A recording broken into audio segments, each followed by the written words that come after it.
keep speaking on the name like I ain't changed the game. So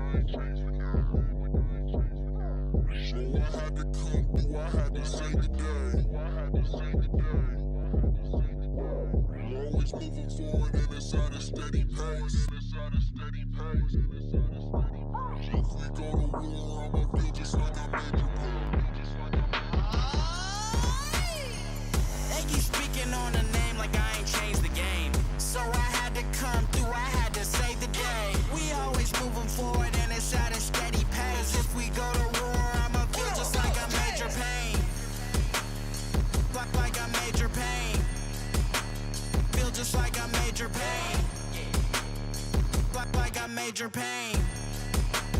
Feel just like I made your pain. I've been through hell and back, I wouldn't change a thing. They tried to hold me down, so I went and spread my wings. Devoted to my craft, cause it's my everything. So if I want it, I'ma get it, that's by any means. We ain't even gotta talk, yeah, just get into it. Started music as a kid, now we started movements. You can't master grind, so tell me who you think you fooling. This passion flowing through my veins, I can never lose it. Cause they keep speaking on the name like I ain't changed the game. So I had to come through, I had to save the day. We always moving forward and it's at a steady pace. If we go to war, I'ma feel just like I made your pain. Like I made your pain. Feel just like I made your pain. Like I made your pain. Feel just like I made your pain.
back down.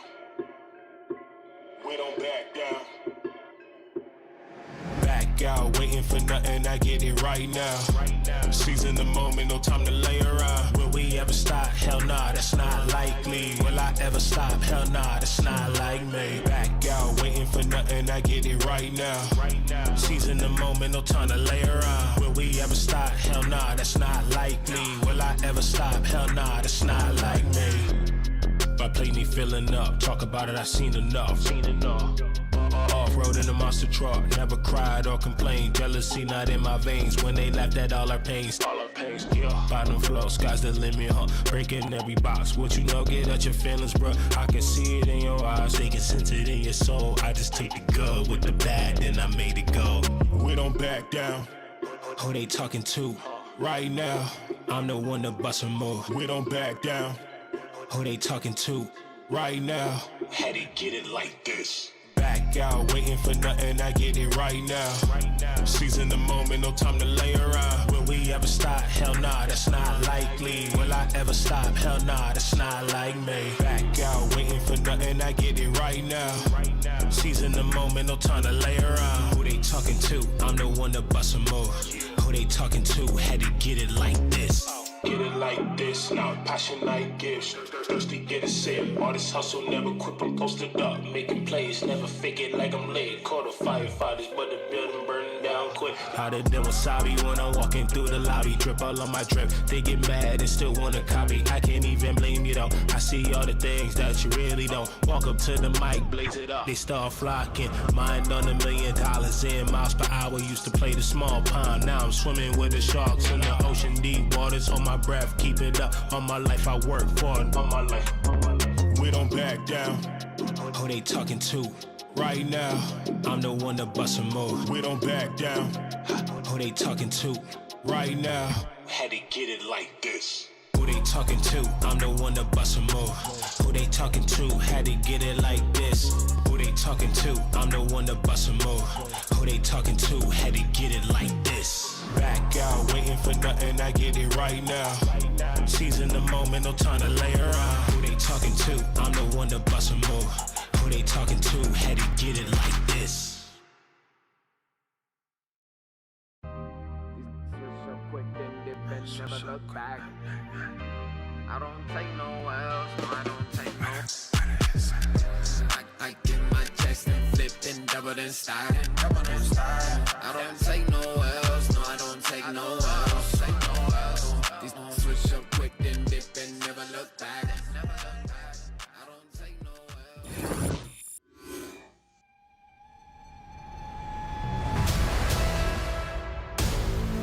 We back for another one. Here we go. Come on like that. We back for another one. Here we go.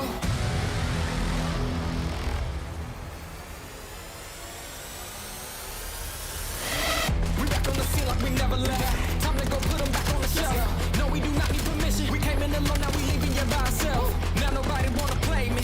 Everybody think I'm fine. Guess I gotta live up to it. Nothing but to do it. Hear me out. Let's go. They know we done been there before. They know I done been there before. I think we gon' do it again. I think we gon' do it again. I'm ready to go for the win. Oh, thank God. Point time, bro. Let's do it again. You know what we doing. Do it again. Tell 'em I'm here for another one. Let's win. Let's do it again. You know what we doing. I want like that. Let's do it again. You know what we doing. I want like that. Do it again. Tell 'em I'm here for another one. Tell 'em let's do it again. Let's go, Paul. Good finesse, baby. Good finesse, baby. P3. Hold it down. Got that guy. Nice. Thank God. Oh my God, what these crazy exposures we're a part of. Holy will he go for the desperation? No one there. Oh! Phase. Desperation. No one there. Oh my God! Oh my God. What the f? What a closeout in sudden death. Dude, that was so close to happening. No, they're gonna 3v3. Oh my god! Oh my god! FaZe goal line defense. Come on, yo, man. he We was needed a that. split We second. needed that. Oh my god. That was No! Oh my god, they won Oh my god, bro! Oh my god! What a closeout. Wow. Holy almost got that in. Crazy map. Welcome to Call of Duty. Miami get another one on the board, and Falcons can't breathe off the respawn. Yeah, 23, 24, 25, and 26 for Traits, 9 in a row. He wants to continue it. Ezra popping a 360. Lux is going for it. Lux. Oh my good gosh. Filth. What's up, everybody, and welcome back to the final Super Saturday before we head to Major 2. Birmingham is next weekend, and these are your final 2 days of games. We've got Nameless and Rosalie to walk you all through it, and I want to start with you, Big Wheels. What is the story right now in Major 2? Yeah, the story is that Optic is the best in the world, and it is not close. It's their major to lose, and you look at the rest of this league, and you're like, who has a chance of taking them down? Nobody knows yet. After 9 games, Optic is sitting at 90 points. That's a perfect record. The next highest is 60, and that belongs to Miami. Let's take a look here at the standings, and Allie, walk me through the recent results, because Vegas's win over the Gentlemates has them in a precarious position. Yeah, it's just been chaotic. I mean, everywhere outside of like third place, even, it's just been really up and down. Even G2 has been susceptible to the loss. I think some of the biggest surprises, obviously, Parish Gentlemates in that 9th spot right now, just fighting for a chance at the play-in in Birmingham more than they're even able to make it to that top 6. And then Toronto Koi also trying to make a push here for that top. Yeah, we should call out that this is the final match for G2 Minnesota. We will see them at the end of the day, and Optic has 2 more matches to go and has the potential to finish with a perfect record. If they do so, 100 gifted is owed to my guy Yashi and the rest of this squad. So I am cheering for their downfall, but it's been 48 days since they've lost. And if you took away that grand finals loss at Major 1 to the comeback on the other side of the stage from Gentlemates, this is a historic run from Optic. Oh, 100%, right? Like, everybody's performing as well. Like, Hook's having MVP stage alongside Dashi. And this team, those were miracle losses that they had in the S&Ds in the grand finals. So for them, they've continuously improved. And, you know, there's a pretty big gap from Optic in the rest of the league right now across all 3 game modes. They're sitting at #1 in stage 2. Do they have a weakness, Allie? What do you like about this squad? No, they really don't. And that's the interesting thing, right? Is you look back at the Major and you're like, I almost think it's a good thing that happened, because it forced them to correct the tiniest of mistakes that happened during that grand final. Because now it doesn't look like anybody can come close. Nobody can touch Optic right now. And a big part of that is off the guy that just showed on your screen. Here's a look at some of the numbers. 9-0. The team is putting up a 1.09. They win all the slaying battles, and that leads to hardpoint dominance. Search and destroy and overload, though. 9-2 and 8-1. There is just not a weakness in any of the numbers. We'll get to see them in hardpoint to open up the day against the Falcons. And I know you got something for us. Yeah, so they're 10-4 in hardpoint. They're #1, but they're tied with the Riyadh Falcons, another team that's been insane in HP. And what they do well on HP is they manage bad situations. Now, oftentimes when you see a team holding a hill on the very end, you're like, how do we want to deal with this? Do we want to fight the next hill from the front, or do we want to try to do both at once, rotate, secure the future, and try to contest? And that's what they do really well here on this den. So let's jump into the minimap and let's talk about it. It's P4. They're holding this. They got a decent amount of time, still a 10-point game, but you don't want to just funnel in. So what do you hear here in the listening? You hear Pred go, hey, maybe we should just all pinch and one guy go top blue. So you got Kismet. He's spearheading the push here. He's going to try to get over towards mid-cut. Celium's getting the old time. He's going to pinch all the way around. And the goal here is to try to flip them out to spawn Dragon. That way we can secure the rotation over towards P2 when it comes to it. Simultaneously, while that's happening, you're going to have Exit go up top blue. And then since you have players on the left side of the map, they're going to be able to see if anybody's on the backside, right? So it forces them to fight Exit. He finds a ton of kills. So I'll talk you guys through this as we play this out. But right here, we got Kismet taking the route all the way through mid-cut. And in the listening, Pred was the leader here. He goes, everybody take a wide pinch. Somebody get blue. Exit finds the one in blue. That guy can't peek the backside of time due to the pressure from mid-cut. Ends up getting a two-piece for Exit. And now, essentially, we flip the map, and they're all spawning all the way back Dragon. This is ideal. It gets a little bit murky with some of the gunfights, but if you're Riyadh, you have positioning for next hill, and now you have the opportunity to fly in and get some of this time. They end up getting back into P1, finding about 15 seconds, and securing rotation to P2 to close out this game. So managing bad situations, flipping the map at the pivotal swing point of the map is what Riyadh do really well. Was there an individual that was most important during that play? Was it Exnit in the window? Is it Kismet on the original pinch, or is it Selim on the opposite side? It's Selim, because he gets all the way through to couches, and he's the guy who flips the spawn out to back Dragon. So everything has to happen simultaneously, and we find the kills in time. We don't allow LA to get a ton of time, and you end up winning the map. So that's why they're 10-4 in hardpoint. It's going to be a tough match, but they have a chance. Best match of the day. If you're listening to the chat right now, though, Ali, we got to zone in on the numbers for the Falcons. What are some of the standouts outside of HP? Just Respawn in general has been great. 16-7 with a 70% win percentage. They're ranked second overall in the league with Angel numbers as their team KD and a 1.11. Listen, the pace of this game is much higher than we've seen in past years, and Riyadh have been a team that really capitalized on that. Their search and destroy hasn't been fantastic as you look to the right side, 3-7. That's worst overall in the league right now. But they're working on expanding their map pool, and also looking at the makeup of this roster, you're not that worried because it's a team that should be good at search and destroy, whether it takes some time or not. They just have no sniper. Like, somebody's got to figure it out. At the end of last major, people were saying Falcons need to make a team change. I think all of those haters have been silenced, but those haters have now jumped on the LA Thieves hate train. Let's talk about the Thieves, because they were on a 4-match win streak, Ali. They also had a 3-match lose streak. It has been highs and lows in LA. Where are they at right now after adding Neum to kick off this major? I said this about a team yesterday. It feels like there's some separation between the AR gameplay and the SMG gameplay, and it doesn't feel like the subs are really on the same page of how they want to play off of each other just yet for the LA Thieves team. And also, hardpoint has just been frustrating to watch for me with this team recently. It feels like there's too many solo chows. Maybe they're overthinking it. Too many people trying to make individual plays, and they're not waiting for each other enough. Which, in this way, the way this game plays and the pace of which it plays, it feels like individual risk is way scarier and way more likely to cause marginal error than in previous games. Just go back to the death ball. Yeah, and when you watch LA Thieves, to Ali's point, like, they're noob stompers. When they play the bad teams, they look incredible. When they play the good teams, though, all that goes out the window. Yeah. And, you know, you go back and you watch their VOD, and it's like, they have an idea how they want to play this game. They want to push out, get to the ideal situation where we're, you know, applying pressure and layers, but we're not recognizing where they're coming from on rotations, right? So I think it's a process for these guys. It's going to take some time, but right now, they're not even close to being a top team. And as we take a look at the schedule, you said they are noob stompers. Are G2 noobs? No. Uh-oh, that's bad news if you're a Thieves fan, because at 7:30, that is your matchup before it'll be Falcons Optic. FaZe takes on Cloud9, but we open things up. It is a battle of the beaches, Miami versus Myrtle, Carolina, Royal Ravens, and Exceed with Lurks at the helm. Trying to cause another upset.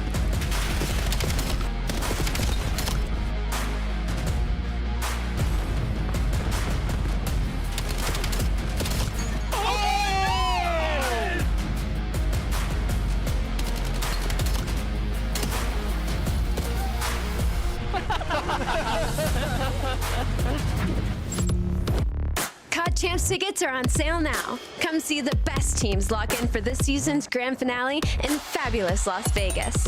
All 4-day passes come with early venue access. Head to FazeVegas.com or scan the QR code to get your tickets now. Look like the pros to play like the pros. The CDL team skins are available now. Scan the QR code or check out the in-game store now. Scuff, official controller of the CDL.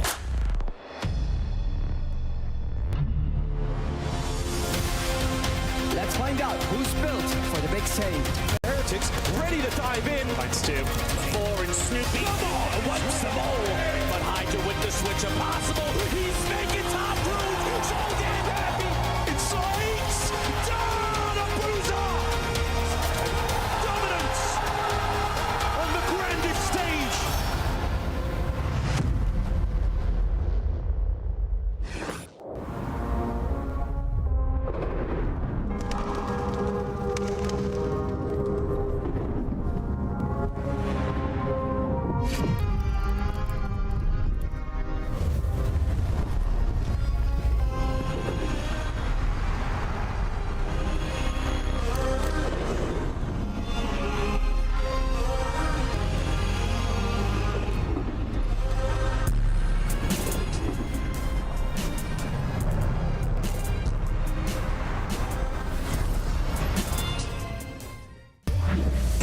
Welcome back, everybody. It is the final fight for the Royal Ravens as they take on the Miami Heretics. Miami's sitting at 6-3, already at our number 2 spot.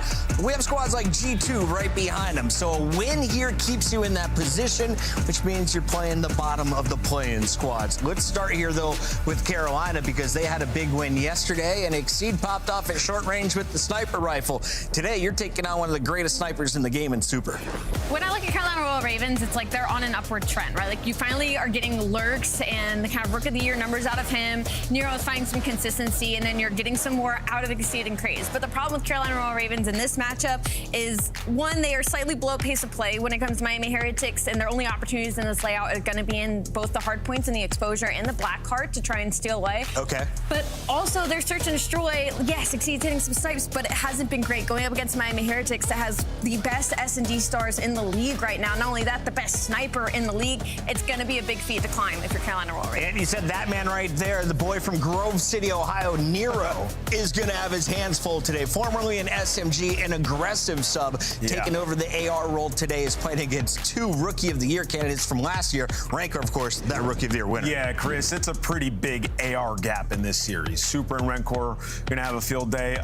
And, you know, you look at Exceed and Nero, and, like, Nero has those pop-off moments. I said he's found a little bit more consistency. I think it's just he hasn't had the pop-off moments, so we're looking at Nero, we're like, we're all looking right, at average Nero instead of, like, 30 and then 20 and then 30 and 20. To that point, though, they're on a 7-2 hardpoint run. So, yeah, if maybe he doesn't need to be the star for these guys to have too much success. They just have to play good team ball, which they've been doing the last couple of matches. Lurks helping lead the way with a 1.43 yesterday. On the other side of this match, though, you have Rancor, who has been a top slayer since the start of this game. Super has been dominant in search and destroy. And all the pressure we put on Trakes, well, he kind of stumbled early in the season. He has found his form. Top 5 Slayer rating right now, Allie. Miami's just really not giving any of their teams room to breathe right now. Like, there's no player kind of falling short right now. Metals has been playing incredible for this team as of late and finding a lot of consistency in the engagement department. Trakes, as you said, have been putting up crazy numbers. And then you talk about Super and Rancor. I mean, my God, Super has, I think it's like 48 first bloods leading the rest of Search and Destroy right now. He has over 90 snipes overall in the league. He has a 1.4 in S&D. He is just simply that guy. And as we take a look at the numbers at the bottom, 7-2 in map 1s. Are they the new Paris Gentlemates? Winning early in a series gives you a huge heads up. Yeah, I mean, they're starting off series hot, right? You know, these guys, and you look at their numbers, and they have a 1.08 team KD in hardpoint. So they're outslaying the hell out of their opponent.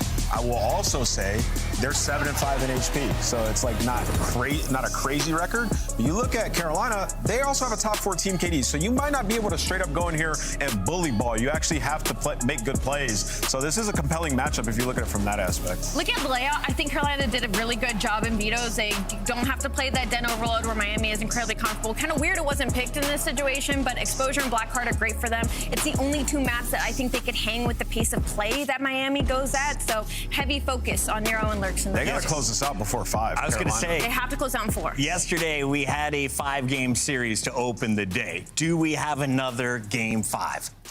I think we do, in Miami win it in Miami 5. Slam. Yeah. I mean, Super has an 83% win rate on raid alone. Search and Destroy. Time for your Scuff Pick'ems. You said Nero in the AR role is going to struggle. I don't see a reason why that is not true. Rancor and Super have been on point.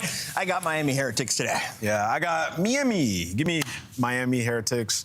They're going to win this series. It has one of my favorite duos. Of course, I have to go for Miami Heretics. Who's your favorite duo there? Remember Valentine's Metals? Day? You're right. And Super. All right. All right, just kidding. Metals is just my one favorite duo person. is this gorgeous couple brought back together after a day off. He's healed up and ready to go. Maven's in the studio, ladies and gentlemen. Thank you. I've been battling fever dreams for 4 straight days. I had the flu. It was not fun. But now, no, I feel great. Back in action. And we got a banger to kick us off. Now, I think for you and I, we've had a lot of talks about Miami this year. The question, I think, for everyone is simple. Like, can this Trakes roster match what they did last year with Real? I don't think we felt that way through Qualifier 1, but I'm feeling pretty strongly this is a team that make a top 3 right now. Yeah, and listen, I think the biggest change from Stage 1 and Stage 2 is their searches back into form, right? They were just such a tough team to beat last year. FaZe had a ton of problems with them. The reason why, when you went deep in this series, you had that Game 5 show up, they were just such a strong search team. Had a deep map pool. They got back to that. They're 8-2 throughout this stage. They haven't gone to a ton of Game 5s, but I mean, that's because their respawns have been good enough. Closing out series, yeah. 100%. But yeah, I think that's the big thing for me. Okay, and this is a very important match. I mean, you're fine pretty much for the most part of your heretics. You're in a good spot as far as qualifying for top 6. If you are Ravens, you're still in the hunt right now. You talk about with what? With Thieves, with Falcons, with Koi, with FaZe. The mix. All these teams battling to try and guarantee they're already into bracket play. A very important match for Ravens. They're really just crucial all around for these two squads. Let's get into our first match of 4 today on a beautiful Saturday afternoon. Lurks looking to get involved early, and he's been playing great. Honestly, this kid's fun to watch. Yesterday he was amazing. He's not fun to watch. We're gonna do a little restart real quick, and that's okay. But no, he was unbelievable yesterday.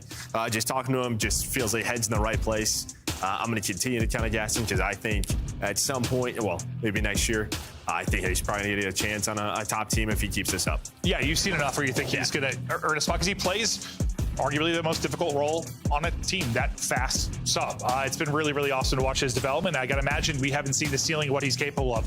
I think from like a skill standpoint, yes, we've seen those maps where he takes over, but I gotta think with more time in the league and especially maybe a chance to play with some better players down the road, this kid could be truly incredible. We'll see. No, 100%. And that's what they talked about yesterday in that post-game interview was just sort of we have to get more comfortable still. We're excited to get back on the land. But as you said, can they get into that bracket right away, get into the top 6? Yeah, I think that's what's tough. I don't think they could have done anything this qualifier. Yeah. They could have gone 10-1, and I still would have been like, I don't care. Let's see how they do on land. Like, honestly, though, like I would have needed to see what they do on land. And that's going to be the question mark, and that's going to be the mental hurdle for this team, without question. Yeah, I think last stage they had bigger wins, but this stage it's right where we expect them to be. In fact, it was 5 straight, just ripped at the end. Like, they were the hot team going to the major. Yeah, they had some big upsets. Not a lot of big upsets outside of like the G2 Koi and G2, I think. And it was Koi early, very it was like the first weekend. With the old roster, so before Kips. So, yeah, a lot going on there. But you have the 3 over G2. Outside of that, you've just beat the teams that you were expected to beat. Yeah, no, 100%. And yeah, you saw the standings currently, the mixiness there in the middle of the pack as we're trying to see who's going to qualify for your top 6 and get right into bracket, who's going to qualify for the playing games. We're getting excited. We're heading to Birmingham in just a handful of days, heading out Tuesday, Wednesday to get out there. But someone that's been absolutely terrific, has been super with that snipe. It's been, I mean, we've seen some incredible plays from a lot of the snipe players, just about all of them, but he's been the most consistent. He's been unbelievable. Yeah, and I mean, he's opening up the map for them. Just feels like he moves around often, so you don't really know exactly where he's going to be. He does a great job of that, of just keeping their opponents on their toes.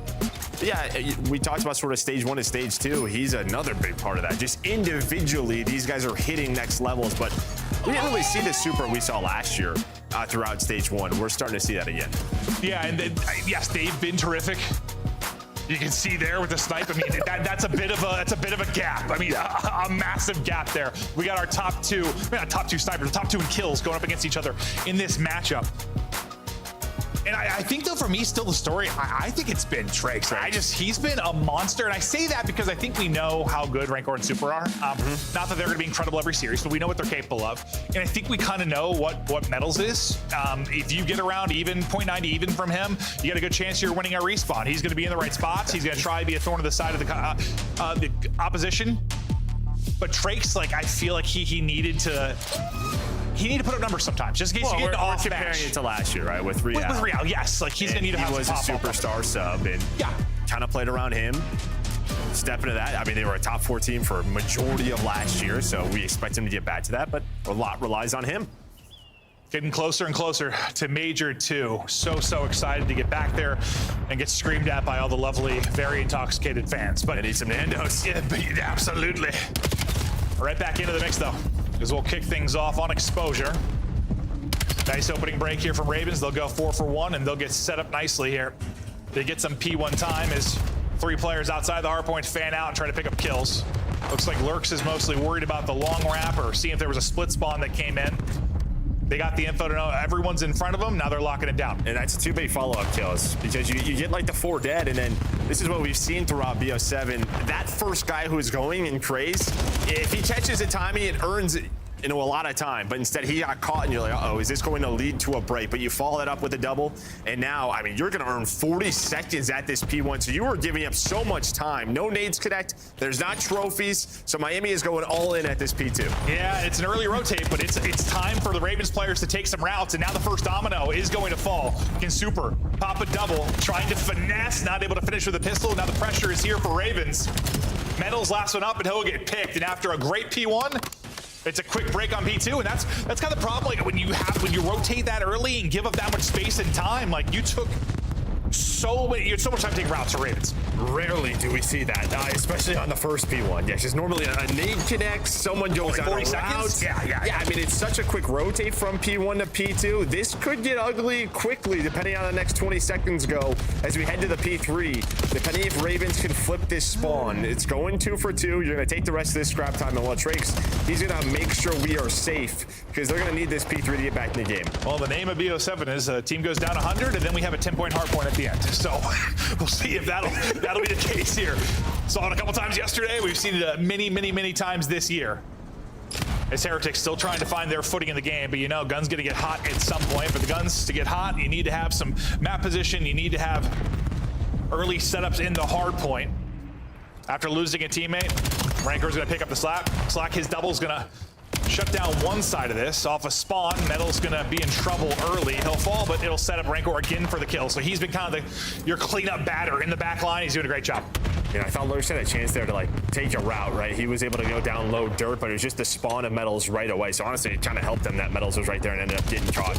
So he doesn't flip the spawns or make a big play. So great stuff them, and then Rentor's on 5 in a row. You needed a response, you got it. Bro, I swear, after I've been fever for 4 days, like my brain's in one place, my mouth's in another. I'm just gonna keep saying stuff, but holy hell. We love Call of Duty. Exceed. Strong start out of him. On Rodo. Heretics in position to deal with this by Spiral and mid-map. Trake shutting things down. Coming through, I thought Craze for a moment, but Trake's just straight head. He's gonna obliterate him. Great life out of Trake, though, to get info, slow down this push, but here comes the push down for Ravens. Spawned out, so they just wanted to hit mid right away. They spawned him at old, so they wanted, the problem is that takes a little bit too long. So now you have the close spawns and the numbers on your side if you're Heretics. Well, it was a great start for Ravens. Rentor's getting going, though. They win the P3 rotation. Now you went to another one towards P4. I mean, Rancor did such a good job in like the back line last time, this time kind of in the front line, but it's still sort of that cleanup role, right? Like, well, from his position, he's going to be that a lot, but he's going to be set up to maybe have a player or two weak in front of him. He needs to come through with the kills. He's 12-7. He's doing exactly that. Pressure to him to wipe the board clean. Guy's cooking. Guy's been cooking throughout the entire stage. 10 seconds remaining on this one. Rentor, well, he finally does drop. And Ravens here with a nice little setup, because not only do you break this up, you spawn them at ult, but you already have Lurks on the hill. You have Nero out deep, low dirt towards the right side, so he's going to be blocked in those spawns. Nobody's going to be going towards a route. And Craze just a chance to break up this first push completely. Tucked away in a corner, and it pays dividends. He gets to that cheeky spot. He knows the other side of the map is clear, and he'll tuck away too. What do you see on the map, Well, Joe? I was going to make sure that Lurks turned around and picked that up. Yeah, just Metals spawned out kind of where he was blocking, so he does a great job. Craze on 5 in a row, not able to find that streak.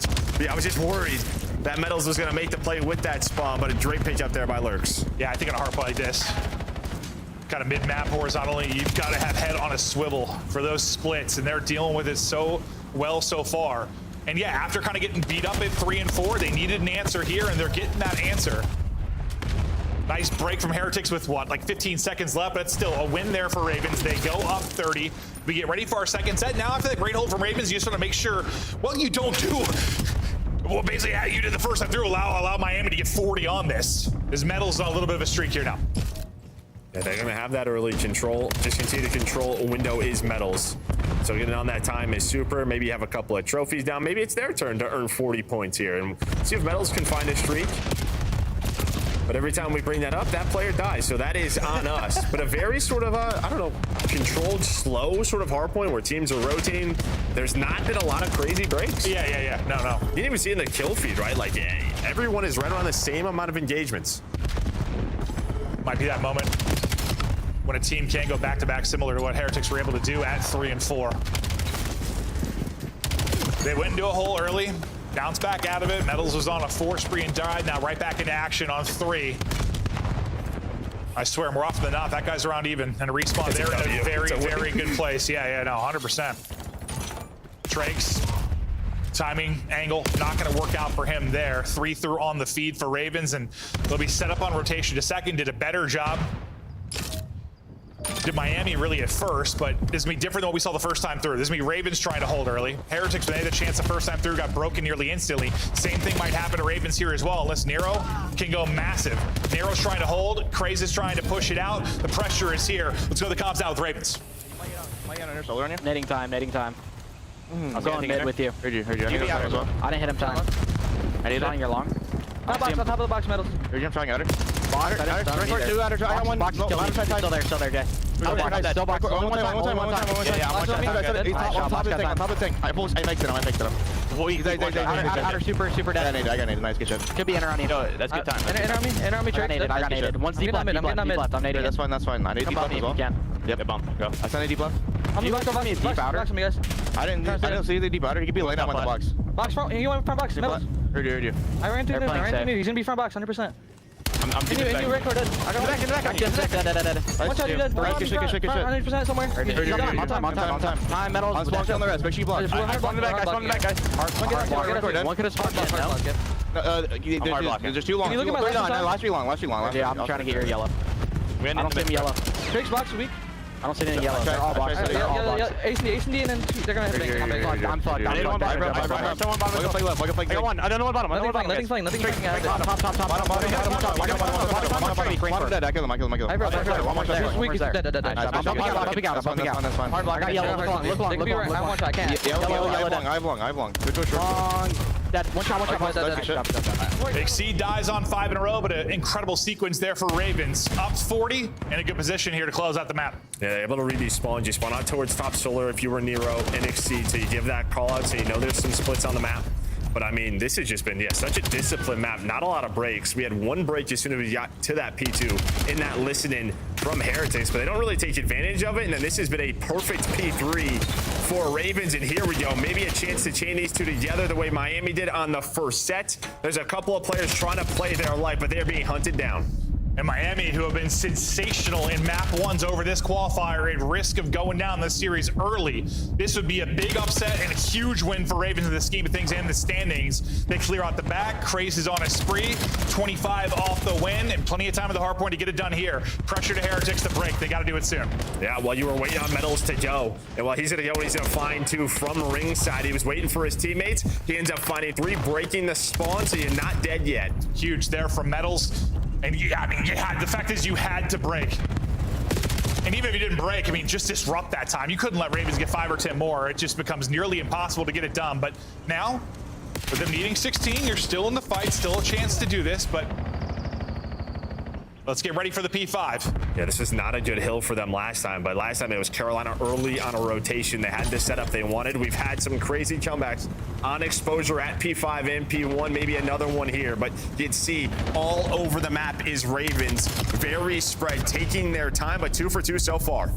Okay, they deal with Craze. Remember, he was the one that kind of made the play mid-map last time we were here, albeit it was different. He was actually holding the hard point, but beautiful shots there from Exceed. Trakes will be next up to get into the point. Takes a bit of damage. Connects with the stun though. Exceed just pops and drops him. Exceed maybe with the dagger here to close out the game. 28-19 on a spree to maybe shut it down. 8 seconds left. Final chance for Heretics to bust on through. I mean, that just starts with that first one on a Metals, and he closes out with 2 more. There we go. Ravens behind the Exceed P5 break, able to close out that first map. It's funny because I was kidding, but Ant asked me, he's like, bro, who's gonna, how the Ravens win this? I go, Exceed Masterclass, just kind of trolling, but all right. Oh, there it is. Exceed puts up a banger in map 1. They started strong, an incredible P1 hold to get it going. Heretics obviously fight back over the course of that, and it's a back and forth affair with a bunch of lead changes, but late, Ravens putting in work through the listen-in, chaining together 3 and 4, and then getting a much-needed break to close things out. We'll take a look at the overall stats.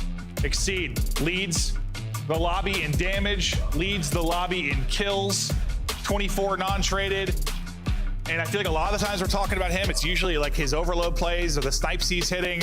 That's a monster performance in hardpoint. They needed it. And Nero had 2 minutes and 45 seconds on the hill. I didn't even see that. My guy was chilling. Ton of objective time. Holy. But Des talked about it, right? Like, where are you going to find your advantage in this series? Because it just feels like the AR duo so much stronger on the Miami side, but they get outplayed by Exceed. If you told me Exceed was going to outplay Super, there you go, W. Yeah, probably would think that's how it's going to go. Super not able to get it going. He's been playing so well in the map. Ones have been so strong for Miami, but it's all Ravens here as we take a look through some of the highlights. As you said, it was pretty clean through almost like so disciplined. The team's just getting, you know, a solid 40-second chunk. Next team gets rotation, 40-second chunk over and over again. We'll see what the separation was late. Well, yeah, I think just take the P3 to the P4. And then you do have a chance, but it was kind of this break right here, led by Craze. He's able to find those kills. You flip the spawns. You can already see it's up to the 230. You relied on this guy to make a big play, and he does. He kept them in it to re-break that hill. But it's just this. You cannot die there if you're metals. And then after that, like, you do have a chance to continue to flood, but he somehow plays his life. Guns 2 more on top of it. Ends with a 6 spree. You love to see it from Exceed. Yeah, and he might have had even one before. That might have been the second kill we started with. I mean, he went nuts. Popping up, dropping a huge map from Exceed. They come in and shock Heretics, and while things get incredibly interesting, if you get a Carolina win here, because things are so tight. I mean, we'll talk tiebreakers and stuff once we get a little bit closer to closing out the qualifier, but it's going to be a lot of talk about map win percentage, I think, because we're going to have a lot of teams with a similar record, but you can see how back and forth it is in the middle of it, and then Carolina just kind of get a little separation late and run away with it. Yeah, I mean, just that second P3 puts them up 50. They're able to make that P4 messy, and you have your chance. That first domino, Metals gets taken down. That changes the setup, right? Opens up some spawns, freaks some things out, and that creates the timings, but Exceed also just guns some folks. Well, and it's also interesting, too. You know, we touched on the AR matchup and how we're going to give the advantage, obviously, that you have to right out of Heretics, but then now it becomes a similar conversation with the sniper rifles. Like we were talking about Super and Exceed in that map 1. We're probably going to look at them a decent amount in this. Who's able to find those picks? Yeah, and that's going to be a very key map exposure hardpoint, I think, for Miami, right? Because I think stage 1, they really focused on it, but started to veto it versus them. They've only played it twice throughout this stage, well, now 3 times. So sitting at 1 and 2. So it was one where I think it was a comfort pick for them. Haven't played it in a while, or kind of got away from them. They were focused elsewhere. What's the one they never play? It's Colossus, right? That they played. Like, that's a map where they need to be on their A game. Yeah, no, 100% need to be, and weren't there. I mean, they had their chances 100% to get it done, but it's going to be Ravens that'll close it out. Now we get the search and destroy, and what are the 2 stats that we showed at the kickoff of this? How good this Heretics team was in map 1, and how good they've been in search and destroy. So maybe we just double curse them, and they're going to lose map 1 and lose the search. I mean, yeah, why not? And then we're going to add this on top of it. We're going to show an S&D Ravens stat. Yeah. With the reverse jinx. Yeah, so how bad it's been hasn't been great. And I mean, I thought the biggest opportunity, without question, was the overload for Ravens. So yeah, that's the black card hardpoint, because the black card hardpoint, that's true. Unbelievable. No, that's right. That's true. I just keep going back to overload with this team for whatever reason. Just since Exceed came in, they're a good overload team. Exceed, Super. Eyes on them with the snipes for sure over the course of this, but what do you know? Exceed, Super. Taking peeks early, all sorts of pressure coming in.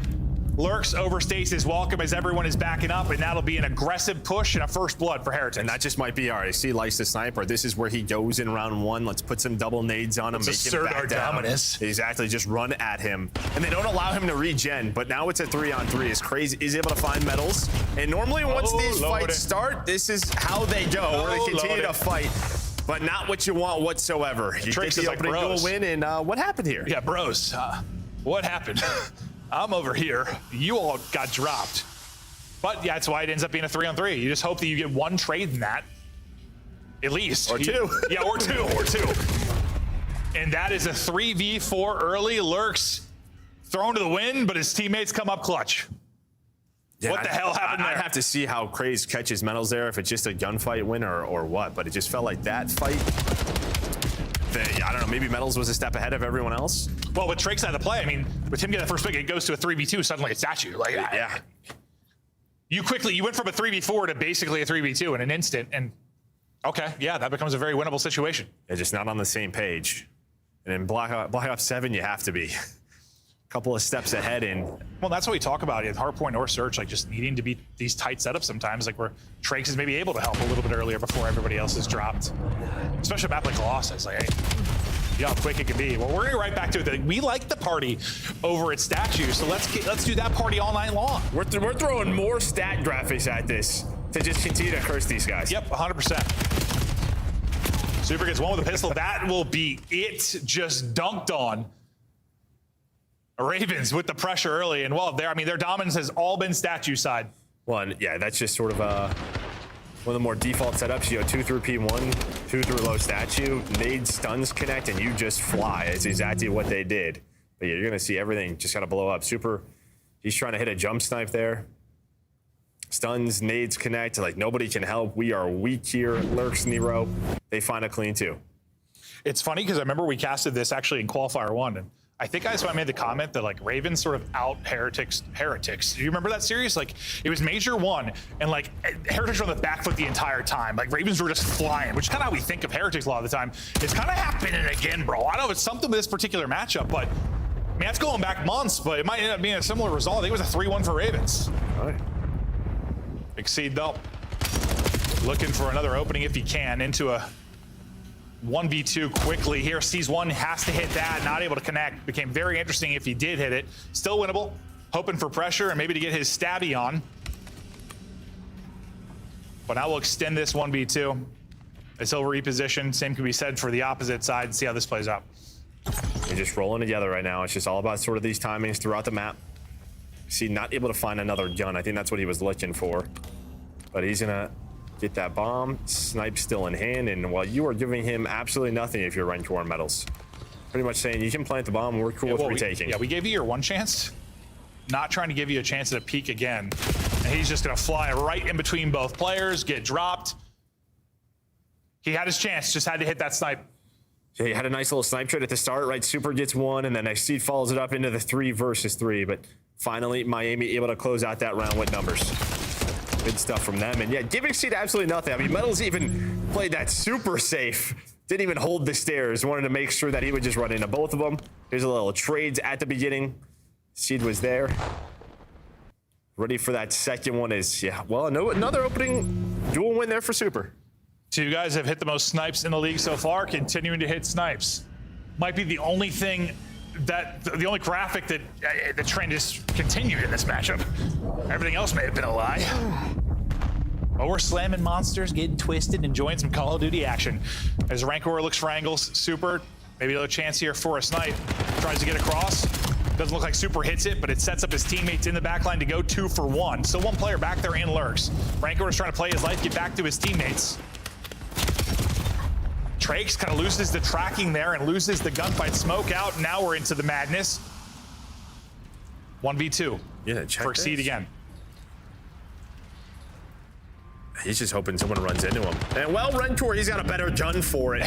But that is just all the info that Rentor gets right away. And I'm surprised Carolina just runs into that. I mean, they're playing with confidence. It's what they've been doing on defense so far.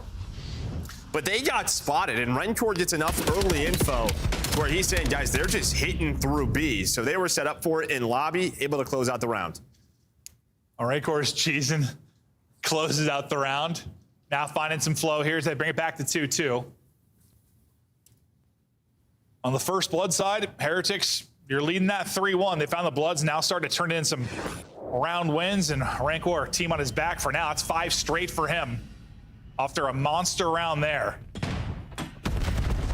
It's 3 or 4 in the round, just takes over. Trakes and Lurks. You see him? I guess he saw him. Yeah, I guess Lurks will technically get the blood. Craze gets a little bit of help from Nero. Metals now, 1v3. We've been into like a 1v2, 1v3, or 1v1. It feels like so fast. Well, I mean, our defensive teams have just been kind of taking shots, right? They've just been running. A lot of the times on this map, you kind of play around the sniper, you play slow, play a default, just get info, line up some nades, play a little retake action. That has not been the case throughout these 5 rounds. Teams just taking turns. How are we running at A, running through B? I was about to say, I don't know how he gets this done with a sub. So, all right, now it's an AR. He's got both now. Yeah. It makes it a little more winnable if he can just rip somebody and get a pick. Like 2% more? Yeah, not much more.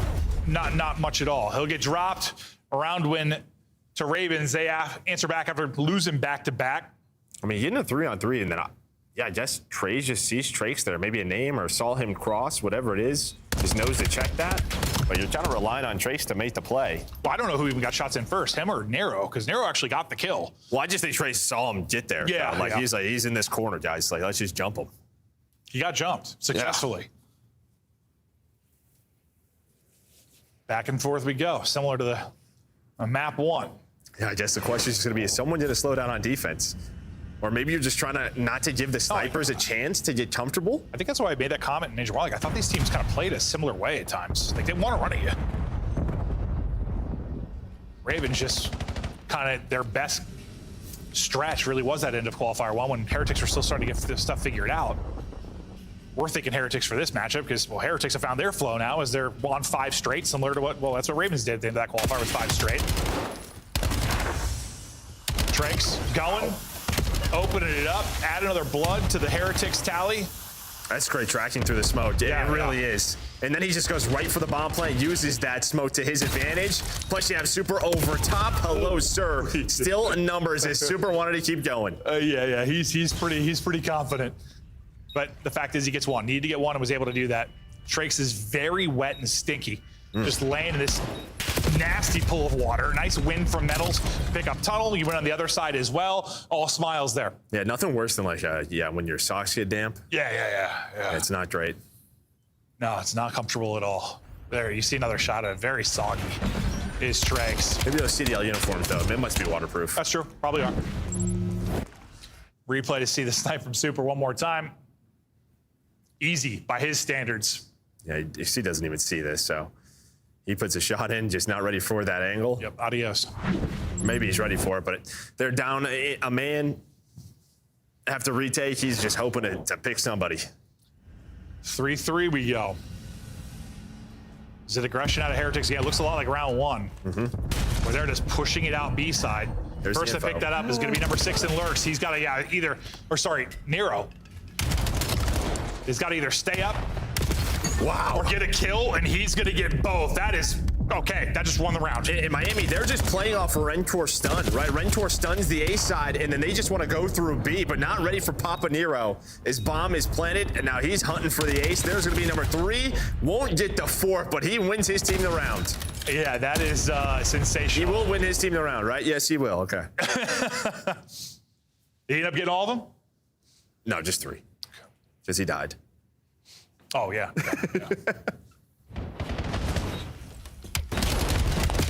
But that's literally the situation we talk about all the time. Like, get info. Hopefully you can stay alive. Maybe get one if they catch you. Yeah, but normally you want like this, after the first, like maybe just run back to A. The fact that it's Reach House and he's like, I'm going to kill the whole team. How about that? Cool with it. You're on double digits. Do what you want. Yep. Nero, monster round out of him.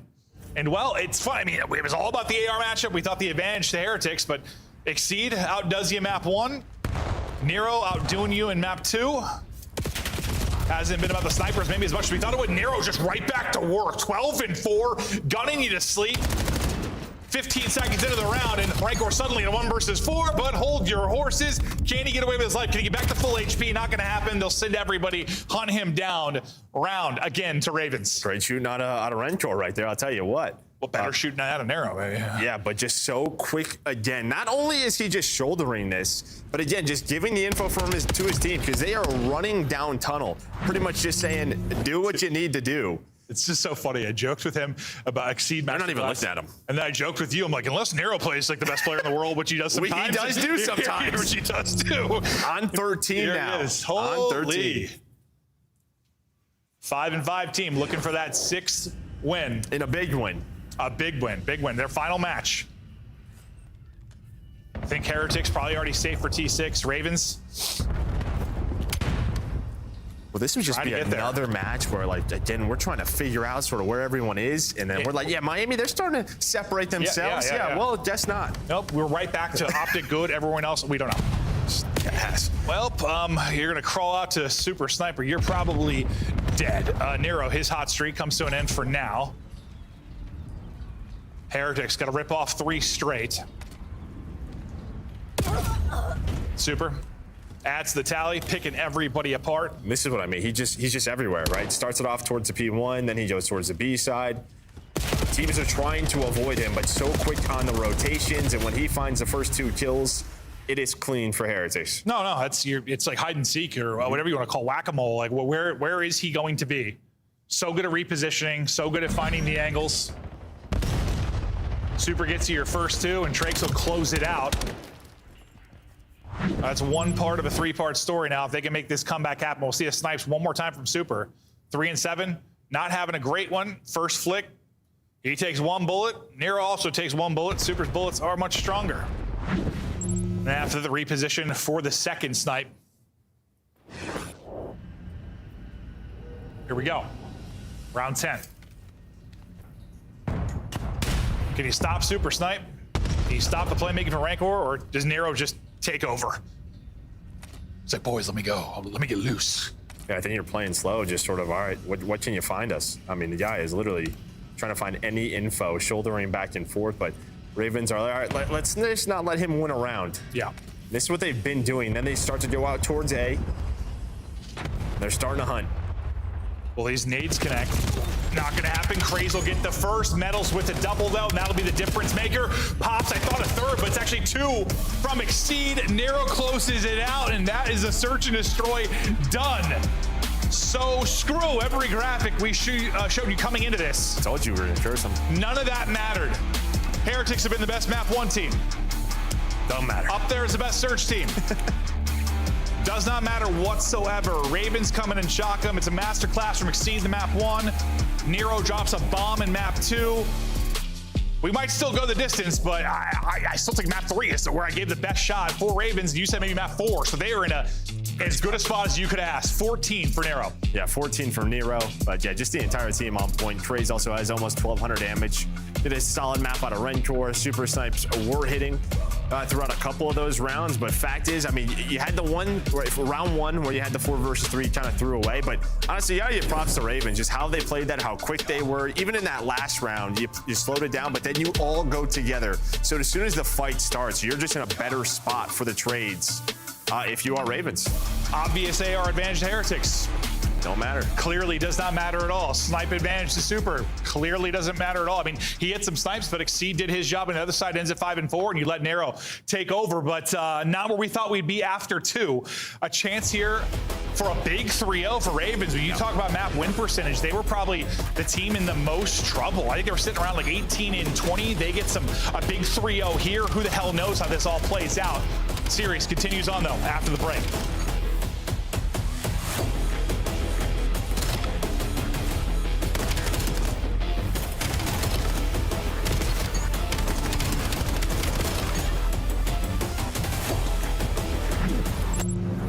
Scuff, official controller of the CDL.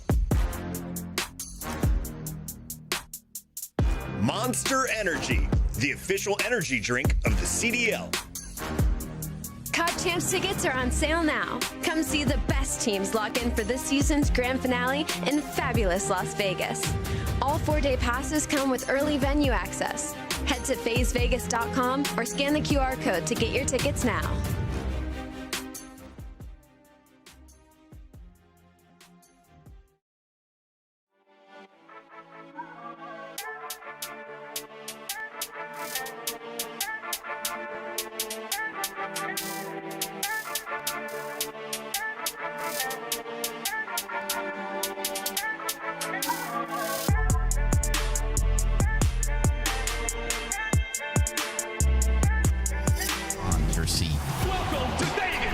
starter ranks, you gotta slide over to the iconic Vegas sign for a quick photo. Then drop into the playground made for adults. And then go swimming with sharks at the Shark Reef Aquarium. Now at the next level, full send the obstacles at Spy Ninja's Adventure Park. Then get active at Lake Las Vegas Water Sports. For the ultimate experience, take a helicopter tour of the Grand Canyon. Then jump off an 800-foot building at Sky Jump. And that's how you make your Champs weekend unforgettable.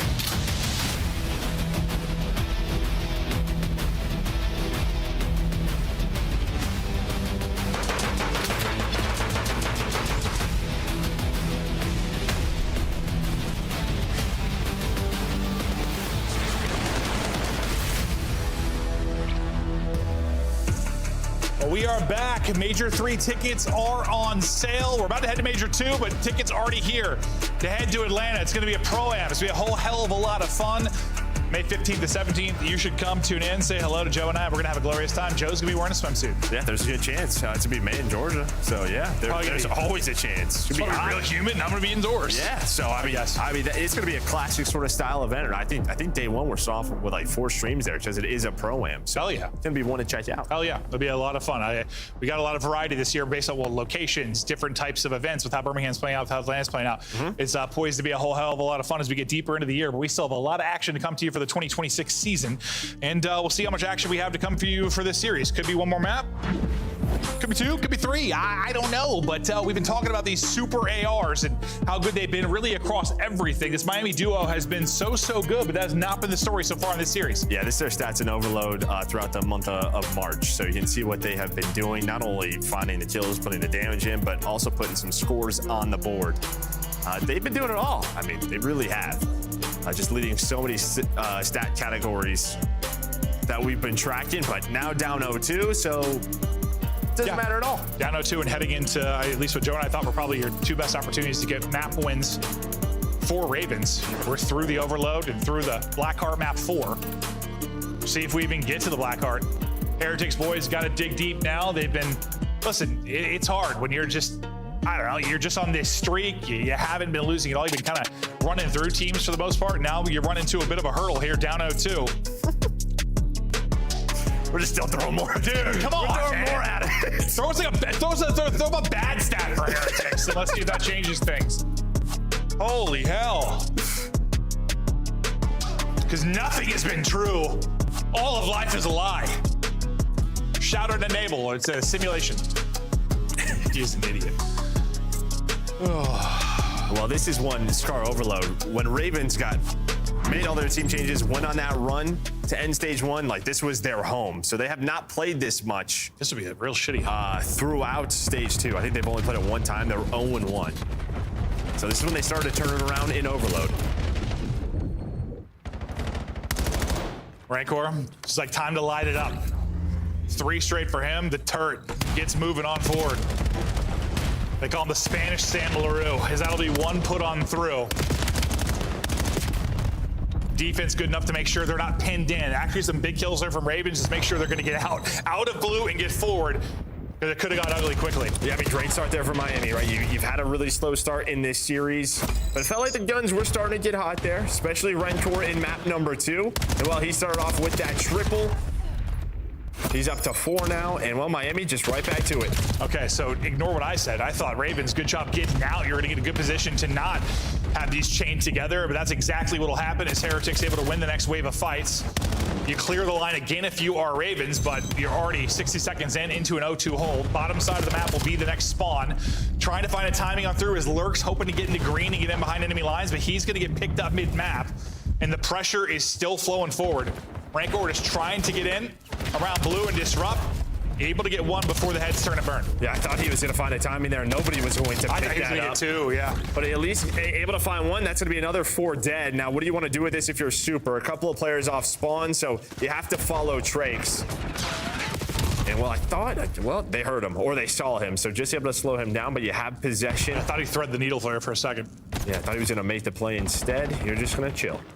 Oh, Nero nearly able to make the play up the mid-cut, but I think Metals gets some shots in. Trakes immediately off spawn. Green is able to get some damage in as well. It'll be a dead ball for a moment out towards boats, and a clearance again from Ravens. Now can they turn this into some offense? Number 1, a chance to disrupt all this. That's Trakes with the angle over from Motel. He's at least traded efficiently. For the first time, a chance for some offense. Comes down to a 1-on-1. I lied to you. 1-on-2, super able to get into position to shut that down. A chance though for Ravens. No, it wasn't 1-on-1, but yeah, you just had 1 more player back there, so he was able to win that, get that trade on a green. I thought he won the 1-on-1 he was scoring. You could get there. It was close. It was darn close. That last 5 feet feel like it's a mile. And now, I mean, it is. You blink, you get 6 kills in a row, and they were at the end point, and they score towards B. A beautiful wrap through Motel out of Miami. They are quick right now. Yeah, that's a counter. That is a counter. Happens so fast. Beautiful. There from Heretics. 3-0, over 2 to play. EMP in hand again. This might be a 4-0 half for the Swiftness, depending on what you get from Rancor and Super. That's just ripped from the window, ripped in the back line. Let's head to half. Done. Monster finally hit, I think. There we boys. go. Yeah. Monster finally hit here for Heretics. They are so quick on the map. I mean, you get 2 scores within the first 60 seconds. Finally start to fight back a bit if you're Ravens. You get a nice chance. You get blink after that chance. And the third one is going into B. Yeah, it's just, dude, it felt... I mean, you've talked a lot about how this side's become so good. Like, you get pinned in blue, and it's a nightmare. For the most part, after the scores, like, Ravens found all the kills to at least get out to mid-map, like, get out. But then that next wave... They got it was stopped. like 3-4 dead. Yeah, over and over again. Like, I thought they did a pretty good job. I almost want to say I thought they did a good enough job to not get 4-0'd, but they still got 4-0'd. Yeah, it was just the skirmishes, I think, around their base. It was just never messy enough. A lot of the times it feels like nades, stuns, Maybe the nades weren't on point. Could be as simple as that, honestly. But you can see possession right there, 82% for Miami, and well, that is just in the score as well, 4-0. They were rolling. You got a chance if you're Ravens, though. Full 5 minutes, and you put up more than 4 on this side. Okay, they flip it on its head. Need some big gunfight wins out towards mid, but everyone going to be spawning plain side of the map. Getting in behind enemy lines will be Exceed on your screen. He wants them to go. Unfortunately, nobody really home. He's only going to be able to pick up players off a spawn. They've only been able to get 1 kill. That was a nightmare. Not what you want at all. Exceed is able to get that 1 kill off a spawn. Rancor's just going to try and go, though. Has his teammate with him. All right, you stop him before the goal goes through. Big shutdown there from Ravens. Otherwise, you're in trouble. Yeah, it's always tough as a player, right? Because if Seed gets through and he's like, yo, boys, like, if you can get the EMP, like, we're good. Like, I'm here. I already have the cutoff. But the problem is like, sometimes when you say that to your teammate, it kind of, rushes you, right? Makes you a little bit uncomfortable. And I think they just get caught trying to go for that EMP to get to Exceed. So, Heretics now on the attack. Yeah, it's still in a dangerous position. Super. They'll have a streak. Him and Rancor, maybe not the start you want in the series, but they're starting to fire on all cylinders here in the map 3. Yeah, Nero's scoreline on this one. Yeah, not quite as good. Which weirdly, this is the one where I thought maybe despite Heretics play, like Ravens have been a solid overload team. Thought maybe the opportunity, but I just might as well say I have no idea apparently what's going to go on in this series. So I'm fine with that. Makes it fun for me. Say that all year, really. Yeah, no, we have over and over again. Broken records at this point. Trakes, get EMP. Good luck with that one. That would have been filth if he got the kill in the top window. Well, he's just like, Super, where are you, buddy? I know you're top green. Can you shoot this guy for me? No? All right, well, I'm going to die. But the good thing is the Super is still alive, and he's just lurking. And this is all you really want to do. Obviously, keep it out of their hands, but just slow down the map, continue to find kills, force them to run at you. And while Super is still alive, now 4 in a row, 14 and 6. Can we make it 15? Exceeds kill on EMP, delayed it a bit, but didn't delay it enough. 5-0 now. His Super streak comes to an end. But really, the entire team lighted up around even or massively positive. Double positive right now, Rancor and Super. What you expected from this AR duo. Looking like they'll get a win here. Not done yet, but they do, and we got ourselves a series. And Exceed, who has been the surge for them, I guess, in Overload. He's not having one now. He had that incredible map 1, but he has 6 kills across 8 minutes of play. I mean, Scar's just a blender. It really no, he is in the super mega. They're making a large shake. What's mixed in there? Exceeds body parts. Oh, I was thinking like Oreos. Oh, okay. Well, 1 score does go through for Ravens. I was really hoping it was like Oreos or... No, it's Exceed. Ah, good. Yeah, he's in the blender, just getting cut to bits. Are you still going on this? Add some strawberries for flavor. Craze winning a fight, but you finally get a score now for Ravens. And that's 3 dead. So Heretics will be on the offense again. That'll be 4 dead. Everybody coming off a spawn. All the map control you go on. Nades have got to hit, and the nades will hit. Can you stop the score? Can you counter quickly? EMP still here, and that'll be another one. 6-1. And now they have the trap on this side. And this is the best part, right? You're up 5, you got 90 seconds left. You want those stats to look good. They can look even better. Or you can try to score the 8. Maybe you're even give up a little bit. But fact is, this has just been an onslaught. Absolutely. No, it's good work. Super has, he's 22 and 8. Doesn't have double-digit deaths. No. This has been not close at all. Finally, one of the lovely graphics prepared by our production team made sense. Possession is balanced a little bit over this second half, but still dominant from Heretics. Chance to close it out. EMP still in a deadly spot. Lurks is pushing up one side, trying to get kills. Rancor's getting it done with every gun imaginable. I mean, time-wise, it's over. So this one's done. Oh, yeah. Run towards on 5 in a row, though, continues to put them in the trap, trying to slide on a trays. They're just hoping to get this last one in. Yeah, Lurks is just like, I'm going to try and get some kills over here. Battle back towards even. Yeah. Exceed. I mean, that might have been the definition of hell in a map for him. That had to have been brutal. I mean, Nero, at least Nero had 20, trapped. but Nero's got 27 deaths, so he was really. Well, I mean, you were battling off a spawn half your spawn, like half your spawns. I'm just picking a number, but it wasn't good. It wasn't fun, unless you're a Heretics member. Heretics, dominant from beginning to end, and now we may have ourselves a series. We're heading into what should be a solid hard point for Ravens, but now it feels like the guns are getting hot, and maybe the advantages you expected to see from this Heretics team coming to fruition. Yeah, I think if you are Heretics, right, going into a major, maybe last weekend, we kind of know we're in the bracket, like you're testing the map a little bit. Just fact is, we're going to a black card. They have not seen a black card this entire stage, where this is Ravens, yeah, their best hard point throughout the stage. So, chance to close it out here. We'll see if they can actually get it done. Just want to shake off that map 3. Pretend it did not happen. It was the absolute grueler for the Ravens side of it. Stats are going to be about as lopsided as you can see in an overload. We'll take a look at them. Oh, I mean, 1,200 damage isn't good. 1,200 damage and 8 kills. Yeah, no. Yeah. At least it was 1, 2, 3, 4. That's pretty cool. That is pretty cool. Yeah. That's a great shout, actually. Yeah, I mean, maybe he was going for that. Maybe he was. He saw it. He's like, I don't need more kills. Yeah, 1, 2, 3, 4. But no, just not a pretty one for Exceed. Not to take away from what he's done in this series. Had a just a well-rounded map 2. Had an incredible map 1, but whew. I mean, we can only talk about what's in front of us, and that's what was in front of us. Right? Yeah, that was a stinker. But it started right from the get-go. I mean, 2 within 60 seconds. Had a little bit of a fight back in that first half if you were Ravens, but it wasn't for long. You get the 4th one on the board. And then when you're up 4, I mean, there's just, you take it slow, you had the extra streak. You're asking a lot if you're Ravens to get back into that. Well, you're hoping you could just get into a similar situation. Yeah. Get them pin blue and really take your time early to get some scores, but they didn't really ever have much of a chance. I mean, Miami didn't even really play defense. No, their defense was at midfield. Yeah. One time, it was one time on the first half. That was about it. Blowout there. Heretics. That's what we expected to see from them. They'll get it done 7-1. We get ready for the blackout hardpoint and see if Heretics can push this to a map 5. Heretics just trying to, keep battling for that number 2 seed. On the other side of this, Carolina is trying to avoid kind of that play-in match, because who the hell knows what'll happen there. And with their performance on land last time, you'd love to go in with 2 chances. Well, I think the problem too with the play-in, depending on how the seeds go in, it's like most of the time I feel like it's a team, around your caliber. Not Paris. Yeah, no, there's a chance it's Gentlemates or it's a phase. Like, there are some scary opponents depending on that seed. No, 100%. It could be not the plan we expected, just due to some of the results across this qualifier. But okay, we continue on. I got a feeling we're going 5. I don't know. I just after seeing Heretics start to light it up, I got a feeling they're going to be going 5. Can Nero take over? Can Exceed bounce back? Gonna see some stats from Craze and Exceed.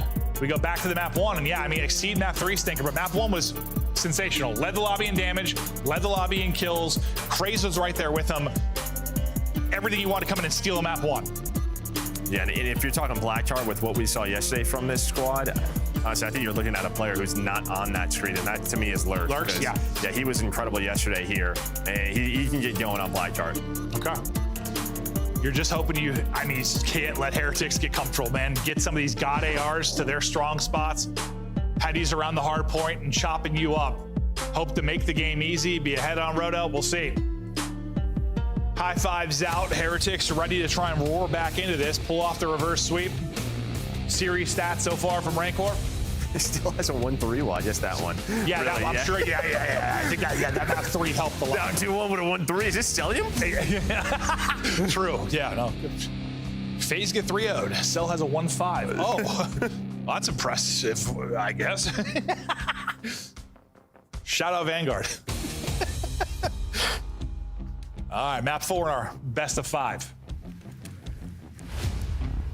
See if Ravens can close it out. I'm kind of hoping to see a raid map 5. Raid map 5s have been lit. It's been a fun map.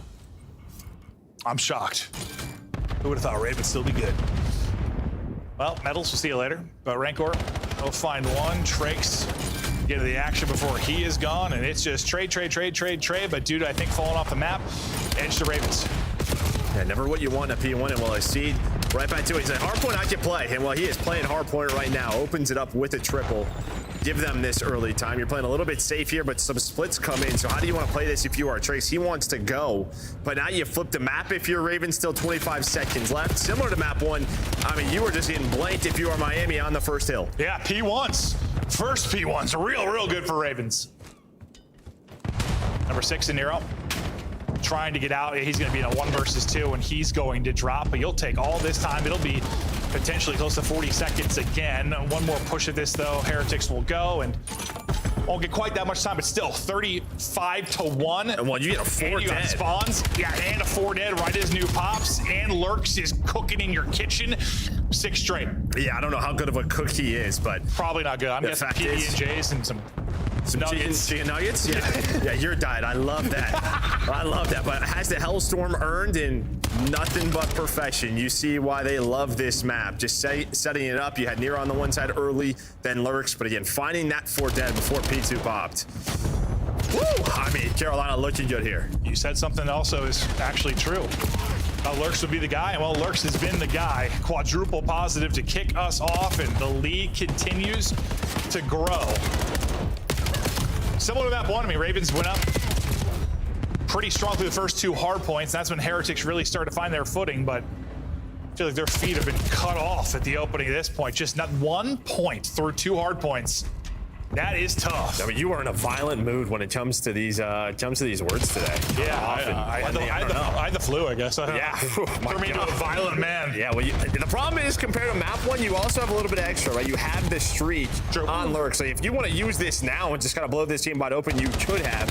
But they decide not to worry about that right now, so a chance to fight back. But Heretics, they're trying to get back into this game here at this P3. Let's go to the comms for Miami. Abre una de medio. Arriba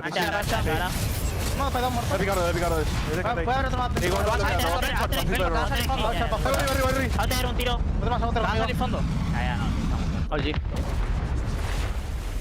Nasco larga, vamos a rotar. Tiro submarino. Sí, pillar el medio. Izquierda, fondo. Medio Wick loose. Seguro. Va a haber otra más en el submarino, super. Vale, siguiendo. Gente colada, hay gente colada. Pasada. ¿Qué tiene? Submarino. ¿Dónde punto? Una bala, luz. Yo lo medio. Tiene para el fondo, mételo. No está un tiro. Sí, no lo veo. No hace nada. Voy a la derecha. Ah, sí. Está en el punto. Seguro muerto. Otro más esto al fondo. En el fondo muerto. Hago chalio, super. Voy a pinchar medio, ¿vale? Izquierda, Outer. Pinchando medio, muerto. Yo cara. Vale, cara. Estoy esperando. Doble muy tocado.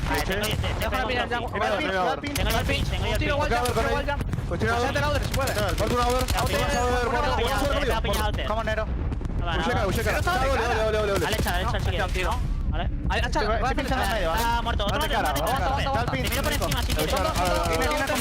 muerto. Una bala, uno, son 2 dobles. Muy tocado. Vale, otro más. Ya ves, palneo, Tiro piña anterior. Bueno, nacen P3. O fondo P2. Uno por los izquierdos. Una bala. Vete. Son 2 de cruce. Pueden hacer P2. Pasé.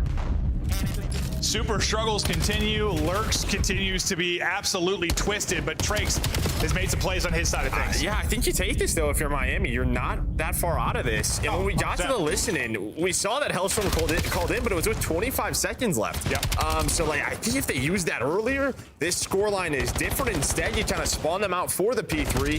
Now, Trace has a Hellstorm plus a break here. Miami about to be right back into it.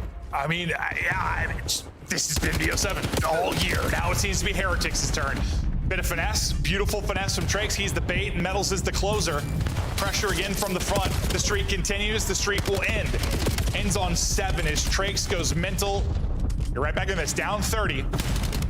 Looking for Super to turn it around a bit. Sub in hand here. He's been so terrific, but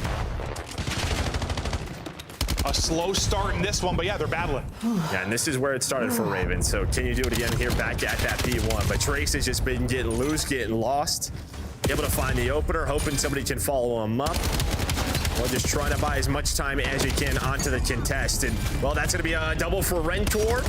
Taking a little ride on the merry-go-round. There is 3. There's a break. Beautifully done. Now their turn to soak up some of this time. Eventually push through on the flip. Rancor's trying to finesse for now. Oh, that's who ends up taking a second gunfight. 3 will drop. Ravens will fight back in. Big break from them because the wheels were coming off. That was a great surge there from Heretics. Yeah, I mean, that was like your chance to take the lead there if you were Heretics, potentially flip them into that P2 and really run away with the game. But Ravens fight back, and they needed to fight back. Just Super's now trying to take this route. And what you can see, he's going to give number 1 a spawn. That's going to be Trace when Nero's ready for that. Great read from him, and he snaps onto this second. So Nero is making sure he is anchoring for this P2. No, that battle, that one big fight in the P1, look at what this has turned into. I mean, just the fact that he reacts to Trace spawning there, I think he's just looking for 1, but knows there's 2 there. That is unreal stuff from him. Nero, who had, I think, 2 minutes and 45 seconds of the hard point in the map 1, already at a minute 20 now, soaking and making plays. Love to see it out of Nero. In trouble, though, is shots come in from everywhere. Pressure to Craze to get it done, not able to do it. And that's a huge break now for Heretics. Still, big chunk here, 40 seconds left to go. Ravens, though, can they break and battle back in? 1 map away from a massive 10 points in the CDL. Comms now from Ravens. Time's weak. There's 2 in time. There's 2 in time.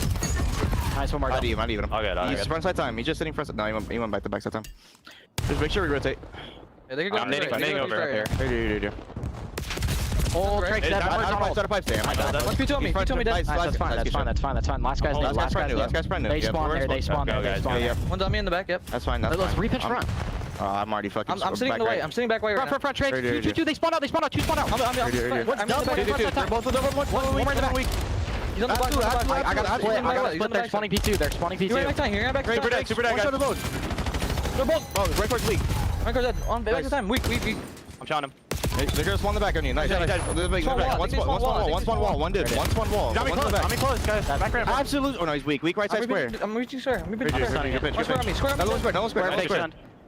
Zombie time. Front side. I left shot. Front side time dead. One more back side time. Left shot. Very weak. Back super. Hard square. One shot. Heard you. Square weak. Superman. Super dead. Nice. Good shit. Come on. Lower him. Nice job. There's still 20 back. There's still 20 back. Yeah, but we should turn. I'm backing up. They're gonna take route. Back ramp. There's 2 ramps. There's 2 ramps. 2 on you. One's weak on time. Tricks. And one square. We go trade. He hit out front. We're gonna spawn out. I'm dead. One shot P1. Yo, kill the guy. Okay. Oh, dead. Absolute P1 super. I don't know where he went. One could be outer. One could be outer pipes. One could be outer pipes. Joe, what do you see at the tail end of that hard point? Yeah, I think you had after the 3-piece there from Lurch, you heard them talking to listen. Like, all right, we're gonna spawn them at old. Let's flip the map. I just think you have to be ready for those next gunfights. They kind of just get caught out of position, and then you die with 10 seconds left and go into a 3 dead. Well, you're still putting pressure on, though, and you have the spawn, so whatever happened may not matter.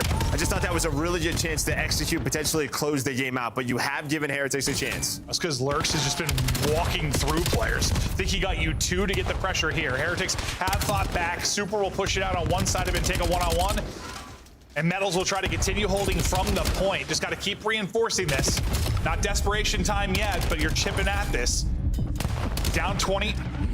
Metal still finessing inside, gets caught reloading. Numbers gonna be here for Ravens. You'll give this up now if you were Miami and try to get set up for next. Pressure to Rancor. Yeah, I mean, Trace and Rentor, they've been holding here for about 10 seconds already. So, yeah, they're going all in. We still have a Hellstorm on Trace to play with. 40 seconds needed, though, for Ravens. All in on this P5 rotation. So far, so good. But pressure now over to Metals, and as that flip the spawns, it's gonna make it messy. Splits on both sides. Splits on both sides. Streak gonna be coming in. Trakes, I saw not moving off a spawn, so that's gonna be the Hellstorm in from him. We'll hop to his POV, see what he can find. Still have Rancor inside of the point. Leading everybody with your hardpoint time. Nero's gonna get dropped by the Streak. Heretics still inside, down 20, here we go. I mean, that is best case scenario, right? Because the map was all over the place. Sometimes with those Hellstorms, there's a team kill, but his teammates win both the one-on-ones where he can readjust that Hellstorm and just focus on the middle of the map. And then he's blocking a spawn. So you're able to get the spawns, find a good chunk of time, but still 20 seconds here. Here come Ravens. Oh, nice movement there out of Trakes to at least find one. We'll see if Ravens can get these final 10 to 12 seconds. And Lurks is up to 42. Yeah, Lurks has been absolutely piecing. The guy was very hungry coming to this map 4. It's a monster map out of him on record pace. In this map 4, back to a huge P1. Super with the first. Can they follow it up and get the break inside? Not quite able to do it yet. Is trying to figure out where spawns are coming in. Super can't win the second. Craze. Advantage over to Ravens. Craze with a big play. Nero trying to stab butts, but to get it done with the gunning, he sees on 3 in a row. Now you got to go 15 more seconds. Craze is playing a lurk spot here. Other pressure is going to be towards Dub Window, and that is not what you want. Not sure how that happens to Exceed, but they've had some hero holds, and they're trying to do it again as Nero in a one-on-one. But you have a lifeline here if you are Heretics. They got the P2 spawns. Can they get to a P2? Still time to battle here inside of the P1. 11 to go for the win for Ravens. They continue to trade effectively enough that they've not given up a ton of time. About 15 remaining inside of the hard point. Heretics have got to contest, and they've got to hold. I think they've got the tick. Ravens can win it here. You got to hold the spawns, and you've got to get a break inside. Heretics going to send it. There's the contest. That's all you needed. Now can they have a gargantuan hold here? Similar to what we saw from Ravens the first P2, you got the kills at the right time. As soon as that new hill pops, you have so much map to work with. Hold your horses. And well, we know how this works, right? Ravens are going to slow down, try to group up, so you will not have many pushes at this. No, you're going to have maybe 2 chances at this, unless it's like a really heavy trade fest on the first push, but advantage so far over to Heretics. Lurks has been your entry guy. He has been everything for you. He's coming back off a spawn and looking to get into the mix. Taking some space towards mid-map. That'll be Trakes. He's got to get one from his position. Not able to do it. It's going to be Lurks that finds the opener again. That first domino will be everything to get on through. Down to Super. Down to a 1 versus 1. It's on Super. Tries to hit the pre-fire. Dodging nades. Winning gunfights. And that'll be the dub. We're going 5. And we know how it works the last push, right? It slows down. And as you said, I thought as soon as Trakes died, I was like, Lurks got another opener. But the fact is, at that P1, I don't know what happened to Exceed. He had... Not sure. Well, he got team nade, didn't he? It was either his own nade or a team nade. Yeah, I'm not sure, but... He was out of it, and that gave Heretics the opening. And if that's a different hard point where you don't have like the safe-ish room in the back where Super, you have more finesse ability there than some of their hard points, like Super in the back box. Lurks' first pick may have led to the break if that's a different hard point. Yeah, that one though still had close spawns, which I think is why he played a little bit slower too. He knew his teammates were going to spawn there, so you didn't overchow, which is a great play. Well, I just think you have the option of doing that too, just from that particular hard point. Like he can kind of play, he can hide a little bit. Yeah, and you didn't really get anyone out towards the middle of the map right here if you are Miami on this scut play of the game. So again, 25 seconds, you slow down, you do a good job to get some P3 space. Metals, make sure he doesn't die. And while these players off spawn Exceed and Lurks, you're waiting for them if you are Nero and Craze. And yeah, Lurks gets the first, but it does not matter. And then we saw a nade hit front. I don't know if that was a Heretics player off spawn that naded front, or if that was a nade that missed for Ravens. Like when Super took that last chow. I was probably a nade, the teammate nade off spawn. Yeah, like right before that fight. Like I thought nade hit. I think it was a trophy blown up. That's what it looked weird. Oh, I was looking at you. Okay, that's what it was. Then just the smoke from that. Okay. That makes way more sense. I thought I saw a nade hit like in that crazy moment, but that is just the smoke from the trophy. Got it. We got smoke from everything. 2-2. To map 5 we go. Teams are battling. That's a gut-wrenching loss for Ravens. Needed 4 more points, but Heretics, well, over the past few years, they have had some exhilarating finishes, and Hardpoint add another one to it. Yeah, Rencore, 2 minutes in the hill. I mean, the other side, yeah, 44 from Lurks. Nero matched him in damage. Super bounced back. Super started real slow. Yeah, he was like 5 and 14 or 5 and 13, somewhere in that ballpark. Talked about the Exceed thing, but another thing that I still, that Hellstorm usage, just don't think that, like, why not just use it right away? If you're gonna use it at that hill. Yeah, because I think he like called it in about 35 seconds, but by the time it actually hit 25, yeah, 30, somewhere around there. But yeah, maybe just save it. Because you can see just early on that P5 or sorry, P4, that's where they get back into the game. That P4, that Hellstorm flipped the spots for them. So it's just not what you want. Well, here's a look at how this has gone. Not exactly how we expected it, but it has been a fun one and a very important one when you talk about the overall standings, especially, I think, for Carolina. I mean, Heretics in a good spot. Carolina, this might be the difference between a play-in or into the top 6. Well, I think this, or just decided ramping up to the major. We haven't seen a ton of map 5s throughout this stage, so this is what we want. 100%. We started off with a map 5 yesterday in that big FaZe versus Gentlemates match. We've got a map 5 to kick us off here. Heretics a step away from the reverse sweep. Started slow, but trying to finish strong. Stay with us. We'll be back after the break.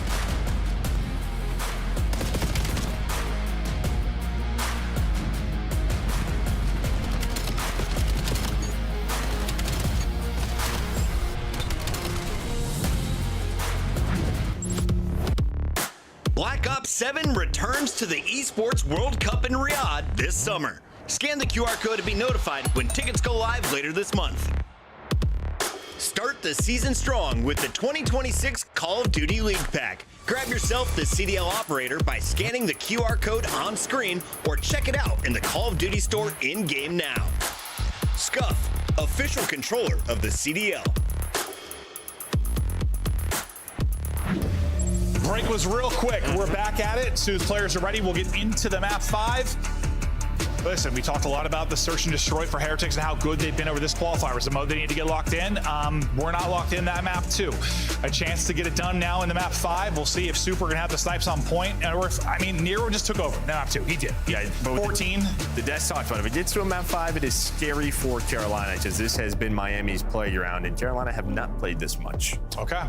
Now, everything has been the opposite of kind of what we've talked about. Outside of a couple things, yeah. But the fact is, map 2 wasn't great, but it wasn't their map pick if you are Miami, so you did what you had to do, but you get to the game 5. We take a look at the standings, and you see what we're talking about, how important of a matchup this is. So many teams sitting between 6 and 5 wins. I mean, more than half of the damn league. And again, top 10 teams qualify, but the 7 through 10 will have a single best of 5 to play for the final 2 seeds. Yeah, so you're sweating. You want to be top 6. Yeah, you want to be top 6 to play in the double elim bracket. But it's going to be a very lit Friday in Birmingham. It certainly is. Some incredible action to come, and I mean, I'm really excited. Like, it's just been a different qualifier with everybody playing each other once, but it's been such a circus that, like, I feel like this major, I'm hoping it's going to be, like, Optic might walk through and win. It kind of feels that way based on how they've been playing, but I feel like a lot of the other matches could be lit based on how this has gone, or at least I'm hoping so, right? Like, it feels like every other match, I'm going to be like, I don't know, whoever could win. Yeah, flip a coin. Yeah. We'll see how it actually plays out, because sometimes... Well, honestly, that's how a couple of the last Optic tournaments have been. It's like crazy matches everywhere, and then they just 3-0'd everyone. Yeah, it was just till that final. Yeah, no. Where things just switched up from Paris. Optic in the driver's seat. Everybody else sitting in the back seat. We're getting ready to go. Map 5 to raid. A good one for Heretics.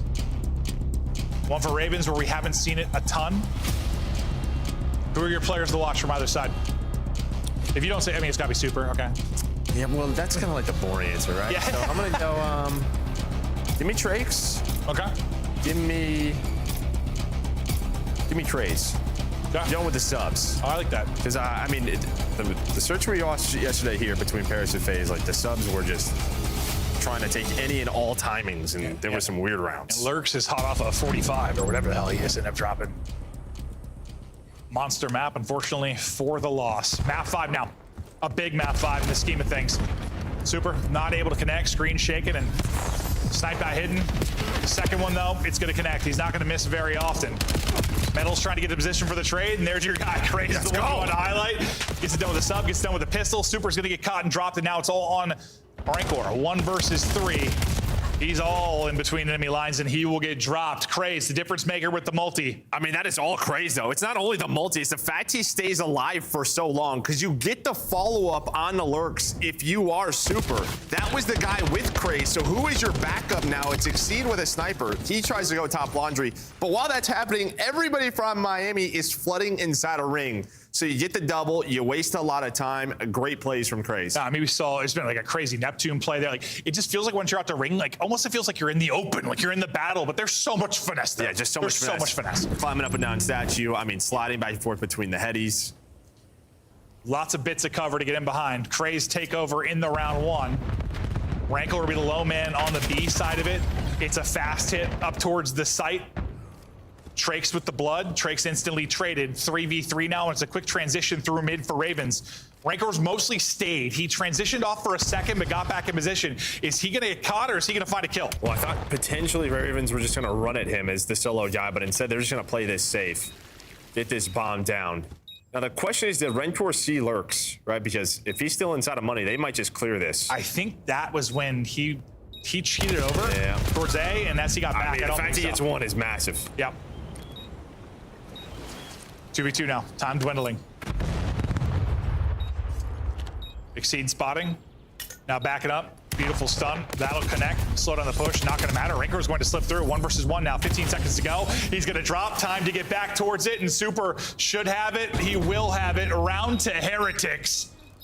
In a wild one. That stun might not have hit. It didn't hit Rancor. It hit the other guy, didn't it? Well, that's what I was going to say. I think the entire time, like, AC just they're maybe one step further than what they were, because they just are running at him. And yeah, stun does connect. I just don't think it hit Rancor. No. Yeah. Hits the second I said beautiful stun because I thought that hit both. I'm like, that'll buy him time to probably win a gunfight. But he's like coming out of a stun animation and dead. I think you nailed it though. They're like literally like one step ahead of what he thought. Even when he was backing up at first and sees them stairs, I'm like, bro, they're really close. Yeah. Like, are you gonna get away from this? Yeah. Crazy so far. 1-1, heavy-handed, over towards B. Heretics 3 there with bomb in hand. Super will be dancing on an island on the other side of it as he looks for picks. Smoke out, and they're gonna take this opportunity to push up. Craze, there's another blood for him. He gets traded out though. Yeah, Super just shot him from ring, by the way. So yeah, he was the one guy kind of lurking ringside. He's able to get that trade, so that is massive. That lurk pays off, and then he gets a second. That seemed like a very clean first blood. Now you are here if you are Lurks in Exceed, but now they know you're here. Snipe in hand, AR in hand, does not matter. He's taking over. And just unreal stuff from from Super to turn this around after that first blood, and then they find the last in the 1 versus 3. You're not hearing Miles in your head? I'm not hearing I'm just hearing Miles talking about How's he doing today? Is he doing well? I'm just hearing like a full conversation with Miles. So I think they're getting set up to guess next. I'm crying. I think he said he's having a very lovely day. He's having a lovely day? Good. It's a map 5-star, Miles. Love you, Miles. Locked in. But yeah, no, Super. Whether it's the AR, whether it's the snipe. Super all smiles. Says, yeah, you said that trade. You thought it was like untradeable. Or well, I was like, where was he? Yeah, he was that ISO guy. Out towards ring. Super gets 3, and now we get into our next round. Similar setup to their last defense, except much more aggression through A. Rancor will be playing deep in court, but they're just gonna send it with zero hesitation up through mid. They're gonna find the first. These teams like taking gambles on defense. You see it again through the smoke. Good luck with that. Honestly, nice movement and nice chow. And then Lurks, the water demon, able to pop up, trying to finish another one. He'll get 3, and they'll take the round in the 3 versus 4. I don't know how Exceed ends up getting 1. Lurks is just a dolphin. Yeah, this water's just, we gotta drain this pool. Yeah, we might need to. The fact is, like, even the first kill, or the second kill started, we're on his POV, and he is staring at a guy. So he's lurking here the whole time. He gets the first on a Rancor. Exceed, as you said, gets this. Metals is looking at him, but he just doesn't see him or can't. I don't know. But, I mean, water is something. Yeah, no, I thought he was getting traded after that first one, for sure. And I thought Exceed on 17 Maybe HP Metals was dead, weak, right? so we didn't want to peek it. I'll say that. I'll say Exceed getting 1 when he was 17 HP. Nice slide through from him as well, but Lurks, the ultimate playmaker. Metals right into kitchen, and Metals instantly going to be put down.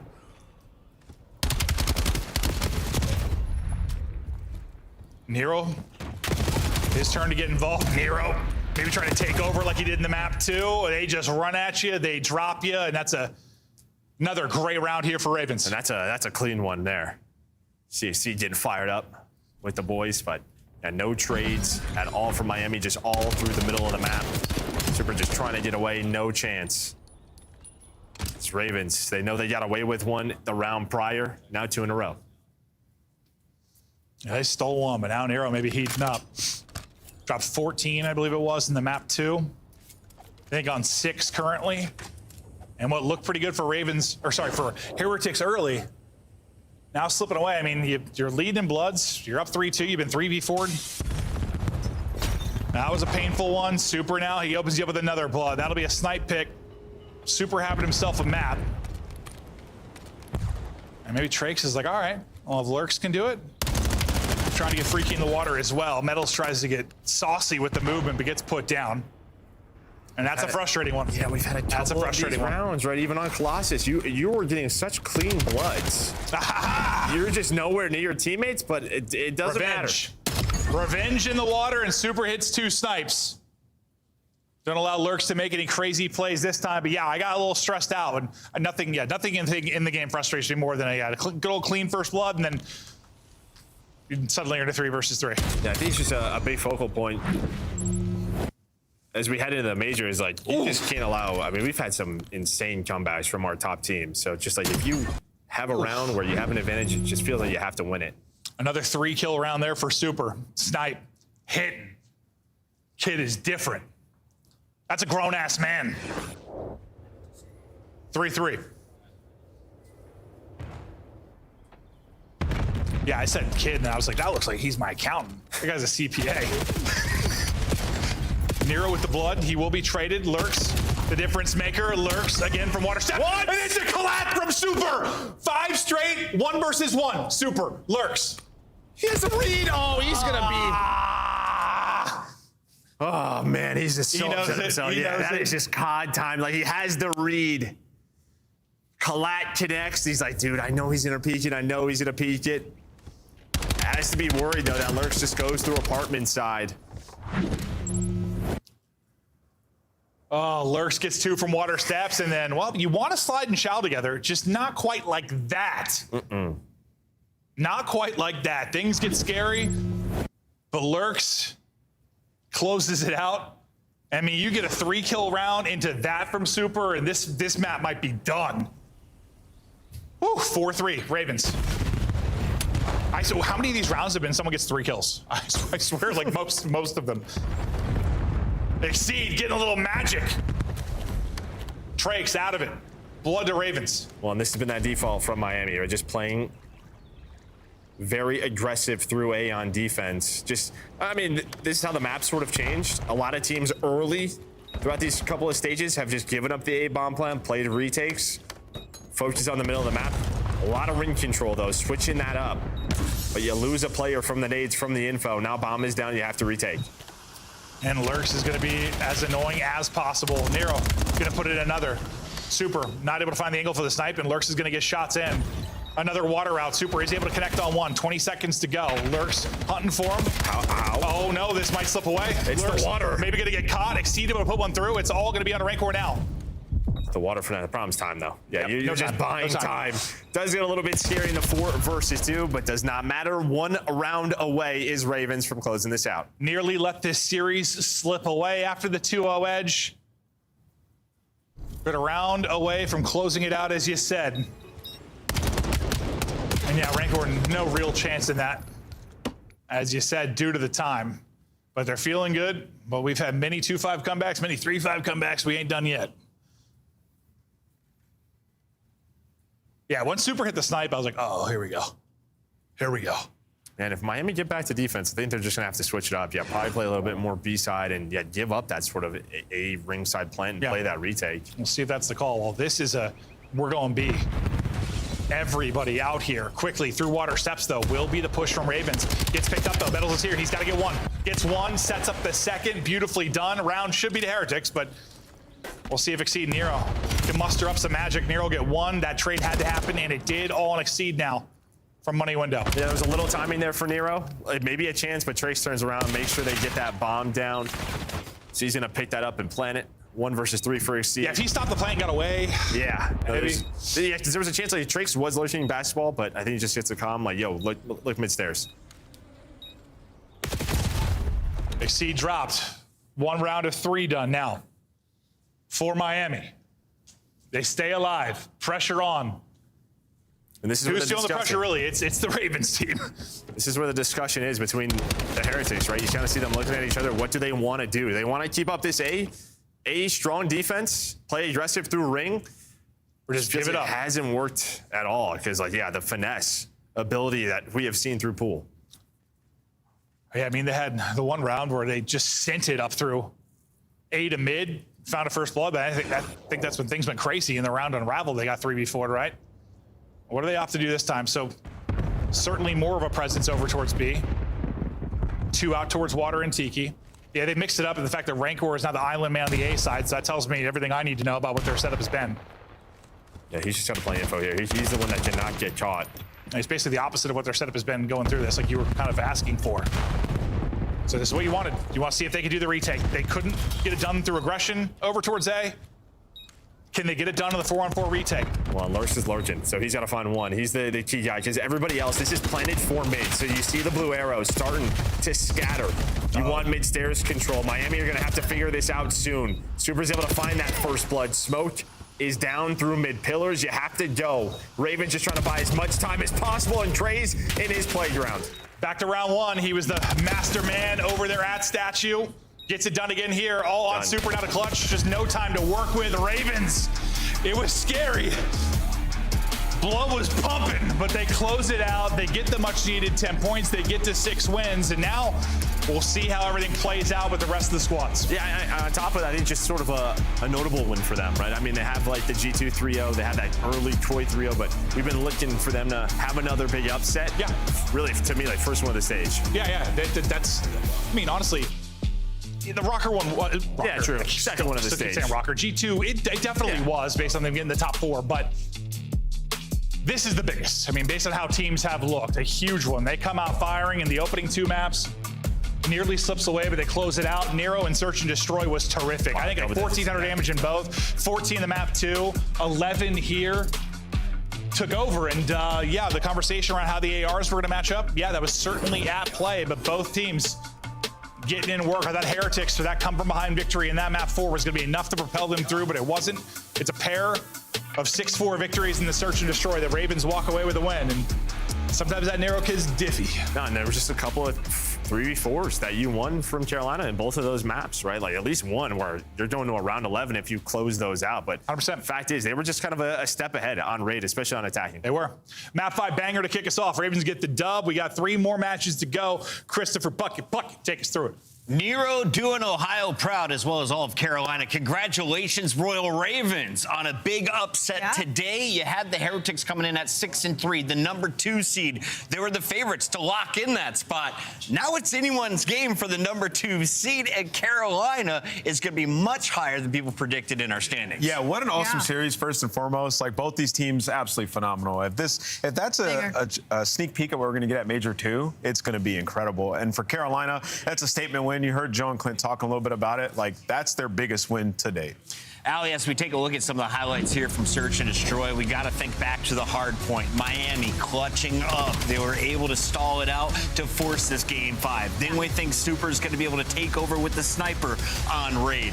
Carolina opens things up, and it's Miami on the back foot early. I mean, look at both of the searches in the series. You can kind of tell the amount of work Royal Ravens put into going up against Miami Heretics and the real threat that they understood that Super was, because it wasn't like that they were necessarily playing scared of him. If anything, they were allowing him to get his picks, but they were worried about everybody else. They're like, all right, that's fine. Let Super get his pick. We'll use that information to fly at his teammates, play some trades, and then put him in a box where he's in 1v2s, 1v3 situations. I think Carolina Royal Ravens played S&D head and shoulders above the rest of the league today. I was waiting for a team to show us like how to play against Miami and Search, Allie, and I think they just put it on, in 4K for everybody to see. It's like everybody throw a shoulder. If Super's not in that lane, just take space. Yeah. And that's why you saw so many rounds where it was players getting 2 to 3. Nero had it a couple of times. We saw Craze do it. If there's an opportunity, hey, go take it, and we'll figure out how to help you mid-round. And that's That was awesome. I mean, major Nero had props to 3 aces. Craze, king of the ring. On the other side, Lurks is the hottest pool boy in Carolina, but it's Nero, 1,400 damage in both search and destroys. We said he was the guy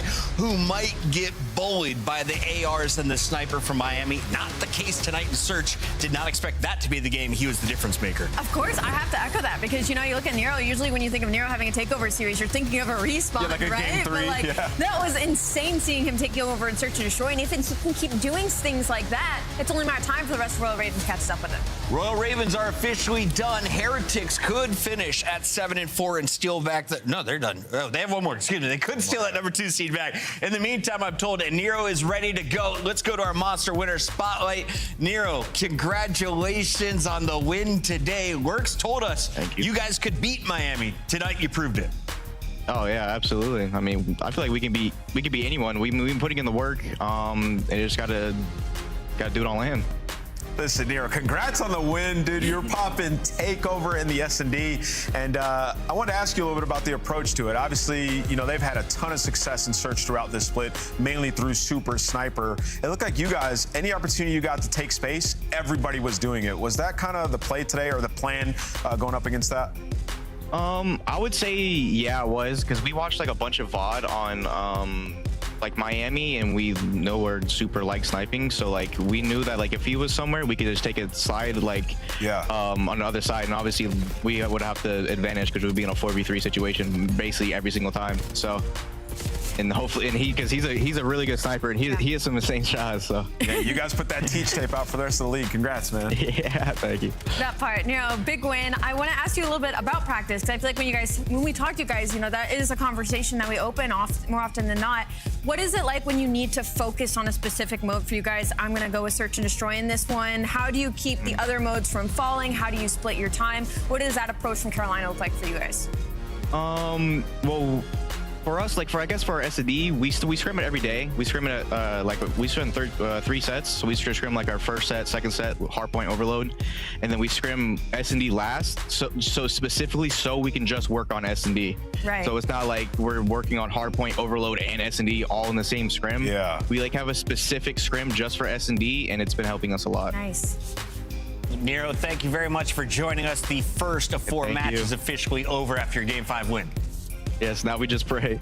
There we go. Pray for the number 2 seed. They finished as high as they possibly could. Carolina is done, but we still have 6 other teams waiting to play. When we come back, it's more colors than a gender reveal. We got pink versus baby blue. It's FaZe versus Cloud9. Ocus, lock in. Ant's got a microscope on you.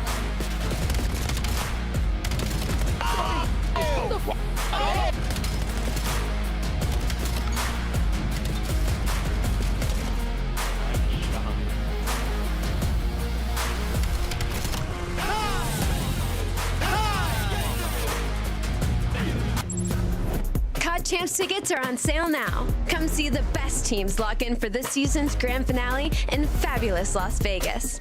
All 4-day passes come with early venue access. Head to FazeVegas.com or scan the QR code to get your tickets now.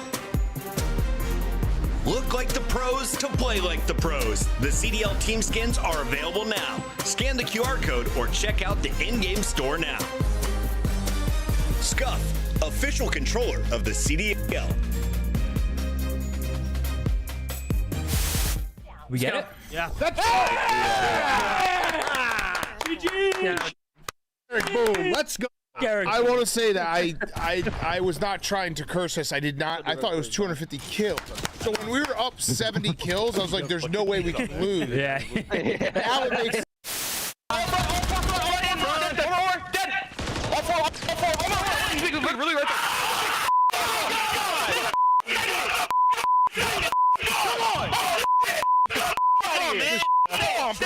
Yeah, got me. Don't even worry about it. Got these guys on. So go next. Don't worry about it. Yeah, did you go next? Just go next. Just go next. Yeah, we're good. Oh, baby, we gotta laugh that one off, boys. Oh, yeah, we gotta laugh that one off. I'm bad. We gotta laugh that one off. Christ. We're done. So, yo, one break now. That's great. One more. Happy on AG. Go, look at I'm blocking. Let's front. Front, left, left, front. Watch out. So nasty. Match up. Oh, go, baby. Holy sure that's the one.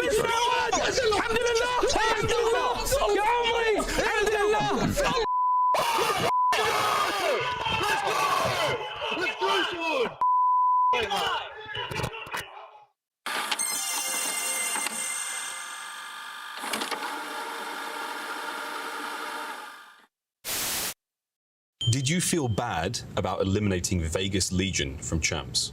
Yes and no, but yes. They're seeing him like, ugh. I don't know, actually. You are lying. I'm lying? Them guys. Yeah. My bad, Clay. Keep that shit together. They ain't ready for you. They ain't ready for you. They ain't ready for you. They ain't ready for you. They ain't ready for you. It's your time, better go get it. No slow with it, move like you're so in it. Knock it out the park, yeah, show in it. They ain't think you had the guts, now they know really, man, you better come with it. You ain't playing no games with them. Your homeboy gave up, you ain't changed with him. Do it right, cause you never switch lanes with him. You gotta fight for the goal, just hang with it, hang with it. You're not down, no shame in it. But you gotta raise up with a flame in you. Put your fist in the air, let's push till we dare to the victory, yeah. We can picture it, yeah, let's go. They ain't ready for you. They ain't ready for you.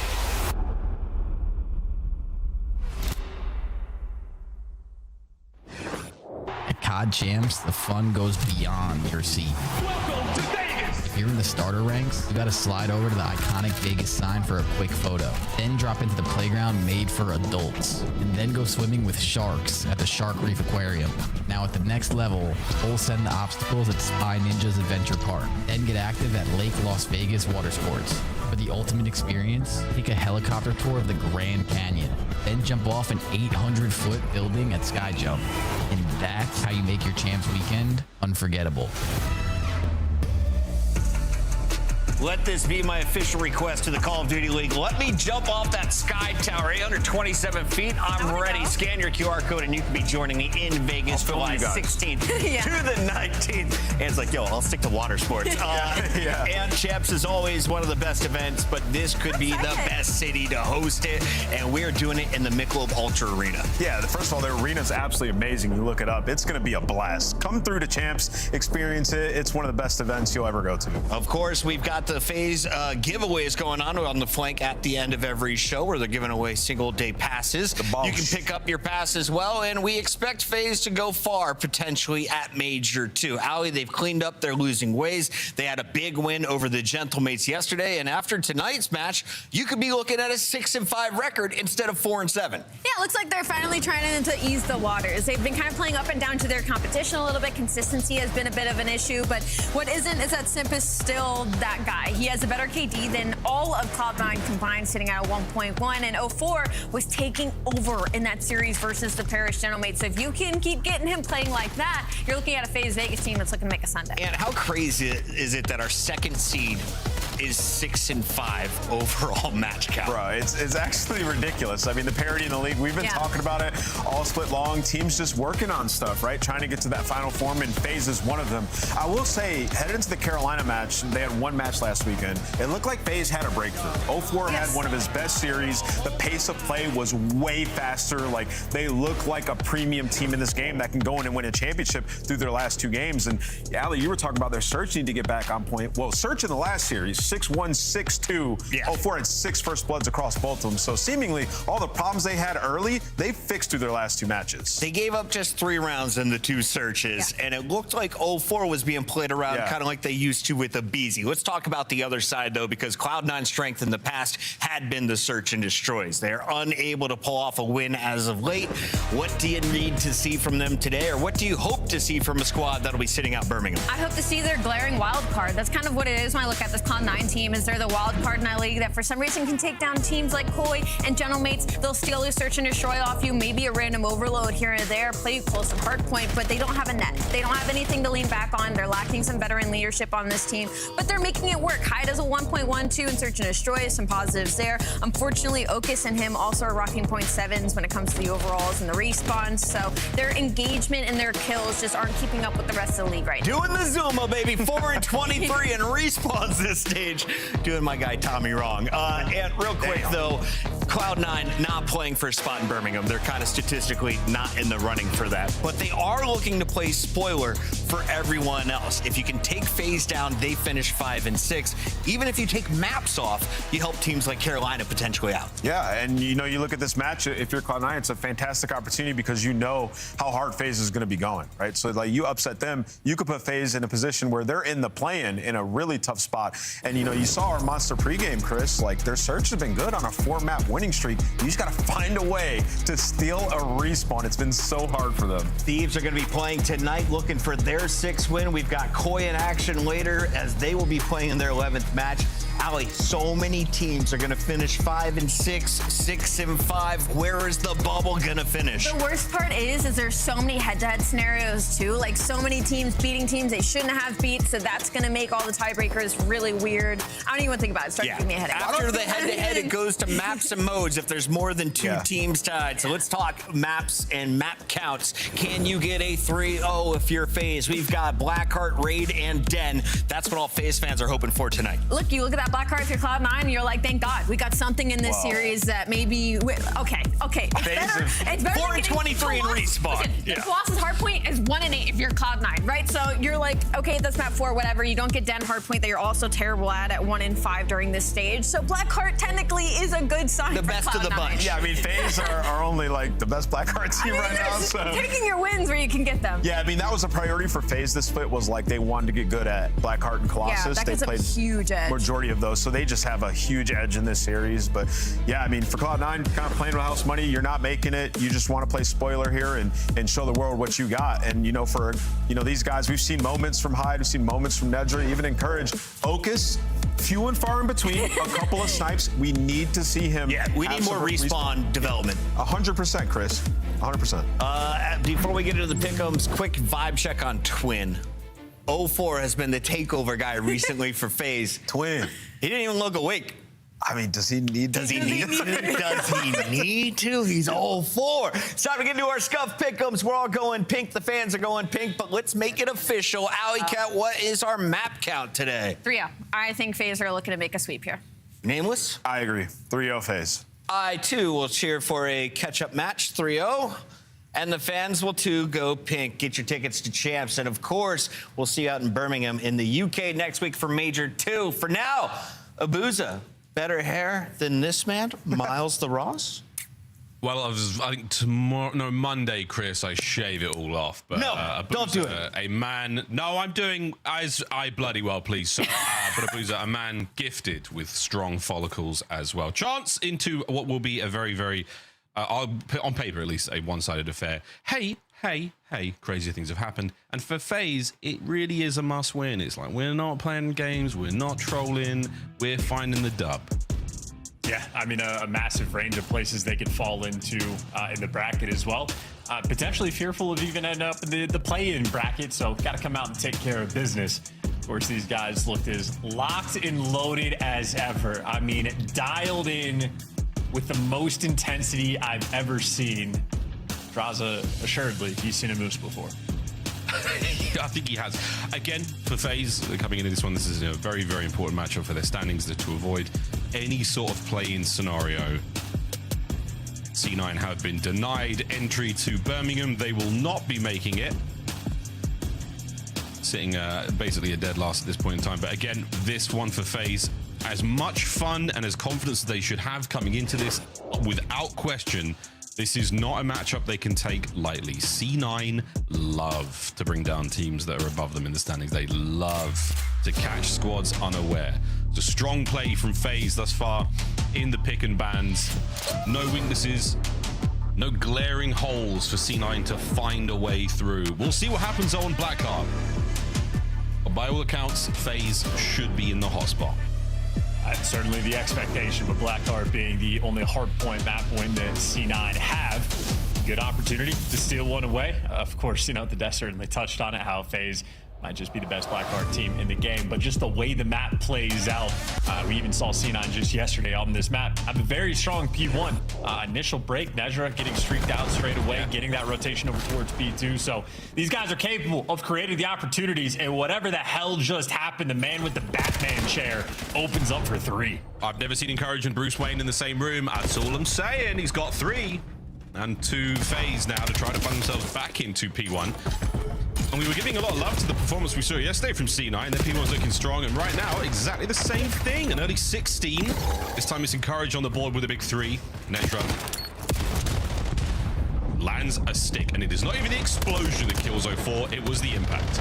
I mean, whatever gets the job done, you'll take it. Another kill swinging their way. Good tags on the players inside, and you're expecting C9 to be able to get this time. Do they read the fast route, though? Draza very quick to hit through P4. The moment the spawns flip, well, C9 turns their head, but this is a top half, bottom half of map sort of situation.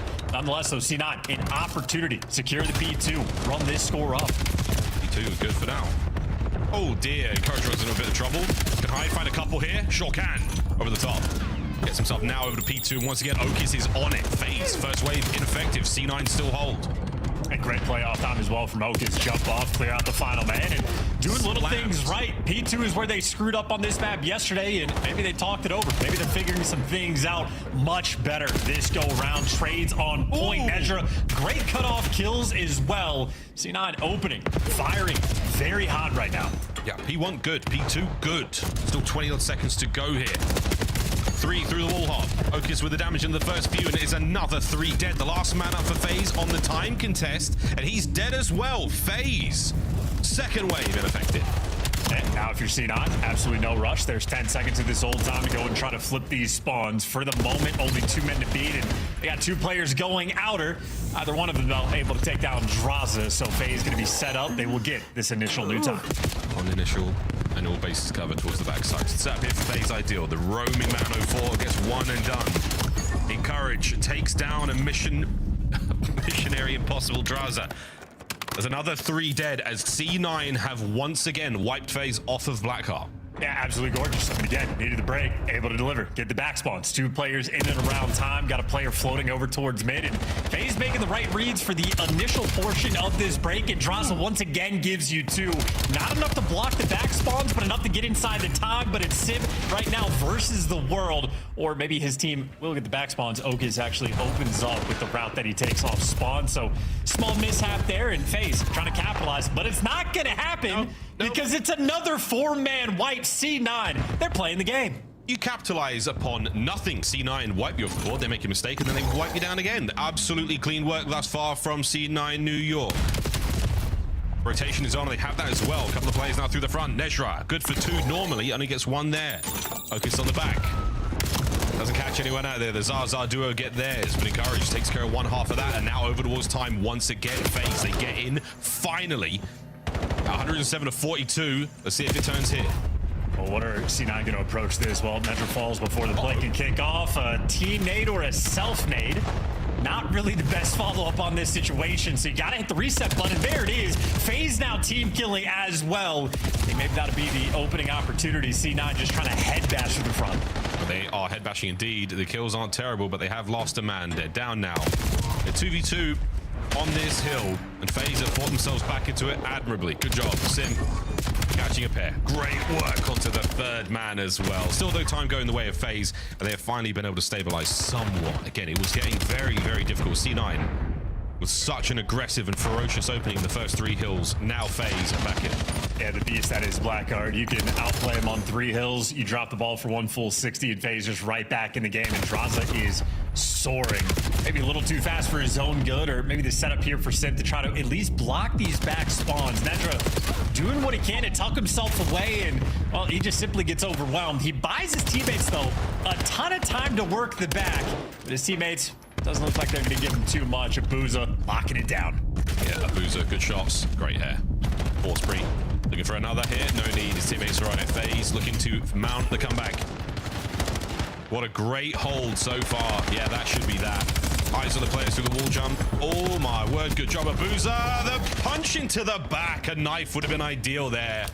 But C9, a late break and a little bit of extra time just to maintain what lead they've got. The good news for them is back to P1. Can they find the same success here in the second set? Well, not the start they're looking for. Simp is going to be able to take this over and already immediately working this pinch. So C9 are sending 2 players just to check on him. And, well, only one was actually paying attention. So that's a free 2-piece. That is a freer 2-piece. And C9 a moment where they should have picked their controllers up because, God, shooting back would have been nice. By 2, get 2 free. They're on C9. What a deal. What a deal. Lovely work here from FaZe. They are fighting their way forward. A big spree now from Simp. And a lead change in the second set. Let's go through this. I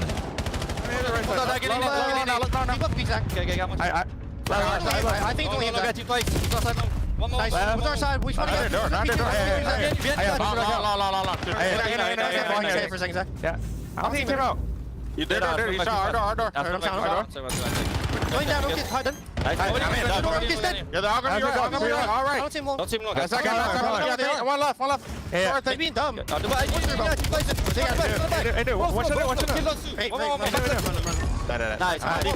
Long.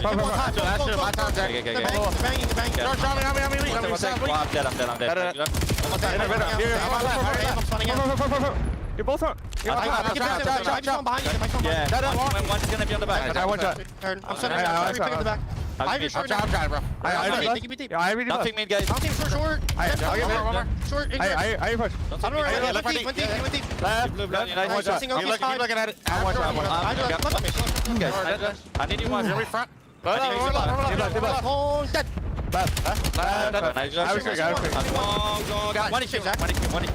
I'm getting out.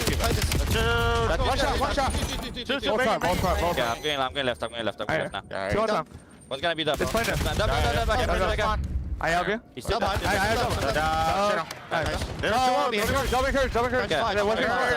One shot. Chance a clean rotation there from FaZe. Anything to take away from the comms?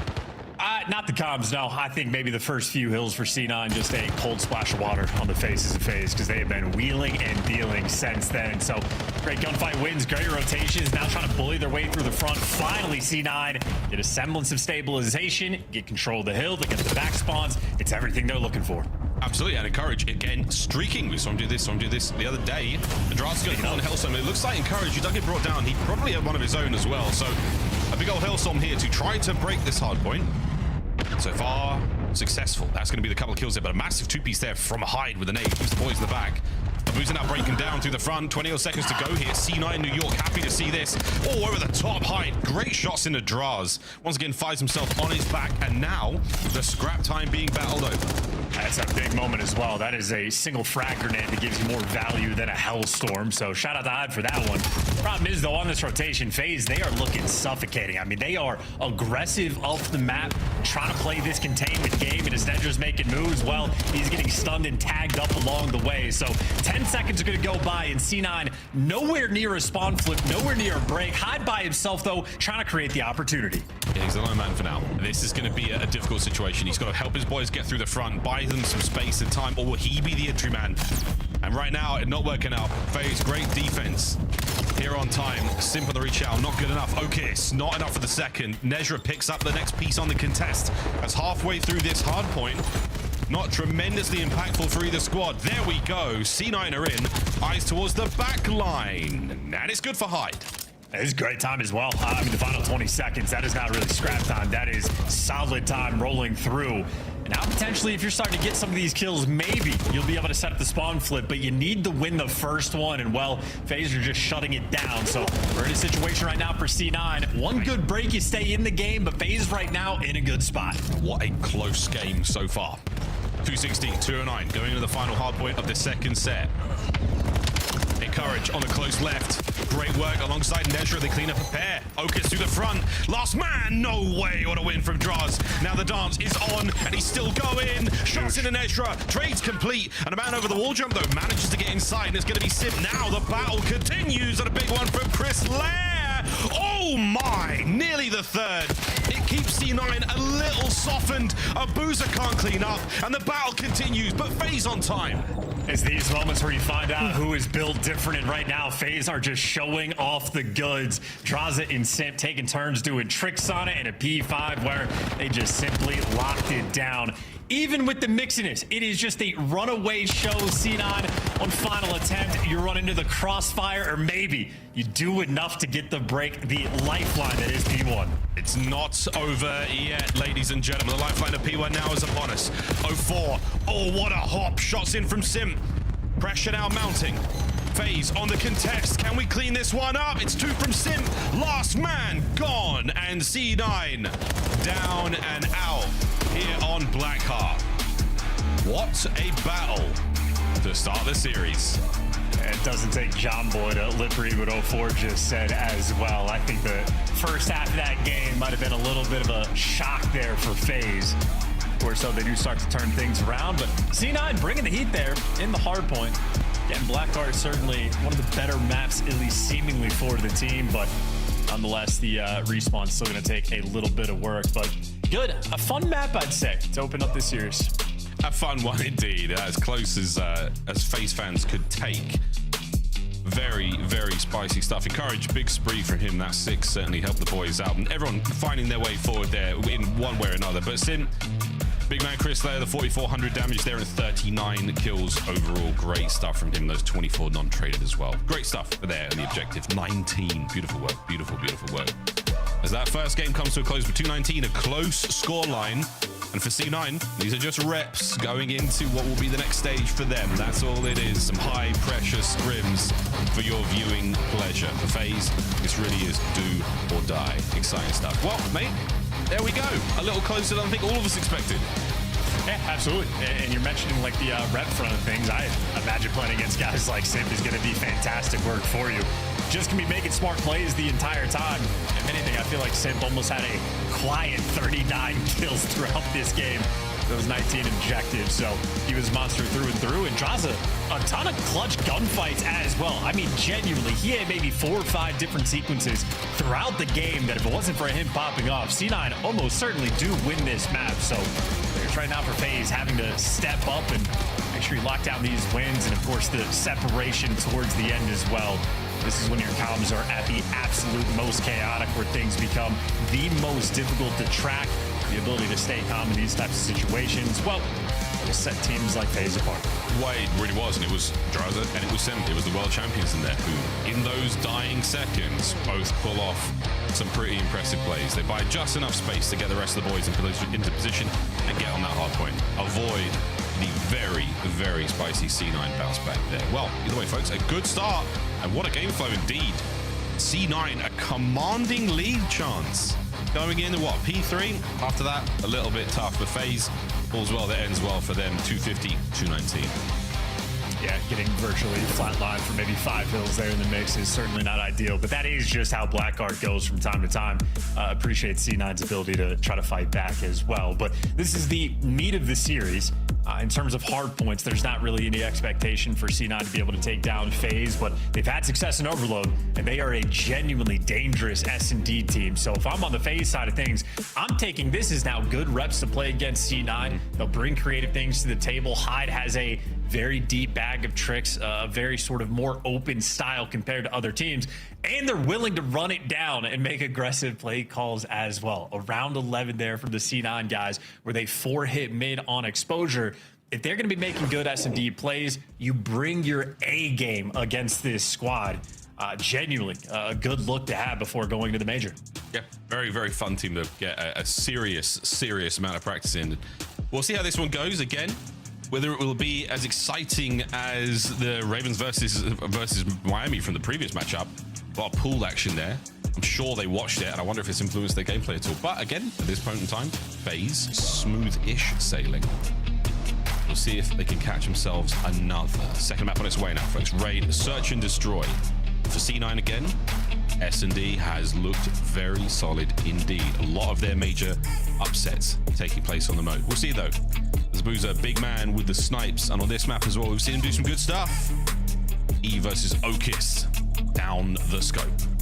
Well, if anything, I'd say a minimal sniper impact there from Abuza. Only 7 snipe kills, but the #1 player in kills per round. So they'll only put it out when he's feeling it. For the most part, he's just the normal iron threat in 0-4. Number 3 on your mini-map. Typically the player to watch for, well, FaZe for the opening duels. I'm going to eat my words, though. Nice first play from Abuza. Yummy, yummy, yummy. Orcus gets one back on Sim, makes it a 3v3, and a battle through mid-map, continuing, and Hyde trying to get involved as quick as he can. He's got 0-4. What coverage? Abuza strikes for his second. Okay, apparently he's feeling it. Not too shabby. Give him the sniper ace. Why don't you? You won't. You could, but you probably won't. Nezra still with that bomb. Ringside now as Orcus backs him up. Round R. Nezra on the peak. Great work onto Abuza. Denies the ace. Can't get out of the window with his life, though. Draza shows up just to make sure that that player does not get away with it. Jump check there as well on the intel. He definitely saw Orcus. He's buying a little bit of time. Get 0-4 in position in mid. Surely now crosses over. This should be the con play here from FaZe. And a very clean first round. Yeah, those spidey senses from Orcus. Not tingling at all. Draza just calming you out over and over and over and over again. You got to imagine he's feeding his teammate that information, but we were dead set on looking forward. So not ideal there, but hey, what was ideal is Abuza snipes. He only has 7 on this map. Well, he is adding to the collection. And this one was great. I mean, not even aiming for Hyde there, waiting for the player to come out as Zig. But as soon as 0-4's red dot becomes a point of focus, he was there for the cover. Lest we forget his ace chance. You know, he hasn't had that much of an impact, but he does have an ace on this map with a sniper. You know, there's a few moments. So either way, Draza starting this round off great. 0-4 on the quick follow-up. This is exactly where he wants to be. The good nade there's going to put Encourage in a bit of hot water. Or not. Dodges it. Regardless, bomb planted, full control here for FaZe. Yeah, great plant spot as well. You're going to be able to see that bad boy from anywhere. Wait, hello. Draza, or 0-4, excuse me, Shaolin trades there for at least the first, but now a 2v2. And Simp is just running at him. Yeah, he's got a spot to work with here. The pistol's not going to work out for him at all. It's a 2v1, boys. And now they're going to run and defuse the bomb. So what an aggressive round from FaZe. That does not work out at all. Nezra. A 3 spree, and now the defuse. Yeah, great teamwork as well. Everybody grouped up together there in that 3 versus 4, and FaZe, even in the post plant, deciding they want to get active. 0-4 full sends it into the mix, and you had a few of those trades going through, but once you settle into the 2 versus 2, Simp overchilds a little bit too much as well. FaZe, if anything, overconfident there in that round. They expected all the members of C9 to be back there as well. They're expecting a play through mid, maybe even a wrap through garage. See, I said garage, not garage. Got to drop that, going back to the motherland.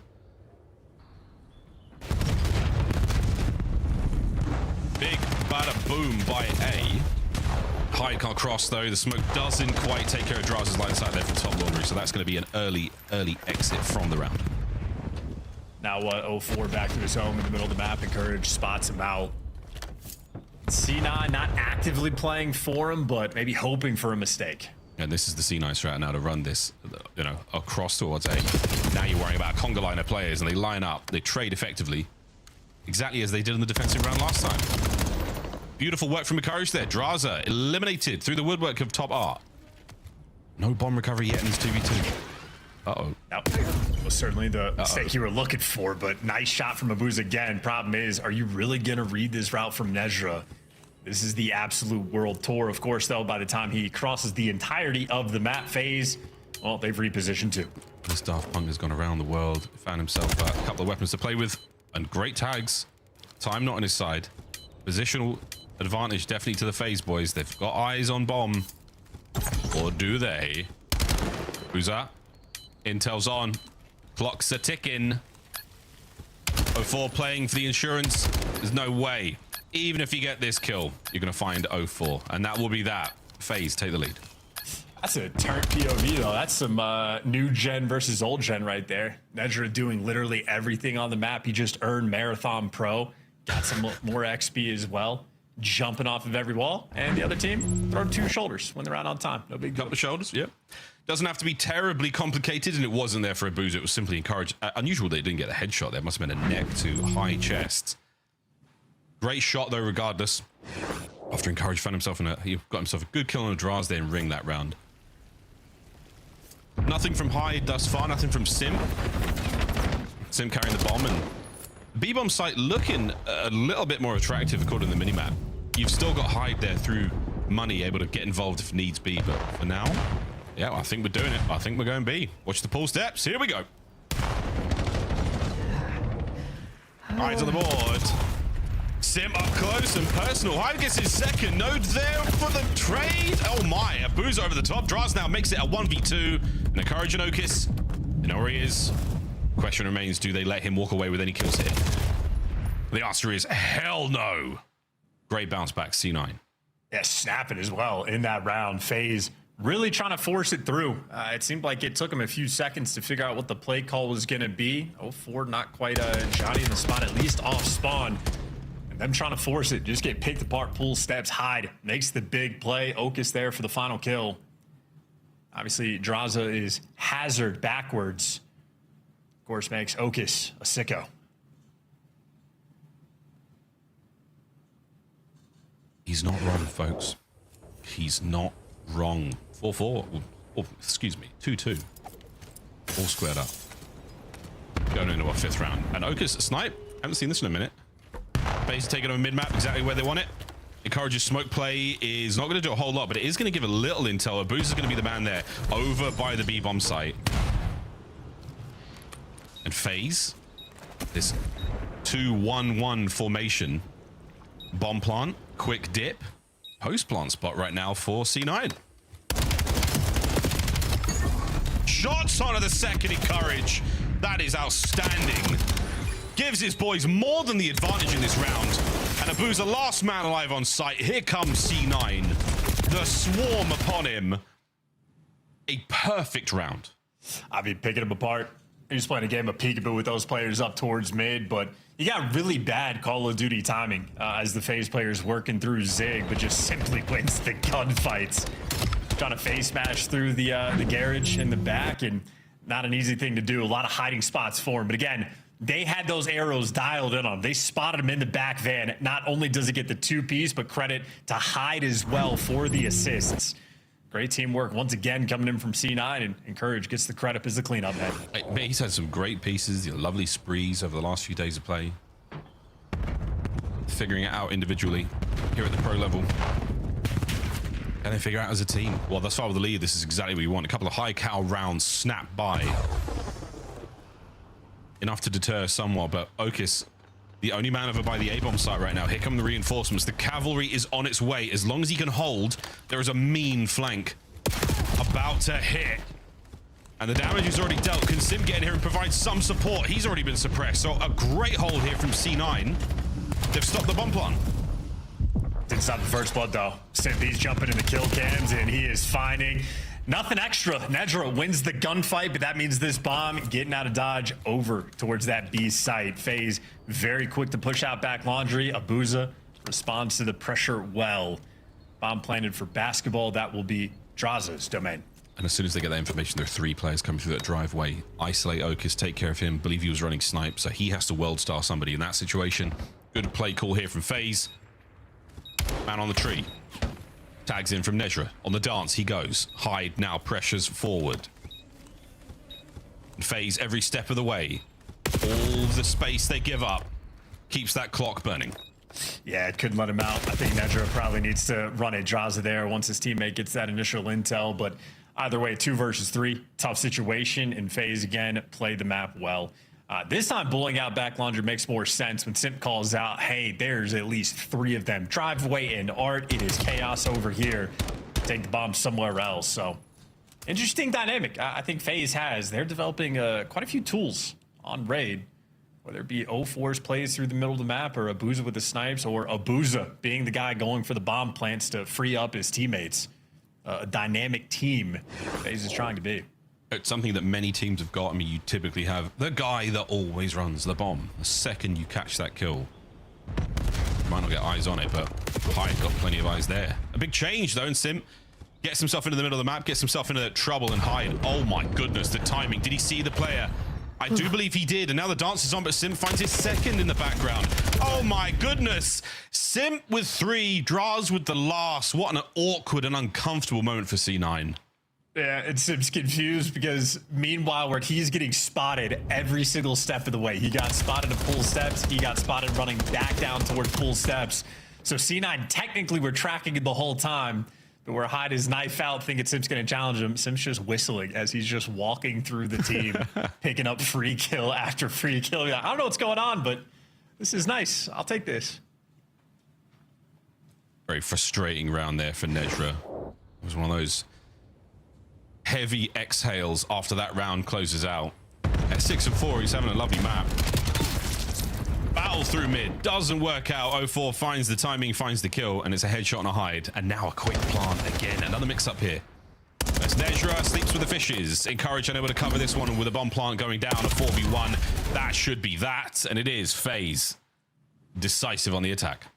Yep, good repetition of a mid-map hit there on the offensive end. You get out first, which means if a guy's sliding out through kitchen, he better hope and pray there's nobody there. There was three players there to get that first blood. C9 in that round simply overwhelmed. And FaZe, honestly, I know we're about to go into round number 9, but this has felt like a very quick map. We've had a couple of speedy rounds for sure, but well, we'll see at the end. The exact time in game. Sitting a map point for FaZe. It's a B-bomb site hit right now from C9 New York, and it's the all-in nades over the top. Mid-map total coverage right now from FaZe. Otis, if he does get an eye onto a Boozer, who I think is also sniping. Oh, Encourage got a ton of information. Here we go. Oh, from the prone, catches at least one out. Man advantage very much in the hands of C9 New York. Boozer alone and now gone. C9. Lightning fast. Lightning fast. It's a repetition game. Hey, everybody, let's work on our pool steps, retakes. We'll work on these type of... We'll hit mid-map off the rip. Just trying to get him in, and then a boost that shows full sends into 3 there. They're working on the opening strats. It's not time to work on clutches. We don't have to try in that category. See what the square up's going to be this round. A little bit of back and forth there between Hyde and Encourage. Actually, everyone involved now. Okay, so everyone passed on something there. Play call here on the defense. Really a 2-2. FaZe once again, mid-map. 04 wants it, he needs it, he gets it. Lovely first blood. Yep, him and Abuza working together. Long time duo now, at least at this point. And 0 time wasted. I mean, you get the first blood, A site's open, bomb planted. Abuza might get overwhelmed, but the bomb planted for Art. And I don't think you're going to be able to read these pink arrows on the map. And well, no, again, the wrap through pool to take care of Draza. Encourage finds his 4th in a row. Tough man to die. Oh, Sim. What a follow-up. Yeah, it just takes care of that. Smoke. Detonate. But wait, it's a trap. Oh my gosh, what a win on to Encourage. All down to Okis. 1v1. Not a lot of time on his side. And 04 through mid. Can he get it? Another smoke and joke. The pistol from the hip. Okis catches the defuse as well. We go to an 11th round. Attaboy, going to the round 11. See what these cats are made of. And great clutch from Okis as well. As long as there's just a single player in front of him, one direction to look, the man is a menace. Nice straight out on the one-shot Simp, and then just gets to hunt 04 down towards mid. 04 trying to be cute with the smoke grenades, but the hit fire just too good. I mean, look, precision goes out the window when you can't see anything at all, and he was bound to hit 1 or 2. Nerves on now, FaZe. It's been a couple of rounds. You've let slip and slide. Now, a final chance. A shot of life directly into the veins of C9. And they get the attacking round as well. Smoked out. And it's a total fake towards the B-bomb site. They've pulled a couple of these players, and I do believe that Nejra has managed to make the cross completely undetected. This is gorgeous. This is absolutely beautiful. C9 do not fear playmaking in the round 11s. They got the bomb down. This is what they want. Encourage a close range here with the M15. He's turned the wrong way. He's been gifted the first. Draws it down. Trades immaculate. And now over to Nejra in mid. A little bit of information passed. The retreat from C9. Just buying time. That's all you want to do. Get the information. You don't have to over-challenge. Just stay alive and you're good. The chase is on though. 04 gets involved. A man on the bomb now. Abuza finds his kill, can hide. Save it all for C9. No one quite to defuse just yet, and he plays it well with 15 seconds. FaZe clutch it up in round 11. A 2-0 lead in the series by the hairs of their chinny chin chins in both maps. Aggression pays off as well. C9 certainly making him work for it.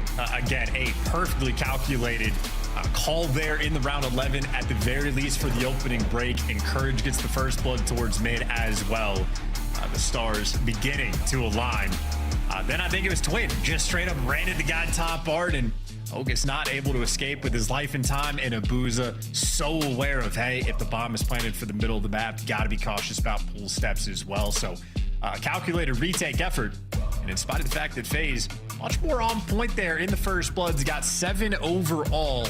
C9 still took a good fight to him, but again, that is just a good round 11 rep both of these teams just got. Fantastic round 11 rep, high pressure.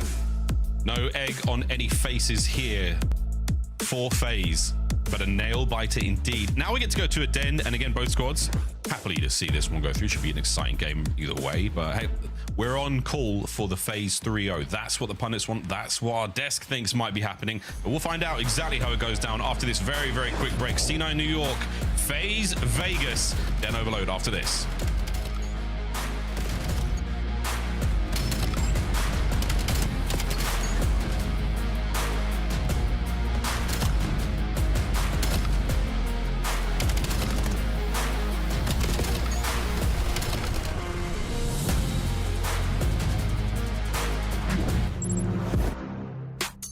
Black Ops 7 returns to the Esports World Cup in Riyadh this summer. Scan the QR code to be notified when tickets go live later this month. Start the season strong with the 2026 Call of Duty League Pack. Grab yourself the CDL operator by scanning the QR code on screen or check it out in the Call of Duty store in-game now. Scuff, official controller of the CDL.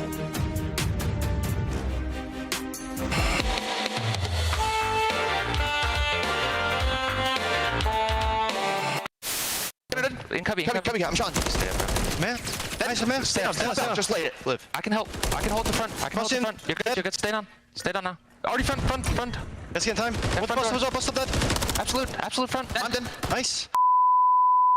Boys, holy that P5 was so me neither. That P5 was No. Would you rather stack a point and just get that extension? Because they don't even have 2 ticks done yet. Now they will, as Formal, he gets pushed up into wood, and they're just playing around these spawn kills. They're looking everywhere. Only 1 death in this round for Optic. Oh yeah, this has been a clinic, an absolute clinic. That you and Karma and crew at the top are feeling safe with 3 rings. Karma, Crim, 6, and Clay all with 3. H, JCap, Apathy, and Arcades, as well as Symphony Beezy with 2. And that list should stay the same. We're safe for now. Nobody's catching us this champs. I'm happy about that. We do have quite a few world champions up on that stage. We got 4 of them up there. I had to bust the rings out. I had to bring them out back to their natural habitat. They were forged in arenas like this at Call of Duty champs. Nice, good shit. I have it. Dead. Nice. Dead. Let's go, guys! Let's go! Let's go, Bruce! I'm sorry. Nice, 4. Yo, holy their guts, bro. Look at running. Fucking dare you. Let's fucking go, baby. For life, go. Guys are fucking ants. Guys are fucking dogs. Welcome back, ladies and gentlemen. Map number 3, FaZe Vegas taking on C9 New York, and yeah, a very, very close round 11 gets us to this point in time. But FaZe still on track. Keep their run to the Birmingham Major a little bit more comfortable. I don't want to say comfortable because, quite frankly, none of it will be. It's a stressful situation that all of our players to find themselves in, but they are not taking C9 lightly. C9 Chance absolutely bringing their A game thus far. Yeah, 2 very close maps we've had. Obviously, the round 11, but was a 20-30 point game there in the hard point where they just have to win on the final hill because every hard point game ends on the final hill. But nonetheless, about to go to an overload.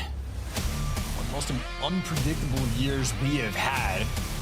You expect the prediction to be FaZe just get the 3-0 dub, but in terms of that 4-23 record that C9 had, well, 3 of their wins came in this game mode.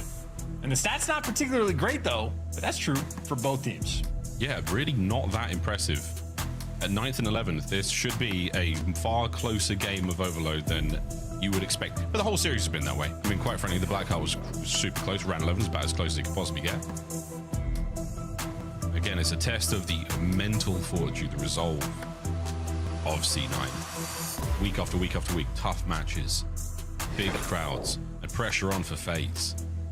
Not just the Birmingham run, but not to fall prey to an unorthodox signing in the Call of Duty League. And C9 have come in and done the very best they can with the pieces that they've provided. Upsets are plenty, but that consistency still not necessarily there. Well, they find it though in this game of Overload. Den can be a very, very cruel map indeed. Here we go though, fist bumps are done. It is time to dance. Get that monster down, you Ocus. Let's see if you can't find the dub here on Den.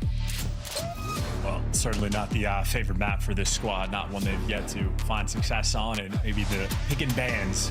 Other teams starting to dial in on this C9 team.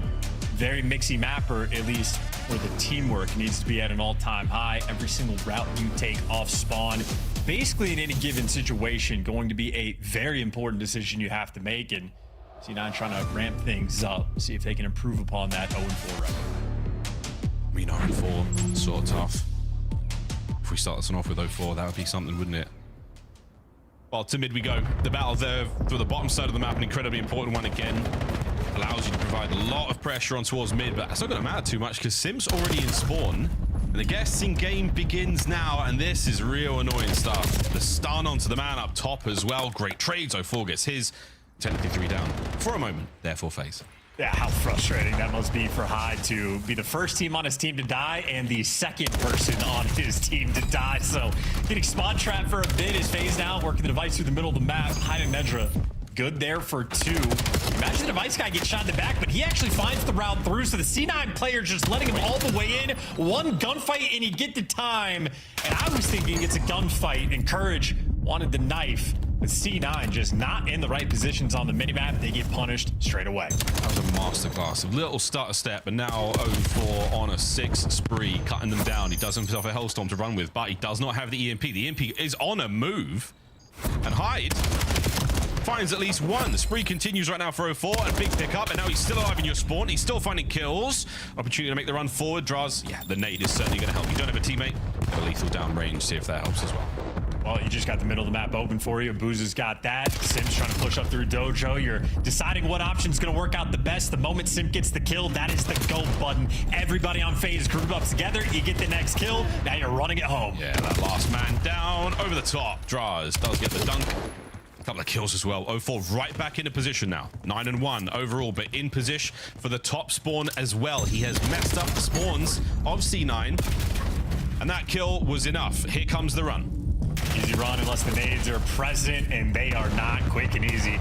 How about that for a rally capture there from FaZe?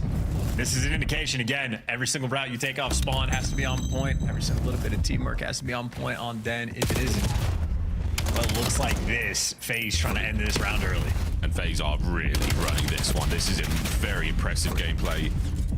Good kills across the board. Booster says, yeah, B is clear. Get on in here, lads. And here we go for Simp. He gets another. And the halftime whistle blown. FaZe. And ruthless first half. At 2 minutes and 16 seconds, I believe, is that rough final tally there for the time. Almost certainly a record. And C9, I mean, are maybe on their phones in between the half, if that is an IDF out check they are. No one's that checked. No one is that checked. They're not throwing in the towel just yet. Quick highlights here, folks. We did have a lot of footage to choose from, so well done, team. But that little starter from 0-4, that back and forth, again, for Encourage, a great idea. He tries to body block the box, especially with his knife out there. We've seen many, many players hit that dive. Sim hit it twice, for example, in that first half, in the short first half we saw there, but we are on track for a very, very quick game of Den. We're already into the second half. 3 in 10 from Hyde. Can't say they're not trying, but this is absolutely lethal out of phase. And they are not slowing down. You got a guy already pushed up towards the outer lane. Hyde's going to get dropped, and no one is couches for the follow-up, so you're playing that firm defensive line. Draza going for the juke, sliding out, but the stun's on point. I think C9, that defensive resolve going to be there. Now, the faster you go here, the better. You need 4 captures. You got 4 minutes to work with. Got to work very quick. Trying to get something done. It's big damage, though, from Abuza, the carrier there. So heavily hit, he had to slow things right down, and no force managed to find himself on the flank. I'm not sure this is going to matter too much. Defensively, though, Simp in position. Trying to slow them down. The rest of FaZe are in spot now, and that is going to be a couple of big kills. And we are not out of this yet. FaZe still have the numbers, and you managed to take care of the carrier, so the play once again comes to a halt. Yeah, and they're not even going to pick it up, so Draza, the keep away game on point. Maybe a missed opportunity, but hey, that's 2 in the feed, so you can keep the play going, or the device will reset towards mid. You're going to have to sort of reset the situation once again. And Nezra has good time to actually go and work this pinch. And Encourage gives you 2 in the middle of the map. So now you got guys in a good position, and you jump up the window into the clutches. Nonetheless, device control, you could send this home. This is a cap. This should be a cap. Wait. Simp from spawn. Yeah, Okus takes the safe route. Coverage there still good from Encourage. Gets a set of kills. A little bit of a little team moment there, but regardless, they're to the bottom side of the map we go. Encourage on the spree once again. Fighting his way forward. Can he get a couple more players here? You have to worry, though. FaZe have a man on the B portal. This could be a capture again. Encourage another second. And the run now for FaZe is on. Okus is in mid. FaZe could have just ran that right past him. Sorry, excuse me. FaZe is, in fact, running that right past him. They finally lost the overload player, and Simp gets stopped on the goal line. A nail-biter finish there, but C9 doing just enough. 0-4. This is the final try. There he gets there. Just a little late. And he will be taken care of now. Big run, though. Got to get out. Simp trying to play a corner. If he can catch a player here, this would be unbelievable. And C9, the second half, you come alive. Big possession change. Simp now with a Hellstorm as well. Oh, and he damages the carrier. This is big. We've got an awkward opportunity here. Chris Lair not able to get the second man. No pickup either. And that device is still in very dangerous territory for C9. Very dangerous territory indeed. Abuza tries to get very squirrely with it, and that should be it. Surely, boys, on your bike, let's go. Much better defensively this second half. C9 always have that extra player. Problem is, so do FaZe, but you win the actual first gunfight to Simp, trusting his teammates, and well, trusting for good reason. Eventually, they get the cleanup kills. C9 taken off the map, and again, any downtime in this situation is just a beautiful thing for FaZe. That Hellstorm, at the very least, it's going to slow him down, so making a nice, steady impact. And impact no good.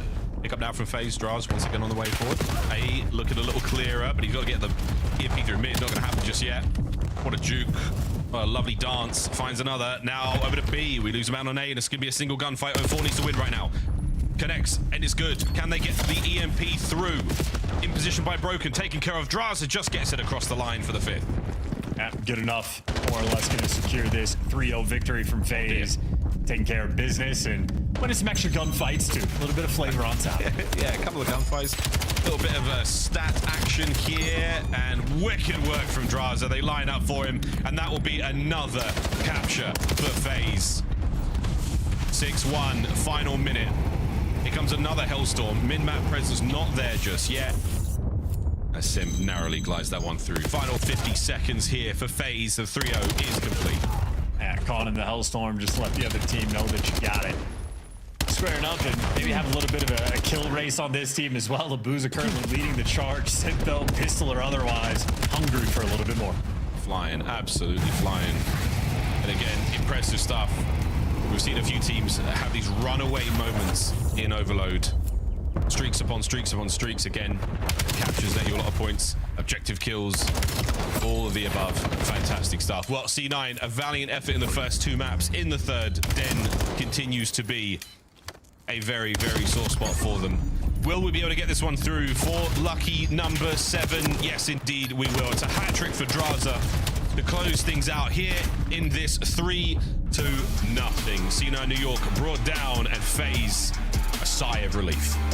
Yeah, no Hellstorm there for a Boozer, though, so I have questions about FaZe's chemistry going into the major.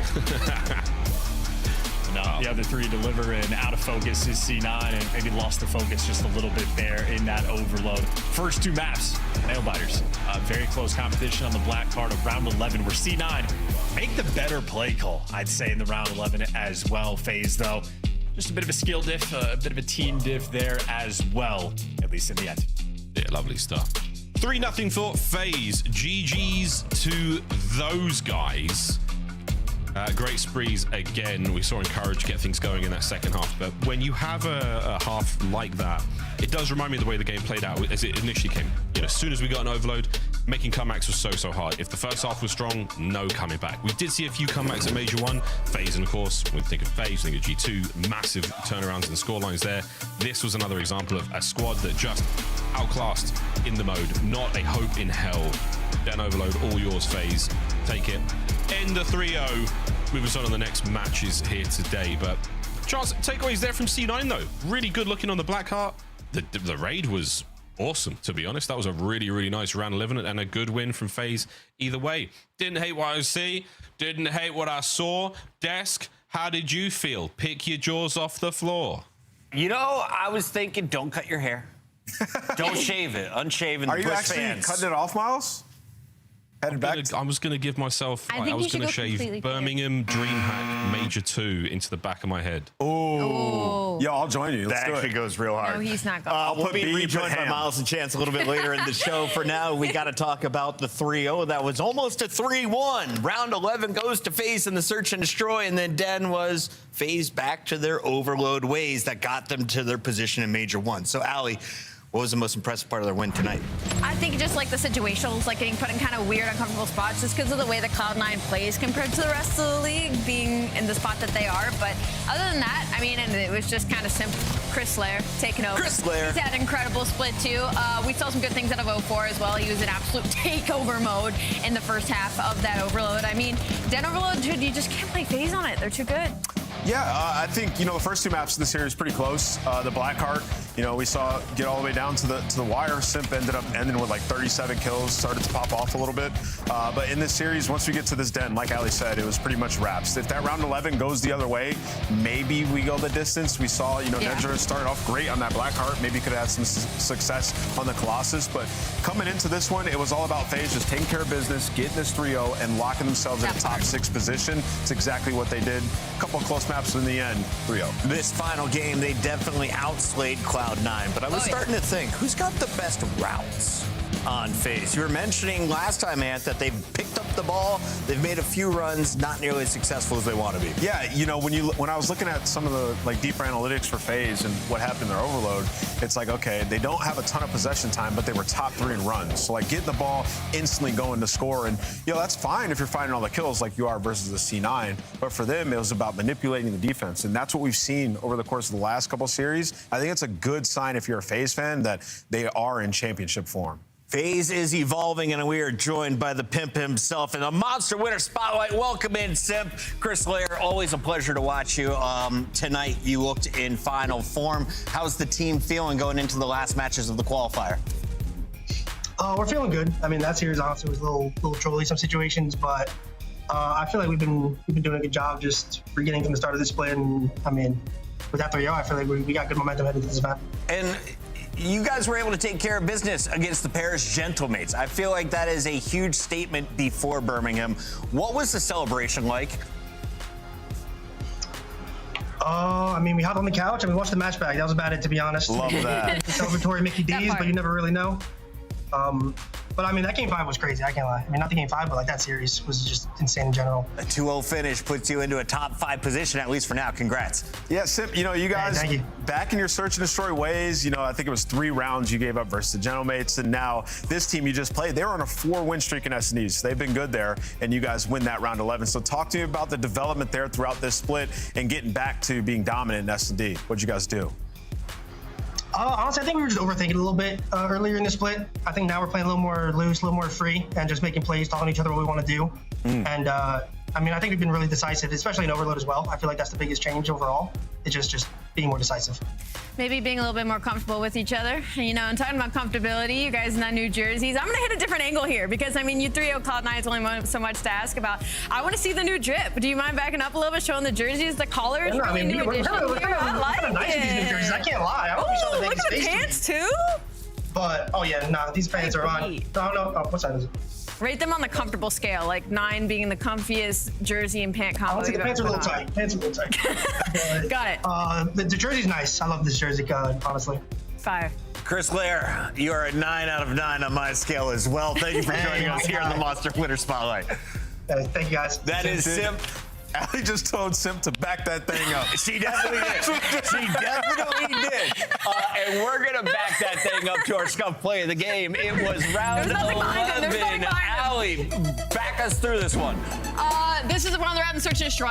They allowed to get bottom K times. This is a really good retake out of phase. Beautiful. Like they overtake this mid section. They're like, all right, we're going to push through mid, play through the pinch, and allow our teammate in Abuza to kind of sit back and wait for an opportunity. And they just execute it perfectly. Yeah, it was planted for mid. You saw there was a lot of B pushes from Cloud9 offensively on this, so it's actually the perfect play call out of Cloud9. The problem is they planted for mid and they wrap all the way around 2 players towards water steps, but meanwhile 04 gets pushed all the way up, right? So the guy that was holding your side gets taken down, and now you're just kind of at this disadvantage where you have to get the kills. Pillars, it sounds easier than it's actually done in game, so they end up losing. I love that reaction from 04. Much harder than they expected coming into their match against Cloud9. Cloud9 still going back to work as they prepare for Major 3.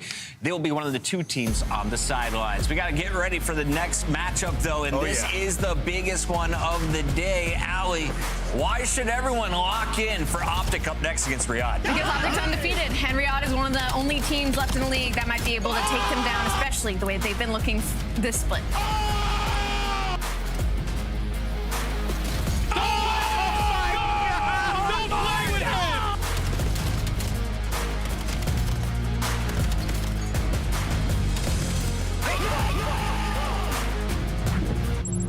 COD Champs tickets are on sale now. Come see the best teams lock in for this season's grand finale in fabulous Las Vegas.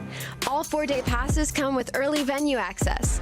Head to phasevegas.com or scan the QR code to get your tickets now. Look like the pros to play like the pros. The CDL team skins are available now. Scan the QR code or check out the in-game store now. Scuff, official controller of the CDL.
Look what we have here.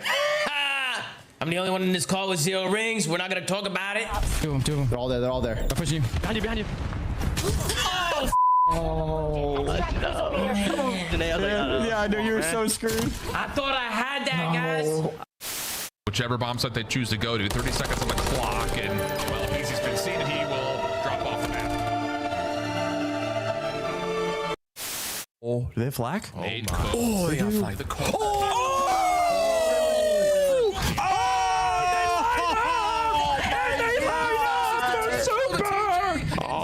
No, I would have did the same thing. He's giving them some extra love in them. No. A few moments later. Able to connect down to one and reset. Right now. Investigate him. No. And Vancouver going to try to take mid away. Make sure they try to protect the end. No way. Oh my God. As he closes out, that's what he wants to do. Okay. Oh! As he did it again! Oh. Billy, lie. But what the hell? What the hell is that? Wait, that guy's bowling. Wait, he's watching bowling. Look. You see, he's watching bowling. Yeah, what the fuck?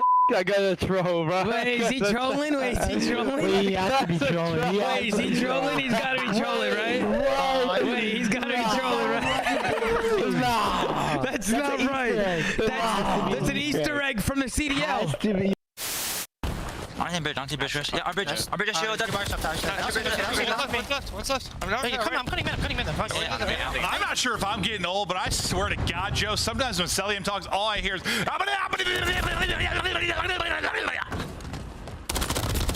Yeah.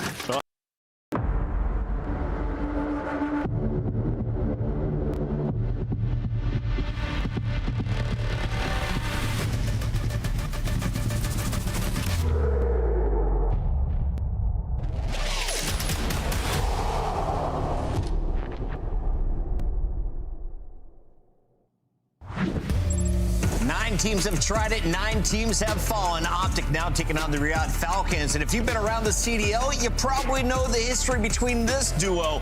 Pred taking Hook's spot, Hook's taking Pred's spot, Pred taking Hook's spot again, and then Hook finally replacing Pred on Optic. Now, if you're comparing their numbers, Ali, as we look purely at this split, Hook might be the best player in the game. Optic might have locked up the right guy. Hook has been unbelievable this split. He has turned something on, turnover some key. His comms have been incredible. His playmaking has been great. And just his presence on the maps and numbers he's been able to put up has made everything so much easier for Optic Texas to the point where we're not even seeing Mercury's having to drop 1.4s anymore. Yeah, awesome comparison we have up here. Also because both these guys, the in-game leader, when you listen to the listen-ins for them, they're going to be, directing the troops and then also trying to get lost behind enemy lines and make plays. And they're both having an awesome stage doing so. So should be an awesome match. Pred putting up a 1.53 in Search and Destroy, one of the best comeback stories as he is now leading the Falcons on the comps, as you mentioned. Let's take a look at our rosters as we get ready for this battle between the green teams. Let's start with the #1 seed. No one's catching them at 9 wins. Mercury's, Dashy, Hook, and Shotzi have been playing perfect since losing the grand finals. It's been clinical for this Optic Texas team. I mean, they have been dominant in every single game mode. They're the best hardpoint team in the game, and that's going to be the only kind of lockup on the other side, as Riyadh has also been one of the best hardpoint teams in the game. But outside of that, they're 9-2 in Search and Destroy, best defense team, top 3 attack. Their overload has been unbelievable, and their map pool is kind of what they've just been working on and expanding throughout the entirety of the second half of this stage. So for Optic Texas, they're just trying to widen the gap that is already ginormous. Yeah, and for them, you saw they're #1 in all the modes. In HP is the one where you could find like some opportunity against them just because of the maps. You look at what do they play? Colossus and Scar for all 10 of their hardpoint wins this entire stage. We're gonna get a couple of different ones in this series, so it could be interesting. Both teams with 2 matches left for the Falcons. You're currently in 6th place. Ali, you could finish as high as 2nd now with Miami's loss today. What do you need to see from this quad to get the upset win over Optic? You need to see a couple of things. You need to see Exit to continue the prowess he has been putting in the respawn.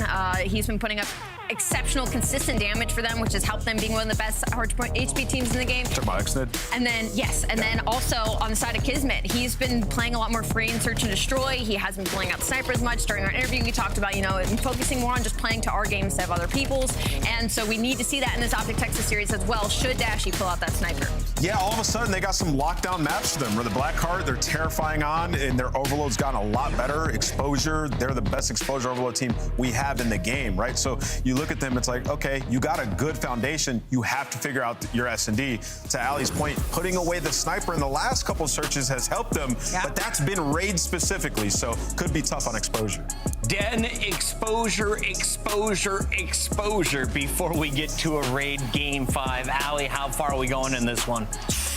I think we might go to a game 5. My only worry with the triple exposure in the middle is I think back kind of like to the Carolina series is like you give one of these teams a hot start in that map #1 and then it's triple exposure afterwards. Like I feel like momentum could be a huge thing when it comes to this series and who comes out on top. Wheels?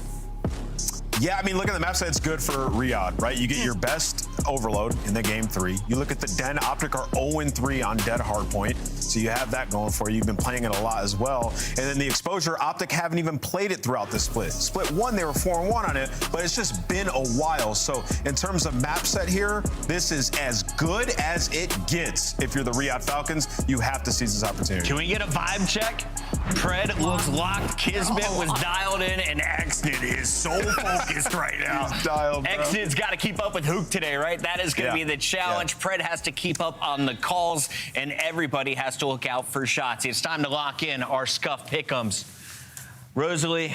Yeah. Do you want me to go first? 75 and 45. Wheeler is still 5 back. I think you're both going the same way. Yeah, I'm definitely going to go with Optic Texas in this one. It's undeniable. It's been undeniable for the entirety of this stage. Wheeler? I'm going with the Riyadh Falcons. I like the map set for them. I think Optic are just straight square, and they're playing with house money. And I think Riyadh get an upset here. 46 and 52. Let's go, Riyadh Falcons. I'm riding with Wheeler today, and the fans are going Optic. I'm just trying to save myself from 100 gifted. Let's go over to Merc and Maven to kick this baby off. What was the Boscom Rider? I think Ryder.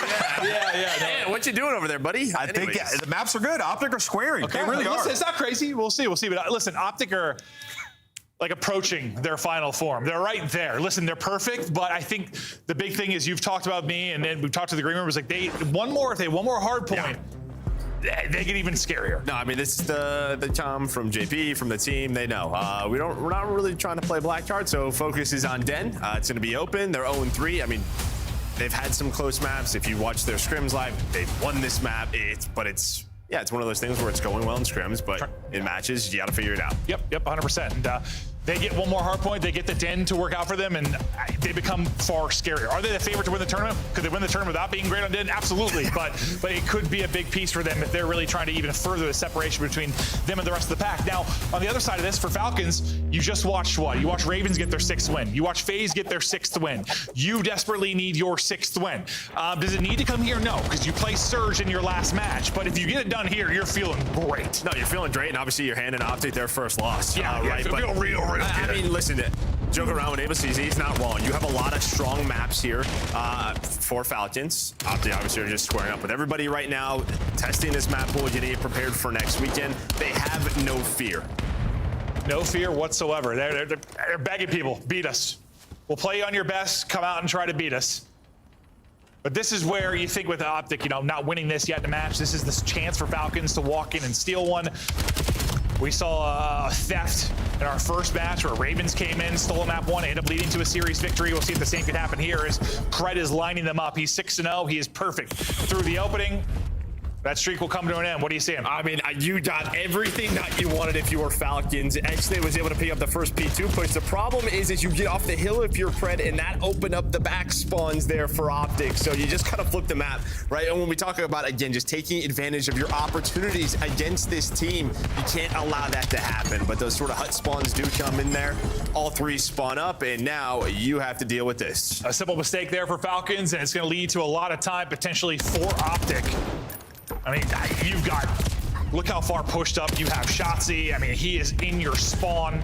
He only gets 1, but that's all you really need. Still going to be 5 to 10 seconds before the push can develop for Falcons. Picking up the spawn in the back perfectly. That is Shotzi. Well done. And that's it, right? Like, that's the difference. These guys know this game to a T, and that is the difference. Some teams, I just think, allow that to happen. They get a kill. Boom, there's a mess. No, that's probably, I mean, we're not psychics. I don't know how it would have gone if the Falcons held on to spawns, but we're thinking probably somewhere in the ballpark of a 50 to 100 point swing.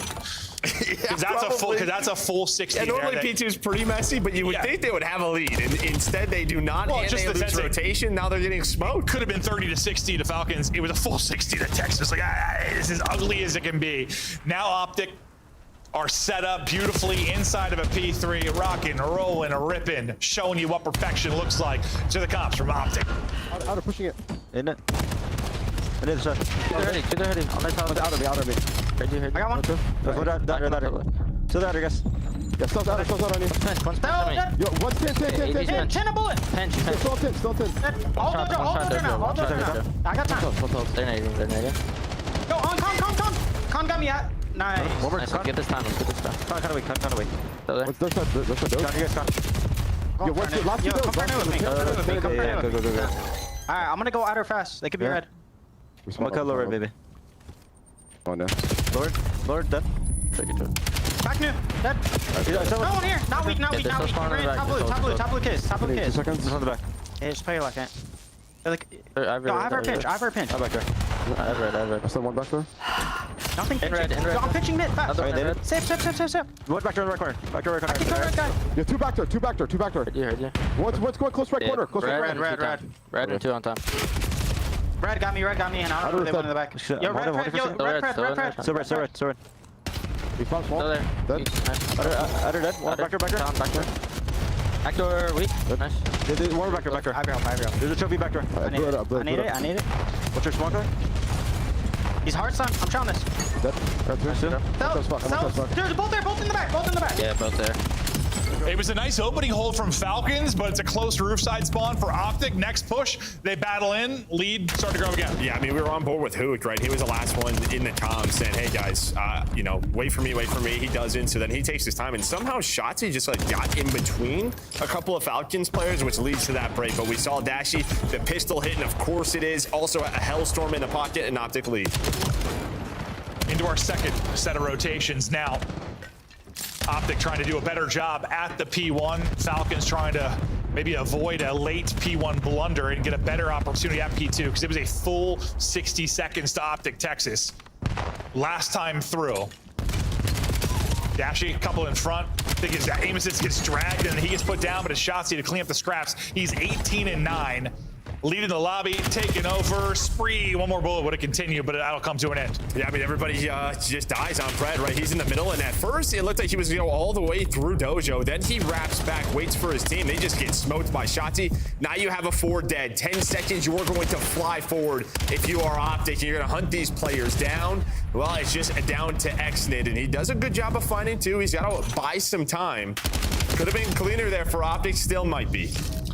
Yeah, I think XD gives them a shot to maybe hold on to spawns, but with Stellium's double, we'll see if this is the reason it might be messy. Yes, it's going to be messy at the beginning because of XD's play.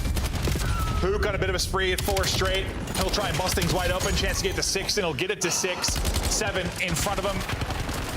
Nothing left in the chamber, so he'll reload and rely on his teammates to pick it up. But Optic dealing with it, and so far P2 has been their playground. Yeah, Mercules was turned around, but he just did not expect that one player to be in the back. He knew it was an option, but Kismet able to win that fight. So you are able to break in. So another streak added to the arsenal.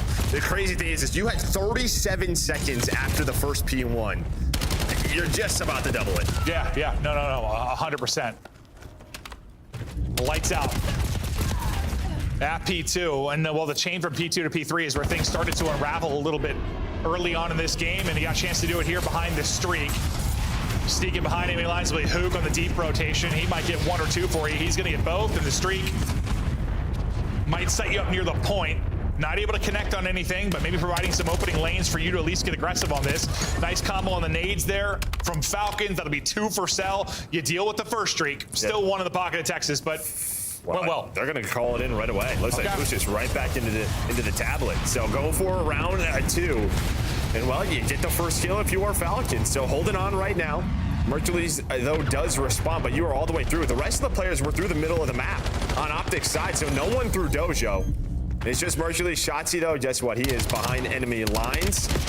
But I think you take this Falcons all day, and you can look at the spawns, and you're holding on to the time. Cell's on 5 in a row. Yeah, you're still down 80, but that could have been game. It's momentum. No, that could have been ball game. If either of those streaks works out a little bit better. And does Cell get a streak? That'll be another question.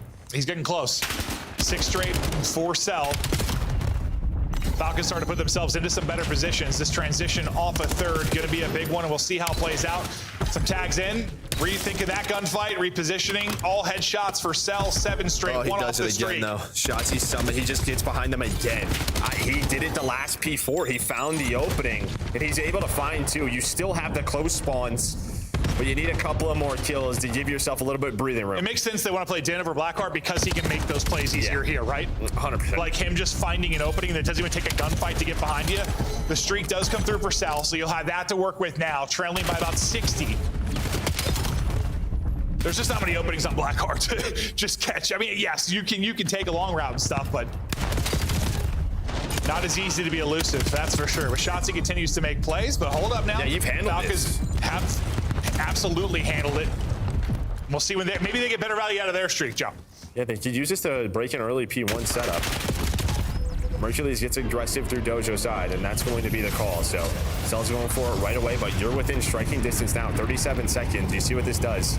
So Optic, they're just going to hold for map control, but Kiz is going to get on the time, and now you got to win this fight. Plus, you lose one. Probably not what you wanted. You're hoping to avoid that. But numbers in the side, or on the side of Falcons is Pred, Exnid. They're going to find 3 Kizes on the hill. Here we go. All right, comeback. Mounting much better value out of your streak usage there for Falcons.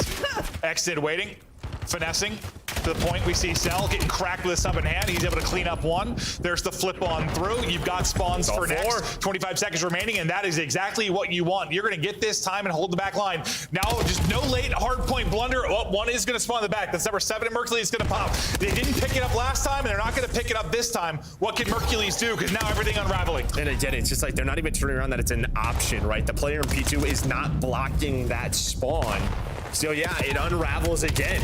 So Mercules is gonna make you pay. Now it is Exney just trying to hold on. His teammates will be here. It'll be a bit of a mess, but you have spawns if you are Optic. If there's one thing we're gonna look at the end of this, this is an Optic win. It is going to be the P1 to P2s. Yeah, both of them. Falcons just can't seem to pick up the spawn, but they're doing it from the front, holding Optic in the back. If they can turn this into kills in time, this would be just absolutely massive. Lead change is looming with this kill. It'll lead to it. It was a contest to the point for a second, but now the lead change is in. Falcons go out in front. The skirmishes continue around the point, but what a great job, honestly. Falcons, without the spawns in the back, doing a great job for the front. And this all starts from that P3, right? Double Hellstorm, you hold on, you're able to find the time, then you turn into a P4 hold, but the game is not over. 20 seconds, Optic fight for the scrap time. And well, it could come down to that P3 again. Off to the races we go. Trying to get in position towards P3. We'll have a one-on-one towards the point. Did you see him though? I don't think either player saw each other. Or Mercules maybe saw him. Mercules gets some damage in, softens up Kismet. Kismet though, great job backing up to his teammates, at least able to get a kill before he gets dropped. Extend tracking, not quite on point, he will fall. Cell, hurt, dropped, Hook with the multi. The skirmishes continue here around the hard point. 20 points away from the victory though right now are Optic. And well, Mercules with another double. We saw it on P2 to break for them to get in. And well, there is the triple to try and close out game. Pred is fighting, doing the best that he can. But Mercules, I think, calls map 1. One more opportunity to get in. They've got to go. They've got to win every single fight. That is not going to happen. Optic will take the map 1 and yeah, the P1 to P2s. Just plague Falcons there. And yeah, no, they're just, like you said, they're just not even aware the spawn could come in. We saw a couple of those split spawns. Like, you just know how goofy they can get before P2, and you saw players pick it up on the side of Optic. It just does. The same reads weren't there for Falcons. Yeah, there's that back HUD spawn, and I just don't think, you obviously don't block that from P2. And that's their furthest player back, right? You have to be in couches or lobby right outside on those stairs. Instead, they're trying to play in through sort of the other side of the map on P1 and P2, and it just, you can see that split spawn will happen. It happened 2 times, but stats-wise, massive game out of Pred. A bunch of multi-kills. Mercules, though, he's in a match that with Shotzi. And if there was one other thing you might highlight on the Optic side led to the win, just a couple of times that, well, the guy that slips through. Shotzi able to get in behind enemy lines and make some plays around the objective. We'll check out some of the highlights as Mercules puts up over 4K damage, and Optic get their first win on Den. As you said, they've been getting it done in scrims, just trying to get it done in matches. Yeah, it's going to make Optic fans very happy, and it could have been a lot cleaner. Could have been a lot cleaner for against them. a good hardpoint team. Yeah, probably don't want to use both Hellstorms at that P3. Maybe, yeah, the best. Could have gone better, yeah. Could have gone better for them. That's probably the one thing that they will look at. Because that was a hell of a fight out of Falcons. And this was that chance. I thought Shotzi broke P4 again, but you can see his teammates were just kind of so far away.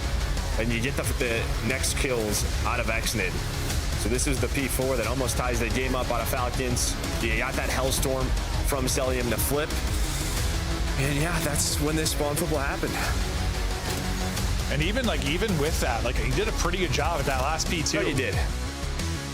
Falcons fought it from the front and almost able to pin off to get it back the entire time, so you'd have an advantage maybe on rotation, but it's hard to do throughout the entire. I mean, that would have been you can't expect to hold it from the front P2 for a full 60. It's just not going to happen. Not going to happen, especially when Mercules is on the other side, because he had a multi-kill there and then a multi-kill at the P3 to close the game out. the boys are locked in, and now they're going to get to a search and destroy. Yeah, so Optic maybe adding another tool to their toolkit. Fantastic map one as they'll get the win. And you can still see they're making some improvements there, so trying to figure things out. Definitely some moments they could have done a little bit better, but the fact is they walked away with the win. And now we get ready for the search and destroy, where Optic have been good, and on the other side, Falcons have not been great. Yeah, and then and we're going to an exposure search, which like both teams throughout Stage 2, I don't even know if Falcons played it, but this to me kind of goes back to Major 1, right? Because this was that winners round 1 matchup, and this is where we saw some early mistakes from players like Axton. Yeah, no, there was just some, I remember specifically like what the one through mid where he needed to trade a kill and didn't. Seemed like comms were a little bit off, or he was playing a little, I didn't want to scam, didn't want to play safe, not make a mistake, and it ends up kind of costing them in times. But we'll see if he's got more comfortable, if they can put up something in search and destroy. Because if this Falcons team finds some subtle improvements in search, they are a real threat, to make a run into a championship Sunday, make a run into a final. Yeah, with how good their hard points been, you think if it just gets to like 50-50, they have a shot here. No, 100%. But I think it's just sort of map pull that they have to figure out. I think really relied on Colossus early, but that got worse. Now you're starting to look to Raid, which you have Raid if you get to that map 5. Yeah, we'll see if we can get all the way to the map 5, though.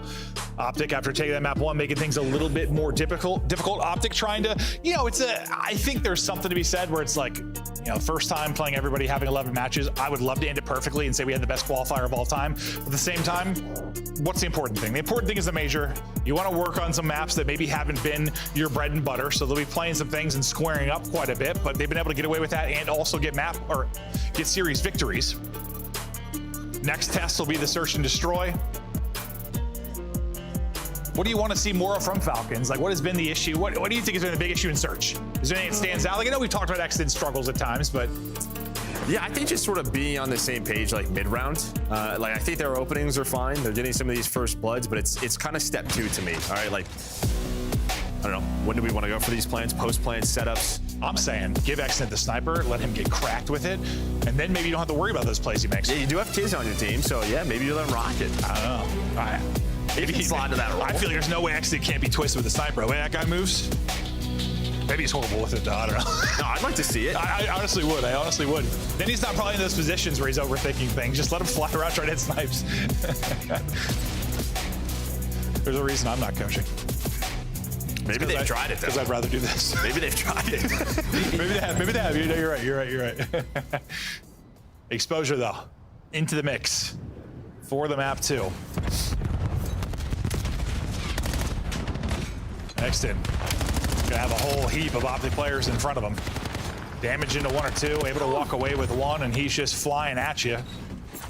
The problem is he's flying, but his teammates are dying. But Pred's still shooting after that map number 1. But Exton was so quick through Zig. He ends up flanking Mercules. I thought it was going to be a bit of an ugly one where like Exton wasn't going to be involved while his teammates die. But Pred, he turns it around, allows Exton to get here. Yeah, no hesitation, just aggression on through. Hook trying to get the spot, now trying to get the clutch. Nice damage. But still work to do. 1v2, plenty of time. Yeah, well, this is going to take so long on this wrap, and then he's just going to have no idea where these guys are. And they just take low dirt back, right? So they have the bomb check. Well, Icenade looked here he for had the read moment. for a second, and we'll pick it back up. Beautifully done. Great map, or round 1. Solid round 1 there from Exnid. I thought he was in trouble early. Like, everybody's flying out mid on. The teammates had him there with the help, and then, yeah, no hesitation. He gets forward, ends up with 3 in the round. Well, yeah, I mean, he gets a kill there, like mid-box. Just goes. And just runs. And I just don't know if Optic expect that. Like, probably not, no. Probably not at all. You're sort of thinking, like, he's around mid-box. Where did he go? Oh, he's behind us. You get shot in the back 3 seconds later. It's like, how fast is this guy? Well, he is moving. Solid round out of Exnid. Falcons strike first. Now we'll see Optics look on the offensive end of things. Dashy looking for the angle with the snipe. That is a hell of a nade. Nade's hit, and they try to push it right from the B outer route up through mid. They're able to find the blood again. Shotzzy out of this. And the whole team having to back it up for now. Early sequences going well for Falcons. Yeah, just a lot of mid-map aggression. You do have Kismet, who's kind of playing on an island right now. You see number 3. He is away from the squad. He's Kinda either going to. hoping. Oh, that timing. Yeah. He just repositioned and he got spotted. That is. Got one though. Okay. Got one. Okay. Let's say that was disgusting. The fact he gets one, really all he needed to do. That'll be bomb down, still advantage to Falcons. Dashy though, rips Exit head off, and that's the difference maker the snipe can be. 2v2, and we're all over the map. Yeah, Pred on one side, Cell on the other. Okay, well. Wrong read there. Wrong read there, yeah, no. And that's kind of the thing when you're so split, don't have info. Yeah, Pred took a lap around the entire map. Let's see if he can walk away with the clutch though. But Cell just caught with his pants down, not ready for that at all. Here we go. See if Pred can walk away with the clutch, able to win one. He has a smoke, able to finesse. Back to full HP. One top, one bottom. The song and dance continues with 30 on the clock. Dashy backs it up. I think he still has a snipe in hand, so he might only have a pistol. And well, just gonna throw some shoulders. This man is quick. And now there's a question of like, is he gonna hop this bomb? And well, Dashy has the read.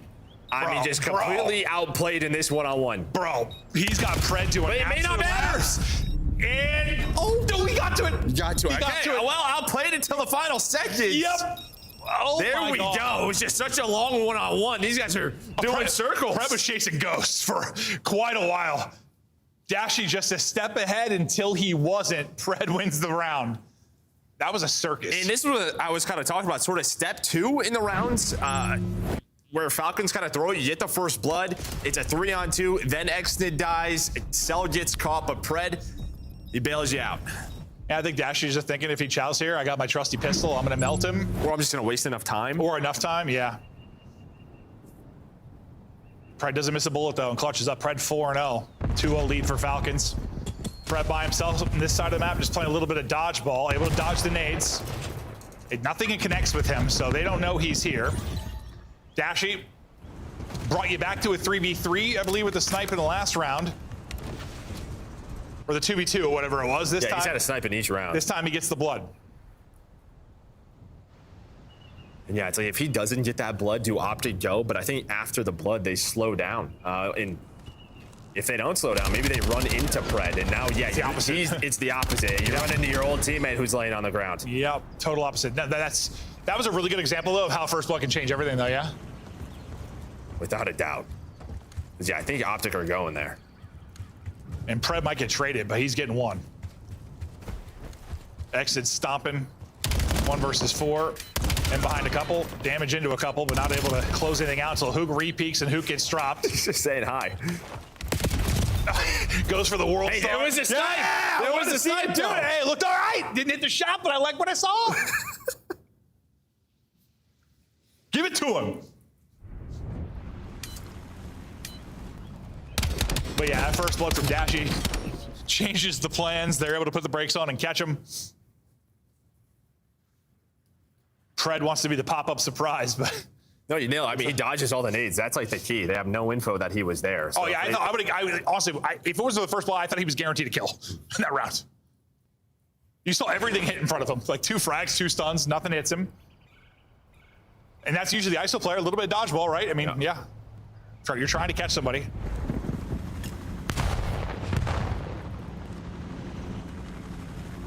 Dashy nearly gives you another one, and he, Cell, of course. Cell likes to chow snipers, always has. He's on 0, doesn't matter, he's still gonna be chowing snipers.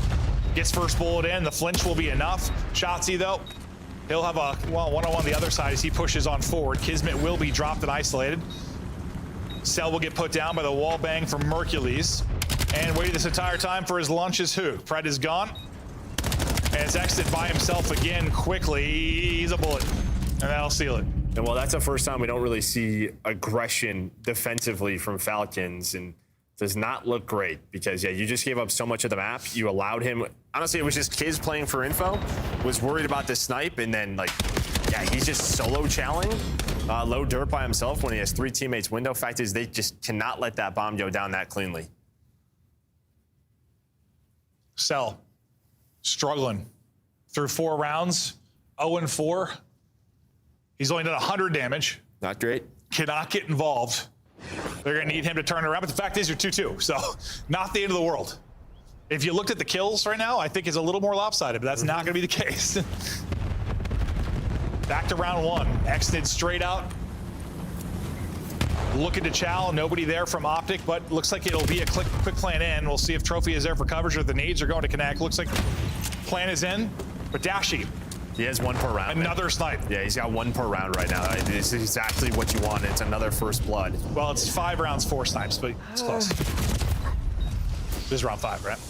I faded. Yeah, you got one around. Oh, we did. Oh, 5. No, it's funny. I was looking at the data feed, which it doesn't have it on there yet. No, sorry. It was delayed. I was like, dude, I'm pretty sure it's 1 per. I was staring at the data feed for the first blood. It still showed 4. I was like, well, that's not quite how math works. But I forgot that's delayed. I'm so sorry, Joe. I should have trusted you.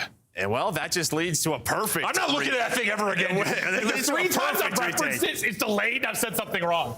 It doesn't make sense. Why is it delayed, Joe? We have the technology to have it be live. Yeah, it's just another first death for kids. And of course, I mean, you got to shoulder that, right? But your teammate's planting, you have to look over him. I wish you guys saw Joe's face when I said that. He looked at me like, what, man? What was I? I'm pretty sure it's 5. I'm never looking at that thing again. Just makes me an idiot. 4 straight for Shotzi, 4 straight for Hercules, 3 straight rounds.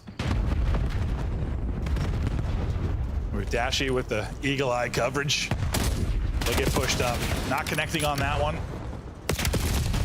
The help is there. Him and Dashy both taking some damage. Dashy not able to thread the needle to hit that shot. Shotzi's gotten real pushed up though while that whole song and dance was going down mid-map. He's in a position to absolutely catch one, and he will. Can he get away with his life, though? He's weak, and they are hunting him. Smoke will hit. He is out, fast like lightning. And plus Hercules here with the help. Yeah, you have the help now. You put some damage in. What do you do here if you are the duo and Shotzi and Dashy? I feel like maybe if they were a little bit, well, you're just going to hit another shot. Maybe that is why Cell is 1-6. Dashy keeps just destroying him. That was filth. Cell. 1 per round, 6. Yeah, you're right. I'll never question your mathematics again. Can Kiz clutch up? But what a finesse there from Shotzi. And what a snipe from Dashy.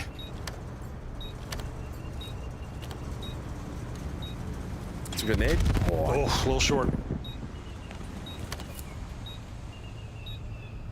Taking the route around.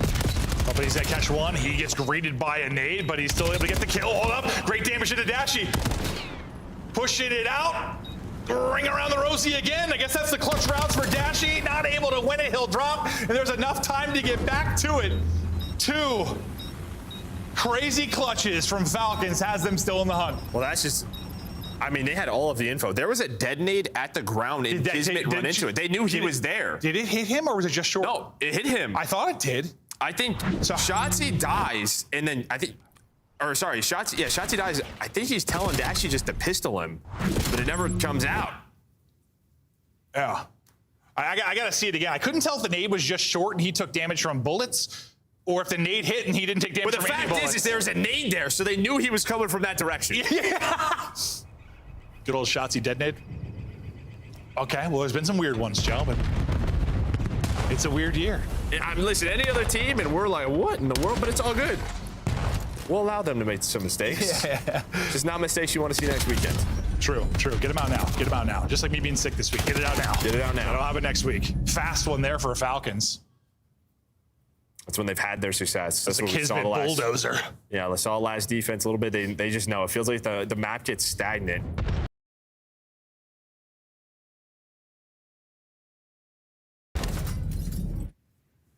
With Kiz on it. So, yeah, if you give Dashy freedom, he's going to hit one. Tell me the truth. The Kismet's standing, bro.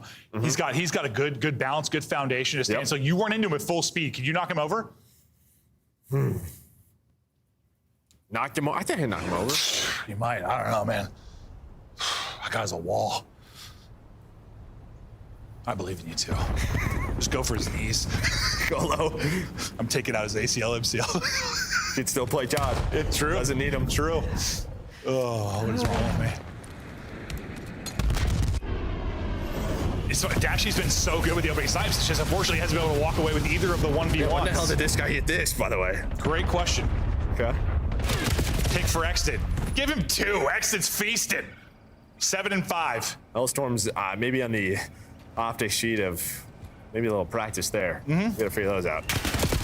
Did not work in the hard point and do not work here. Dude, you got steamrolled in the last round, and it's looking that way in this one. Mercules throwing an insane clutch, catches a great timing onto Kismet, but lots of work to do if he can pull off the 1 versus 4. Had the read onto Pred. Not on the Exdid. Exdid takes over in that round. If he's your playmaker in search and he's putting up numbers like this, they're gonna be tough to beat.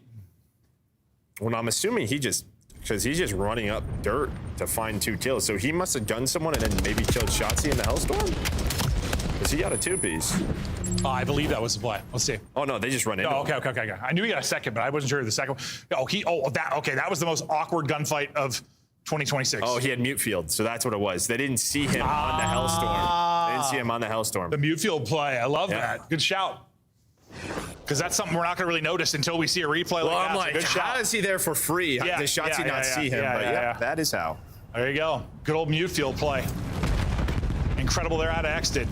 Because he's on 4 straight, and it's been dominant rounds back to back.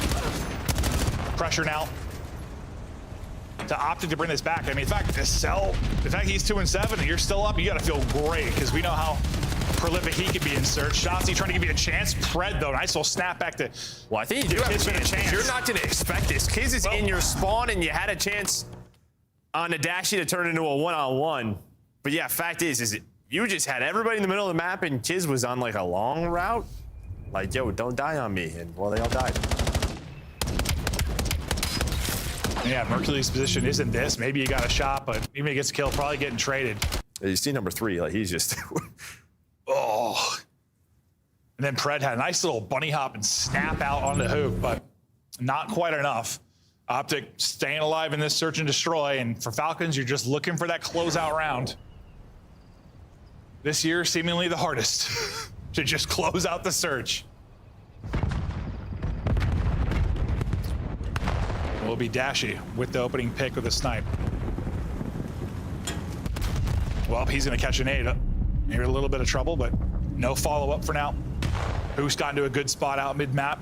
And the timing of that is perfection, right? Because you see Cell starting to work into the top window. If Dashy like over peaks that, I think the nade lands. Good help from Pred. And then Cell's able to find that kill. But yeah, Pred just making sure no funny business. I have the read on you too. Yeah, he's like, Cell was the bait.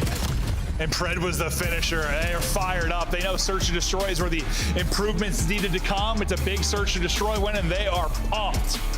X did some incredible plays. I mean, honestly, Dashy closed out a couple of those 1v1s, or one of those 1v1s. This is going the distance, but as good as they are, still some misplays on the Optic side at times. Yeah, I mean, I'm going to give Pred props, dude, because he was fine in map 1. He's been doing it here now in map 2, improving big time in the search and destroy. The Des talked about it. He's got like a 1-3. Look at the 1-2 punch from him and Exit, though. Yeah, those two playing with confidence, playing together, and it is paying off. Yeah, I mean, Cell, not a great map, but who cares? I mean, like, boys, all right. Fired up to see Pred Exit putting in that type of work in search to destroy. Terrific map. Mercules, I mean, that guy's a lock to put up a good map in search to destroy. He has a solid one, but it's not quite enough. Goes 10 rounds. And Falcons will tie us up at 1-1.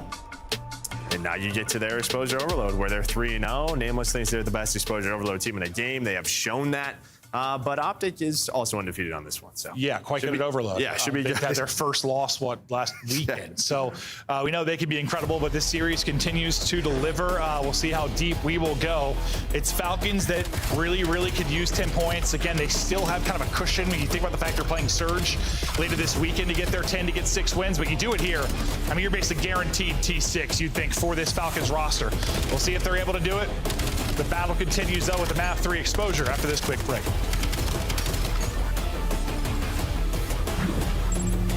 Scuff, official controller of the CDL. Monster Energy, the official energy drink of the CDL. COD Champs tickets are on sale now. Come see the best teams lock in for this season's grand finale in fabulous Las Vegas. All 4-day passes come with early venue access. Head to FazeVegas.com or scan the QR code to get your tickets now.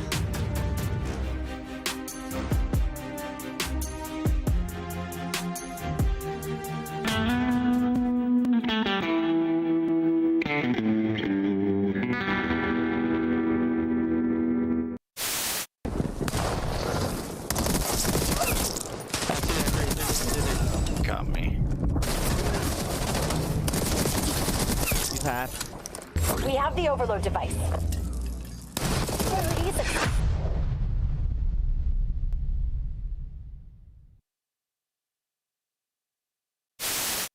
As Karma finds another two-piece, here's the overdrive. Popped as he's just trying to back him up, make it all the plays. It's Grim 6.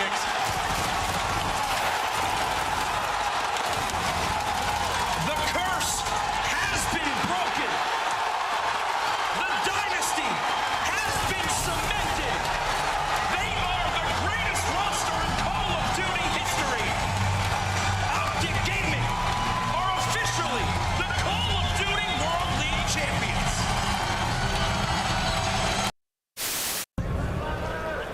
4-3 in game 5. Oh no! 4v2.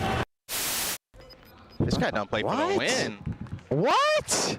This is criminal. What was that? Play for the win. What? Why is he laying down though? Because he don't play for the win. I get. Hey Ken, you know where you died from? This guy's not real. What do we call that out? Because I knew you was there the whole time. Let's call it barrel.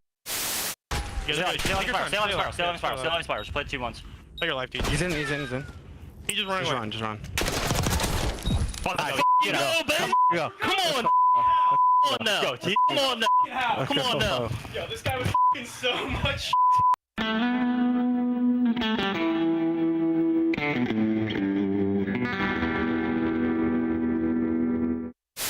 What do you want to say to the fans out there that's been supporting you guys? F*** Optic, f*** the Green Wall. Vamos! And that's going to do it for me and Vico here on the stage. Dude, I kind of miss Vic. He was your guy. That was my guy. Now he's like Jack. Probably dating a supermodel, rich. Yeah, good for him. He's life worked out for him. But let's keep the series going. Talk to me about this map 3. Again, strong one for both squads. But if you're talking exposure overload, I think Falcons. Yeah, this has been their best. 3-0 throughout stage 2. As you said, Optic though, best overload team in the game. Finally lose one after their crazy double-digit streak. Yeah. And well, Huchi has been a monster when it comes to overload. He's a monster at just about everything. Yeah. This guy has been absolutely insane. When you're talking about MVP race, it's early. Yeah. We've had one event, but he's looking like a contender for that. We'll see as the year goes on, but he has been absolutely insane. King Kyler. And he's had some of these online stages in the past, so I think we're just all, can he do this next week? Can he do it all year? Yeah. And especially, at the LAN. We'll see. It's me. We're traveling all the way over to Birmingham. It's gonna be a fun one. I'm pumped for everything except the flight. With this team, he doesn't have to have a 1-3. No. It's cherry on top. Well, that's one of those things though. It's like sometimes it's just not realistic to put up those numbers once you get to LAN. Like if he's not, how does the dynamic change and are they fine? I mean, I still think they're going to be fine, but just with how this team is I think if he's putting up a 1-3, if they're winning the event, I think without a doubt, yes. I would put money on that. If who has a 1-3, they win the event. All right, well, we get ready for the overload. Falcons try to ride off the momentum of this map 2. Map 1 was very winnable for them, barring a couple of mistakes or missed reads on spawns. They had a chance to do that. I think you're feeling pretty good if you're them. Like, we're in this series. Not many teams have tested Optic. Not many teams have pushed them. They've only gone to game 5 twice over this entire stretch. Can they close out and beat them? Yeah, and I think this is a huge confidence for them. Just how this match went on LAN at the last major. You win this, it's just sort of a mental battle if there is a matchup. We can do it. We can do this. 100%. And maybe it seemed like Exton, I don't know, maybe felt some nerves at that first major with this team. You hope maybe he's a little bit more comfortable at the next. And maybe for him, just a mental hurdle beating this team. And he had a great search and destroy there. But we'll take a look at some stats before we get locked and loaded into this map 3. Just a mess. It is just a mess. Like I said, Falcons are looking for that 6th win. They have a second match to play this weekend. That'll be against Surge, I believe it was. Optic's final match is against Koi. We have Thieves next versus G2? Yes. These 2 matches are tough. They play G2 and then they play Gentlemates. I mean, G2 should go up to 7 and have the 2nd seed. Yeah. No. Yeah. I don't know. I don't know. You think like kind of Gentlemates in down how it is, like for like those 4 teams, but like for the rest, I mean, yeah. Because do I think Koi is going to beat Optic in the final match of the weekend? No, but I don't know. I mean, Optic might play them on 3 dens, so yeah, exactly. If anyone would play them on 3 dens, they legitimately might just play them on 3 dens. You're the den team, all right. Yeah, we'll play you on 3 dens before the major, sure. Get slammed. I mean, I don't think Koi have seen a den in their last 3-4 matches, but they may in that one. They might. Yeah, no, 100%. So there might be an upset. We'll see. It might boil down to how much Optic care about being 11-0 and how much they care about continuing to work on the maps they need to work on. Or just how much they want to square up people in their maps and just let them know they're better. Yeah, that's a mental battle in itself. Or you do what Aches used to do and you just let people fry you and think they're better than you and then go out and fry them on land. Is that what he always said? Like, yeah, he would throw in scrims? That's a Pat story for sure. Yeah, of course. Oh. Yeah, I mean, that's true. Just flip a coin with the Pat story. It could be true, it could be a lie. Could be some truth mixed with a lie. Yeah. What is it, the best lies are mixed with truth? Mm-hmm. Guy had a cold for one scrim. Exposure. 2 fantastic overload teams on Exposure. You know, important these opening sequences can be. Exit right up the gut looking for it, and while his teammates are really finding the kills, teammates finding all the kills. Cell's gotten 2 to start you off. Exit just thinking spawn kills, runs right by 1, unfortunately. Yeah, the big reason why they are so good at this map is, you know, a lot of the times we kind of talk about the sub sort of pressure from Hooch and Shotzi, how good they are getting lost flanking you. It is the same thing on Exposure Overload for Pred and Xnid. As soon as they get to like a window room inside of your P4, good luck dealing with them. Oh, if you've got Kismet 5-0, just slamming you to start, probably gonna bode well, but he's doing it on one side and you're attacking on the other, and that'll be a score. And Kismet still dances around in your back line. They've got to deal with him. He's playing hide and go seek. He's still back there. Yeah, while they're trying to deal with him, his teammates are coming off spawn, and it spawns topside towards the tank. So I'm not sure. I have no idea. Mercury's is still looking for it. It's the him. longest game of hide and seek I've ever seen in my goddamn life. But finally, Kismet is going to get dropped. His streak off the rip will come to an end, but damage done as Falcons have that 1-0 edge. Now some important gunfights begin to go down here around the objective as you lose 2 teammates. Some clutch kills there from Exton and Kismet to hold the line. Exton doesn't get one, and things unravel probably quickly, and that might be a score. But out comes the old ball finesse. Yeah, old ball finesse. I mean, you're just going to take it back to where your teammates are spawning, and then you can go the other way. Heads up play there from Mercules. Hoof's going to be the lead blocker. But Pred and Kismet find the kills. They will slow this down, take possession. Shotzi is still here in a threatening position, but that is dealt with quickly. Not quite the hide and seek king this game that we saw from Kiss off the opening. They're still just thinking about where they want to wrap this out. Yeah, They gotta be feel careful safe with yet. this. It's tough. Yeah, all right, you have Hook up. And well, No, you're not watching this? No. Can't give this up. No. May not matter. It will matter, Joe. It will May not matter. It will matter, Joe. It may not matter. Okay. Kiz is here. Holy hell. It still may matter. Okay.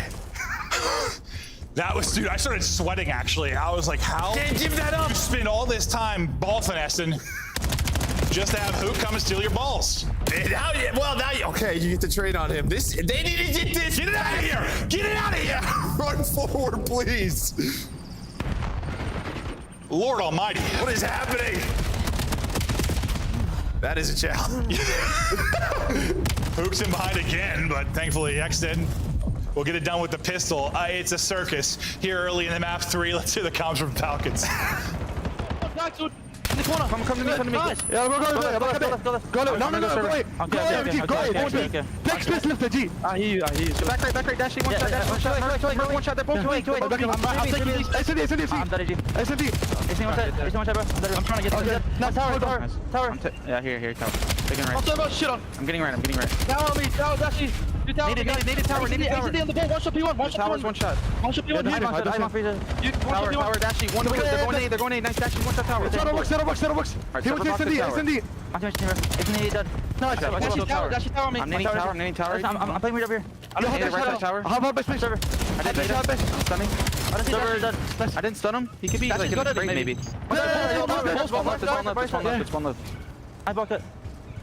I have bottom server, guys. How did you? Listen. I'm trying to grab this. Bottom server. Grab the ball. I'm going. And wait. I have back server. Zig. One offset. 2v1. Come on. I'm with the kids. Run, kids. Come on. Run, kids. One spotlight. He's on the top. I'm dead. He's up top above you. Just stay there. No, guys. Two gun. One's our cousin. One more on the H&E. Okay, that nearly it became insane. This has been a ridiculous half. You saw how patient they were. I mean, no, the bounce of Pred were great. Yeah. Well, and Pred's got you feel like Pred's got a chow. Yeah, right? yeah. I mean, he's just trying to maybe sneak that one in. Sometimes he's like too sneaky though. No, but they waited for it. Maybe that works for his Optic, but or versus other teams, but not versus Optics. That's what they're going up against. And now Optic counter, slamming it down your throat. Tied up 1-1, under 20 to play. It's a bottom side spawn. Counter opportunity maybe for Falcons, but you lost Kismet, so that'll slow things down a bit. Picking up the cut is Exit. He should be able to get multiple. He's gonna get 2. All on Shotzzy now to make the play. Just have to kill EMP carry in a good spot. That's a snap from Pred as Shotzzy just gets fried, and that's a late score for Falcons. I mean, you can just tell how familiar these guys are with each other, honestly. Because I think the Pred play, you're waiting for Pred. You know he's the last one. Oh, yeah. And then that play, to just check that spot. Because, all right, who are we looking for? Shotzzy? I'm going to turn this corner and check it. Because this is what I would do. Yeah. It slams him. 2-1 to Falcons. And what was, we had the game of hide and seek at the beginning with Kiz. We watched Falcons wrap the EMP back and forth in their base for about 2 minutes just to let Hook 3-piece them without taking a single point of damage. But then they're able to hold on and it doesn't turn into a score. You and Sell you the kangaroo. We're like, this is the weirdest game of the year, it's felt like. Yeah, I can't tell if it's just me. I've had the flu this week. No, I'm this like is coming a off weird of a fever, or if this has just been goofy COD. I think it's just sort of like, the 2 different play styles clashing. I would assume that Optic's probably pretty like, the hell's happening right now? Yeah. I think you're probably right.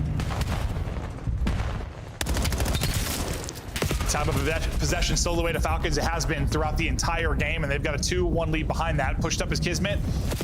He was the break-off king in the opening moments of the first half to lead to a score. Can't deliver the same results this time. So that'll be the push stalled out. Defense is good enough. Mercury's at 15 and 10, and now let's see what Optic Texas do with this. They're gonna park the brakes here for a second. Trying to find a kill to get out. Yeah, you want them to sort of over-rotate there towards the top B side, and that's exactly what they want to do. But now they might go towards top B, so you're going to spawn them A. You can already see Mercury's is on 4 in a row. He's got the help of Dashy behind him. Reading the spawners, getting that first kill. The patience on point, but you still need the next set of kills. But it is MC locking those down. I thought that nade might get maybe 1 or 2 if it just lands right, but not going to turn anything. Shotzzy's still here fighting. He's going to grab it. He's going to go. He's going to bounce, and he's going to get through. Shotzzy, the last man there, able to make the play and tie us up at 2-2. Those are the plays you got to watch for that guy.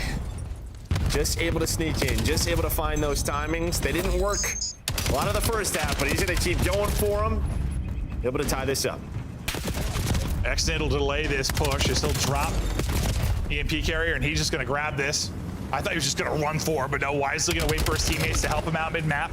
His help gets laid out. Shotzzy's tucked in the corner, damage into both, but not able to finish the kill. We'll set up an easy one for Hook, though. As I said, damage into both as Hook comes in to be the clean sweeper. I think 3 bullets into both of those guys.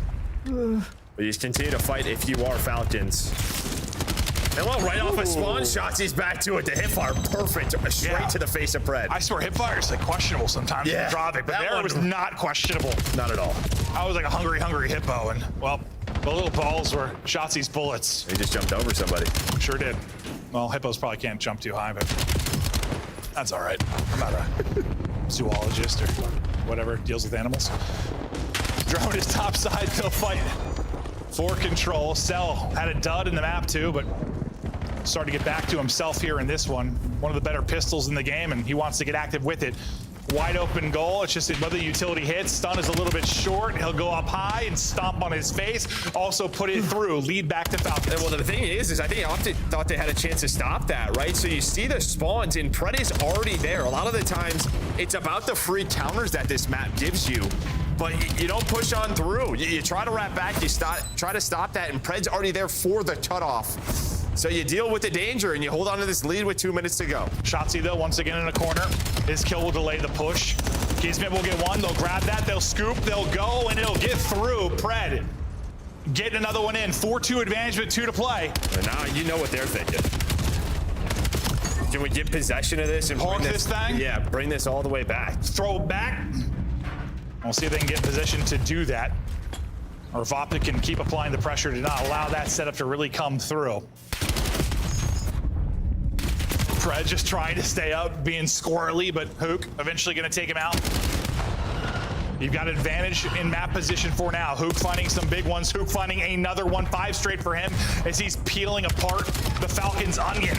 This may set up a score, but unfortunately you lose the EMP carrier, so this stalls everything out. The person going to pick it up is going to get dropped. It's Mercules, the turret in the back, that gets 4. He's got to go. Can he scoop it and go? No, the nade from Kiz! The nade from Kiz off spawn, and that might stop the comeback. I mean, yeah, no doubt about it. I mean, you have that, and then it would have went topside. Still a minute to go. Optic's still in control. Finally feels like they're starting to get all the kills that they want, but they have to execute here on the offensive side. Hercules with 1. Trying to get it through. Still not there. MC! Swiping out. MC does it this time. The clutch kills have been there, and now it's time to park a big old bust. Yeah, we're going to be hanging out here for 30 seconds. Could be worse. I'm glad it's not a couple minutes, Joe. At least it's 30 seconds. I mean, this 30 seconds would be less time that took to find Kisman when he was back here. That's true. I would love to hear the comps from Mercules. Like, I don't know where this guy is. I can't find him. Hold up now. Maybe. No, never mind. This is the time to reset. Not enough time to do it. I tried to hype myself up if he's like pieces everybody, but no, there's not enough time to do it. So Ant said he thought the Falcons were the best exposure overload team in the game. They get it done in the map 3. 2 of the Titans of the mode square up. It's a big win from Falcons, now up 2-1, and well, this will be the 3rd time that this Optic roster has been tested over this qualifier. The other 2, they're able to come away with a Game 5 victory. They're gonna have to do it again. Just very unorthodox style. This ain't just walking, it's 2-1. You should see it walked in like arms across his chest. Just the biggest smile on his face. This guy's cheesing. You know what happened last time Ali started dancing about the Paris advantage, bro? Well, I'm not excited. I just want to check out. Yeah, all right. We're having a good time though. Dude, that was some of the moments that map were like a clown show. I was like, what is happening? No, the Kismet nade was nuts. Holy, well, take a look through the stats and how that one played out. I mean, because it felt like the last 2 minutes, mid-map control was all of Optics, and it felt like they couldn't really get that cleanly throughout this map. But finally, it was starting to flow a little bit. No, it felt like the desperation hit, and they clicked. Yeah, they did. It clicked. When Hoop killed like 4 straight, I'm like, all right, here we go. But then, just that nade. $50. Both of us getting an accurate prediction. No, that nade was wild. Are you suddenly hearing the entire town in your ear? Yeah. Well, I said the alley comment, I heard her laugh, and I was like, am I in the Twilight Zone? It went away. We're good. Yeah, we're good. It just makes me laugh. I'm like, what is Ant talking about? He's talking about ordering cheeseburgers. Oh, my God. Looking through some of the highlights. And that was a funny one. I mean, it was 2-1. It was like a fun one, but also just a funny one. I don't know. That had me laughing on multiple occasions. Yeah, I think this was the most impressive little bit here, was from Falcons. Is like kind of scoring top B and then just making sure you have bottom side control. Well, I guess you never really got the forward spawns from Optic at that time, so maybe that's why they felt like they could wrap all the way back, but Pred was on top of it, able to chain those 2 together, and then, this nade. I mean, you see where they're spawning, they're out. Like, maybe one player could get there, but everybody else was out of that. Yeah, I mean, it wasn't like a guaranteed score, but it's a good chance that he's able to wrap back. He's still, you still have a good bit of ground to cover to get into the actual score, but the grenade into the story. We didn't get to see how that was going to play out. It's back-to-back maps now. We always talk about the sub-liners, boys, and those nades, man. Kids, guys. Yep. Comes from that family tree of dropping teardrops. We stay on exposure, and while we started the run for Falcons on exposure, Optic's first loss in Grave may be on exposure unless they can get it to the raid search, and that's where you felt like if Falcons could get it to that map 5, you felt pretty good about their chances. Well, they've guaranteed that map 5. Now it's a question of can Optic get it there? Well, you can see right here, it has been a long time since a team has put up 3 maps on these boys. No, it is one of the most impressive runs we have seen. Yeah, well, I guess that one, it was 4 maps because it was the final, so yeah. Yeah, that's true. That's true. All the way back to the final. That is nuts. These guys have been lights out. Yeah, they've had the occasional hiccup. They've dropped some maps. So the fact is they've closed it out when they needed to, and now need to get it done here. Well, I mean, the need's really on the Falcons side, I guess. When you talk about the 10 points, they really want to make sure they get it. If they get that, I mean, Falcons, they got Surge still to go. Good chance they get to 7 wins, and they're sitting at like a 2-3 type seed. Still waiting to get a couple butts in seats before we hop into the map 4. It's a twisted duo, the Bash Brothers. Oh, 100%. The Bash Brothers. 100%. You think they're doing like headbutting each other right now? Something like that. It's like headbutt accident Predator just Absolutely. going at it. They come back with black eyes. Stats from the old duo, Pred and Shotzi. Map 1 rewind. Both put up 33. Both putting in damage. Shotzi, some crucial plays in that Map 1 den to help secure the victory. Pred, really some monster plays over these last 2 maps to give them the 2-1 edge, though. Yeah, he was a multi-kill machine, though, in the middle of that map number 1. Sort of an early Shotzi start, and then Mercules closed it out. Couple of mistakes there from Falcons, but it doesn't matter. They bounce back to win the next 2. Suppose you're a little bit different, though, right? I mean, well, yeah, than Den. I mean, you still have your openings, but you expect these guys to have the M15s out. Oh, yeah, but no, like mid-map, you know how it is. There's going to be that Predator Shotzi play that's going to disrupt the flow of a team or accidentally flip out their team, depending on how the sequence goes. Optic boys, butts and seats, talking through things. So they're talking through maybe some of the things they'd like to change about the last map or talking forward to this next one. How was that when you were a player? You kind of avoid like talking about the last match until after the last map until after the match? Yeah, it's just sort of like, all right, kind of need to, right? Like, yeah, look forward. What are you going to do? All right, let's sort of talk about map 4. It's a little different now because they have the coaches in their ears. I never really had that. That's true. They're probably talking about... You play with Rambo as basically a coach in your ear. They're talking about break-offs, sort of what they like to do. Hey, remember what have we been working on in scrims? Remember these couple of hills? Just sort of small situations where they need to find their most improvements. Okay. Well, I think we're just still waiting on Exted before we get going here into the map 4. Chance for Falcons to just close this out. We go to a map 5. Who the hell knows? I mean, both these teams got reps on raid. This is obviously been a go-to for Falcons. We've seen some amazing moments though from this Optic team, or some crazy moments. That was the one with like the verse. Oh, that was the one versus G2, right? With the Mamba timings and stuff. That was insane. I kind of hope we get to map 5. They haven't had a ton of map 5s. Yeah, I mean, the one thing about Exposure Hardpoint, it's one that, like, Optic, they haven't seen. I don't even think they've played at this stage because I think they've just, like, always been confident in it and they've wanted to improve elsewhere. So it's just, like, one we've had, like, we're good here. We don't need to focus on this in matches. Let's look elsewhere. But it finds its way into this series. Well, I think we got all our players at their setups now, so we should be ready to go. Sorry for a little bit of delay before this map 4, but... Hey, when you gotta go, you gotta go. Yeah. Happens. I don't know. It's after map 2 or it's not at all. keep a milk jug close. I'm not sure. That's the type of league we run. That's the type of league I'd run. Oh, it's a monster flows through, brother. Yeah. True. You are not wrong. I don't know if I'm 41. If I can make it through a whole series at this point, I don't got many years of that left. Like, I'm calling a timeout. Old Baldy's got hit. That's what the commercial break's actually for. Yeah. Oh, God. Soon you probably won't be wrong. Optic now to answer back as we stick on exposure. You saw Pred and Shotzi stats for the map 1. Terrific in that. See if they can have the same type of impact on this one, or will it be the ARs leading the way? And what do you know? It's Pred versus Shotzi to start us off, but Pred will come out on top, and that was 3 dead for Optic for a moment, so hardpoint control will be to Falcons. Now start to turn this into time. Yeah, and right off of spawn, Mercules goes all the way through Solar Sign. I just don't know if you're really going to expect this that early on a P1. But Kismet, he was all the way top ring.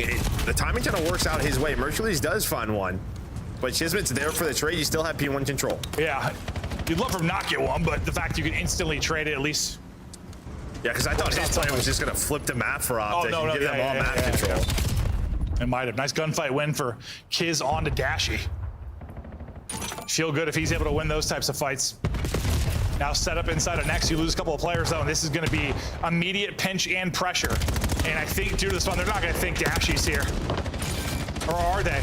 Well, after he takes some shots, they sure were, but the problem is Dashy already got 2. And that's tough to be ready for. They spawn left side, you're hoping Dashy's not 10 feet away from you. And while you get one split, and it is actually, I was going to say, Hook stuns it and recognizes it, but he loses the gunfight. So what was set up so well for Optic, right after that P1, it's looking great, but then everybody dies. So you don't win those next gunfights, now Falcons in control. No, we've seen that all year. Yeah, like you sometimes do the hard thing, and then just that next fight, so tricky.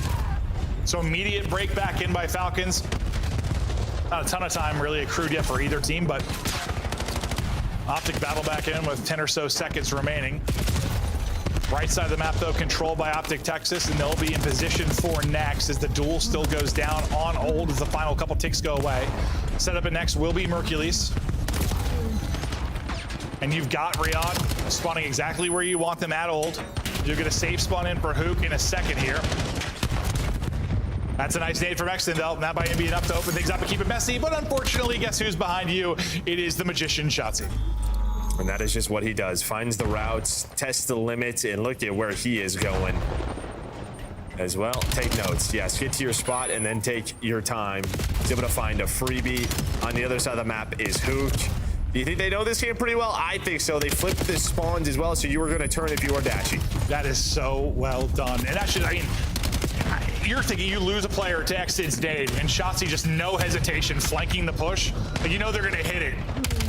He gets there a second late, and they get in comfortably. Who knows how it plays out, but the timing is perfect, and it leads to, well, everything as you said. The flip as well, the chance to chain 3 and 4 together. Falcons in hell for the last 60. Well, it's going to take 10 seconds to get across the map for them, so this start of this P4, you're going to be stress-free, hanging out as long as you block those spawns, and that's exactly what Dashy is doing. Finally, okay, why? Dang it. Yep. I lied. They're still reading it, though. Of course they are. Unfortunately, the timing a little bit awkward. Exton's gonna get one though. Maybe some pressure in. Thought he had it blocked, still had the read to maybe deal with it. Just an awkward sequence there at the back truck. And that's not a mistake they normally make. Yeah. Especially with that much time and that much freedom. Maybe a little blessed for Falcons, maybe a blunder from Optic, but the fact is it's gotten Falcons right back into this game. Because that is a huge swing.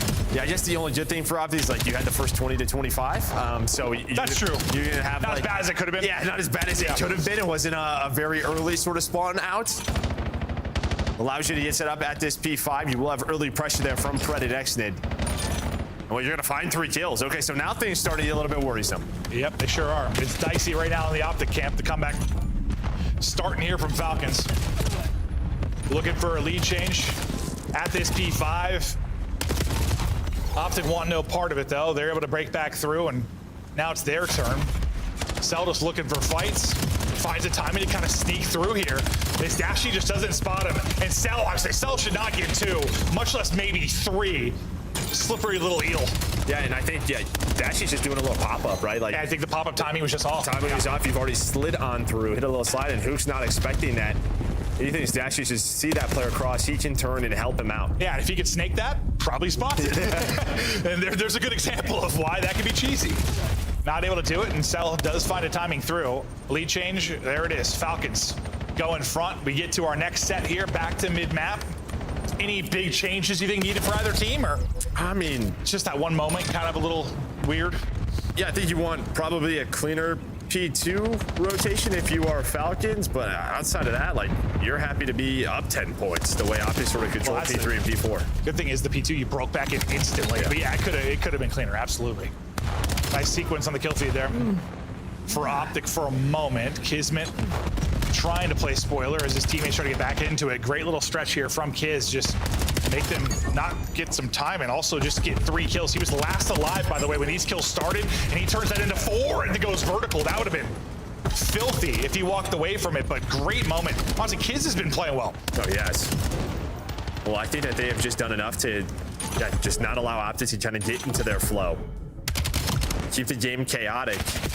And with the way that they are slaying right now, I mean, Dashy struggled in map 3, 6 and 14 here. Again, you have a rotation. Number 5 spawns all the way out. That's going to be who. Do you read this?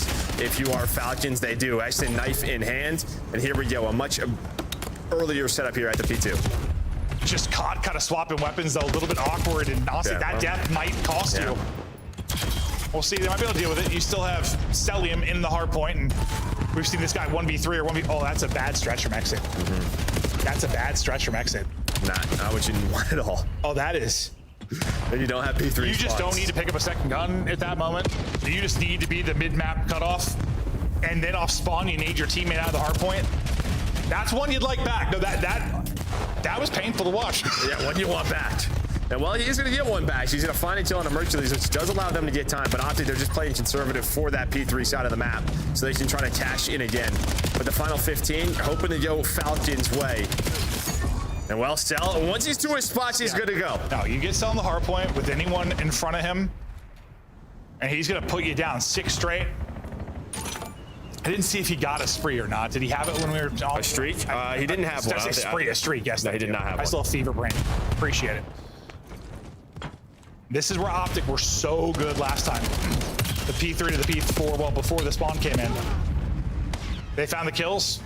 They flipped Falcons to the back, and they did it beautifully. For now, they just have to hold and win these fights. You don't have the Shotzzy flank to get things done instantly. Got to do it the old-fashioned way. Trophy in for coverage. Unfortunately, teammates are dropping, and everybody's dropping. Falcons, a big, much-needed break. Yeah, well, you had sort of the Shotzzy flame. That time it was Hook from low dirt, but you trade him 1-for-1. And then, yeah, it just gets a little bit messy. And well, X is able to go through Zig. Mercules, he spawns out, and now it is your opportunity if you are foul. Like, this could potentially close out the game here. Since you see where you have Optic spawning, you have P4 control. Yeah, you can't win it, but you could put it out of reach or dang close to it. Excellent streak comes to an end. Close to a Hellstorm. Trying to rebound off of a little bit of a miscue at the P2. Celium, well, he didn't get the streak last time. He was on 6 in a row. This time he's on 4, and he's close to earning one. He's going to drop, so no streak is going to come in. The pressure is here from Optic. The snap is on from Exit, but it's going to fall apart. Can they hold on? Looking for the last guy in the back. Hook just trying to be elusive until his teammate's able to help. Hook's going to get caught. Shotzzy's going to get shut down. Falcons deal with the chaos. Yeah, and I think Hook is just hoping to spawn them out, but they spawn behind the solar, right? You have a couple of spawn points back there, and Hook's just not thinking there's going to be 3 in front of my face, but now it's sort of desperation time. We are running forward if we are Optic. Well, 20 seconds left. That is going to be all 4 dead. Falcons 50 seconds away from that much-needed 6th series win. Optic's perfection hangs in the balance, and they've got to be near on perfect from this point forward. And behind is Exit. He's hunting, and Dashy's struggles continue. 8-21, nothing going. We hop to one player in behind enemy lines. We hop to another, getting shots into the back. A team kill does come in, but we'll see if it'll matter. Because Cell, guess what? You got him to the hard point. He's got nearly 2 minutes in the hard point. This is basically what I wanted when he was on the FaZe roster for 7 years, but never really did it. But now, 2 minutes in the hard point, set up, just lighten things up. Kismet having himself a map at 28-19. Still fighting though if you are Optic. Dashy's able to control the middle of the map. You get Shotzzy back on Kiz though on a 5 spree. He's able to earn that Hellstorm, so you finally get that. I think that's one of the reasons this game hasn't been put away yet. You've been so close a couple of times from Cell and Xnid, but you continue to fight. Optic in trouble. 25 from the win. Falcons trying to put it away. You feel good about it maybe when we get to a map 5, but they don't want to get there. Just close it out. Now in 4. 3 through on the feed for Optic, and a chance to set up mid-map here to make a run. This will require something special. Well, Hook, that's going to be a tough death with new popping.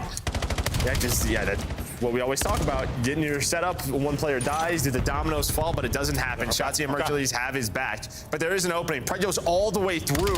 Hook off spawn, not going to read this, plus a Hellstorm in play. Prez to deal with the player on the hill, and well, you might be able to just get on the time right now and get like 5 or so seconds. That'll be the play. While he's doing this, and there's going to be a double. Kismet gets 2, Cell back into the point, up over 2 minutes in the hard point is Celium, 28-18. Didn't have a good map 2, but he's bringing it back down on the map 4. Just looking to close it out. Shotzi's 2, trying to keep them alive. Exit though, the song and dance continues on the hard point. They still get back into it, can't win that fight onto who. Seems like one team fight win, and Falcons close this out. They're hunting for it now. I mean, they are just outslinging the hell out of them. Like, they are just like playing TDM. They got the tick. And then every now and then they got the tick. They don't have the tick because they went in and out of it. Wait, what? Okay, hold up a second. We're not done yet. I thought they had the ticket old. I thought they had the ticket new. They get 0 ticks, Joe. Well, yeah, I have no idea how we are still playing. We're still playing. The dream is not dead. The COD gods above want to see perfection from Optic, Texas. So we'll continue on. Well, Dashy's just got to play his life, and he's got to turn around. He was 8-20, but then he's down the hill behind Celium. X is fired up. A massive win here for the Falcons. Perfection of Optic Texas comes to an end. The dream of an 11-0 qualifier is now a dead dream. Exit's fired up, and it seems like this team is clicking at the right time. Yeah, I think for Optic, like, you're going into these matches knowing you're going to play a lot of those stronger maps. I don't know if on land they're going to give them exposure overload. That's probably the one map that you would have in the question. But even on like this one on exposure hardpoint, like you're happy to be here. You had what you wanted. I just look back to that P4. Like you blocked that spawn. What does this map look like? No, true, 100%. But what do they end up getting outslayed by? 13, 18, 28. Yeah, I mean, they got slayed. And they still only lost by 60. Yeah, which is honestly, in a lot of ways, a sign of how good of a hardpoint team Optic is. The fact that you're still in that game getting outslayed by nearly 30, that's like one positive maybe you can take away from it. Not much changes in my opinion of Optic whatsoever. The fact is you're huge win for Falcons. Absolutely, that's the storyline. And now they have the 2 seed. Yeah, and now, I mean, they play Surge last, right? So they're in a great spot, maybe able to get 8 wins. I was thinking it was going to come down to that match, but they said, nah. Yeah, we're good. We'll get the dub here. Incredible win from Falcons. Let's go to a very happy Nameless. I'm not happy. It's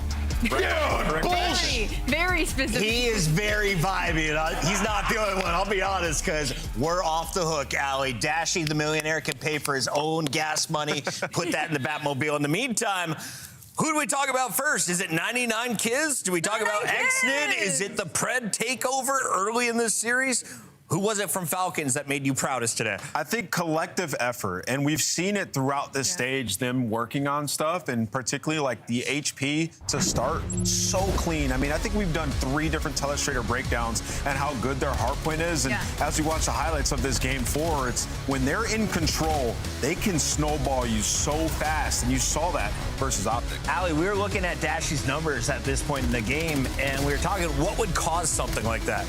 Clearly trying to break a hill is way harder than controlling one. Yes, trying to break one is way hard, which is funny because actually I have it literally written down that breaking was something Riyadh needed to work on throughout the entirety of this stage. We're like 9th overall in the league, so I think giving them a map like Exposure, it's a little bit more one-dimensional. It's a little bit easier to be like, yo, Shotzi's behind us, and it doesn't take 20 minutes to figure out where he is. You get results like this. I think Riyadh really took advantage of the map vetoes in this situation, and obviously players going to have either an off day or going to be putting them in uncomfortable positions to put up numbers like Dashy did in this map 4. Yeah, and that's part of the reason I picked Riyadh, because map set wise, when you look at it, they have such a good foundation in the vetoes against Optic. Like they like the Black Heart and Colossus. Optic don't like Den. Weird maps. And that was winnable. Like if it wasn't for the P2, Riyadh could have won that Den, right? So you think of this series, if it were to play out on land, it would be an awesome matchup once again. For sure. But yeah, Riyadh have made great strides, especially in S&D. Celium is soaking, but the man who earns your scuff play of the game, it's the Bulldog. We'll take a look at that right after the graph. And Ant, I want you to walk me through this play because it was a huge momentum changer in that overload. So please pull this up. It's going to be the nade. We were efforting trying to find it. We got it. Dude, listen, this was a game-saving nade. And everybody from the New York camp seemingly just has the greatest nades in the game. Yeah, remember we were talking and we were like, Skies is literally up at late at night finding like nade spots and telling his teammates we were watching G2. So here it is from Kismet. Just the dirty stuff that you're able to pull out in moments like this, dude. They can be so pivotal. Bro, off the spawn, across the map, a Yobi to save the play. Look where Kismet is at, where he throws this nade. He is at connector, throws it over the building into zigzag, and dead. Mercules on arrival at the point, just perfectly placed. Yeah, that's skill. Do you think he didn't? Do you think he really knew where that was going to hit? That's Kismet. 100% he has dialed that one in. It is showcased. There's a little celebration at the end of the match. The team celebrating a huge upset. 10 teams take on Optic. The Falcons, the only one to walk away unscathed. They get the 3-1 win. Allie, we look at the numbers now. This is going to jump Falcons up to a top 3 seed. They're going back-to-back majors with a top 4, top 5 seed coming into this event. And this is after everyone kind of doubted the original roster. What's your take right now in the power rankings? How high do you move up the Falcons after this win, or where do they stand? I moved them up really high. I think we had them already B or A tier when we were doing kind of like the power rankings during that. They're a top 2 team in the world. I think they're a top team. I want to see them versus Miami, I think. But I think those three are kind of in a loop right now. What do you got for me, Wheeler? They got 3-0 by Miami. I remember looking back at that. The first two maps are really close. So I think you go 2A, 2B. If you want to give it to Miami, I think that's totally fine. But I think you run it 10 times, they'll probably split. You know what I mean? It's more so like I want to see it on land. Miami also falling to Carolina Royal Ravens makes me think that the Falcons might be above them in my personal rankings. Question for you guys, though, is we still have the Thieves in G2 playing with FaZe now completely done.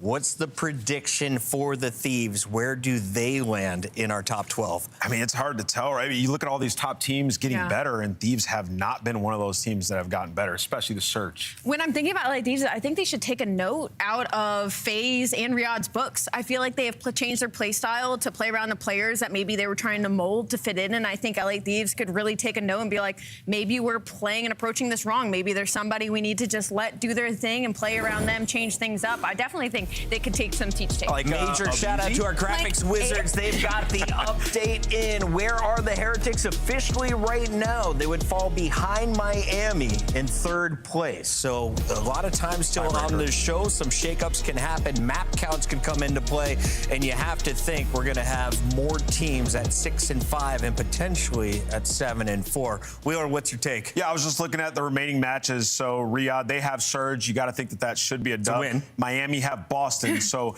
that's a win. Assuming they both win, tiebreaker goes to Miami. Miami would be 2 seed.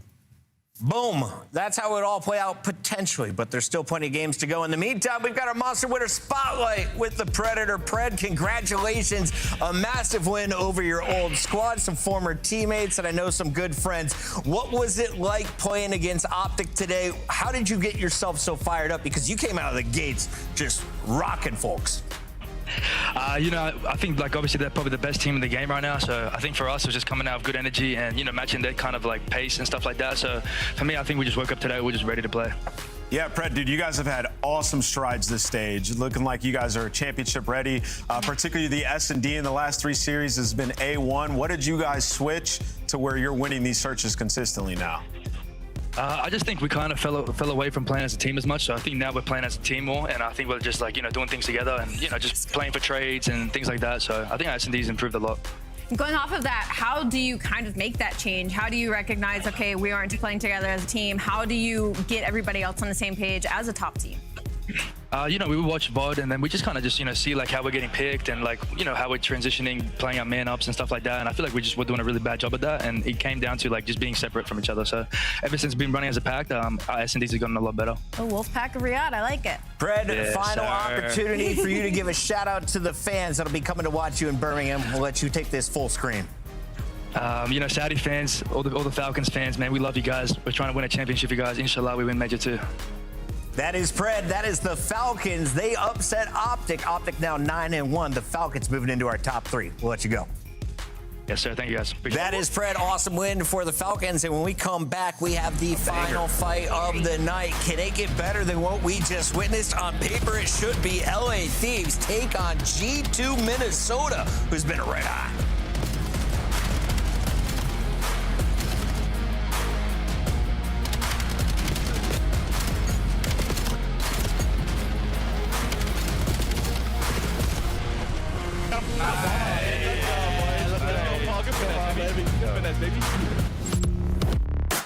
Major 3 is going to be a classic. 4 challenger teams are taking on the 12 pro teams, bringing non-stop action to the ATL. Get your tickets before they sell out at DreamHack.com/Atlanta.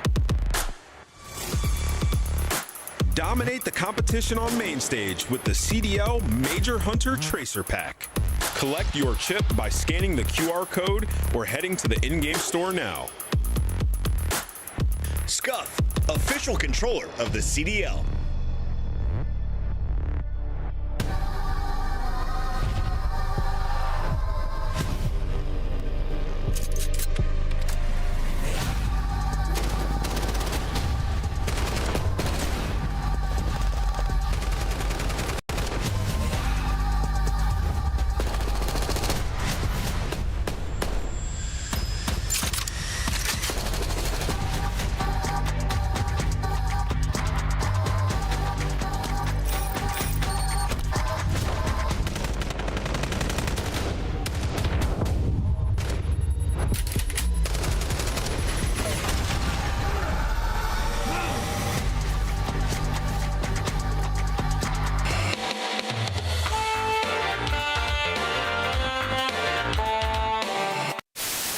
gonna sit deep. They're gonna sit deep.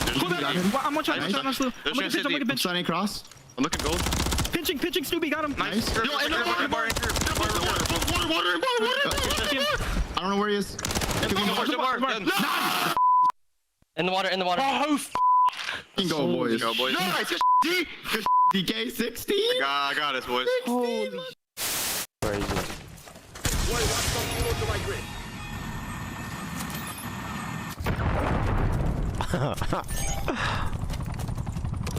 I suck with this.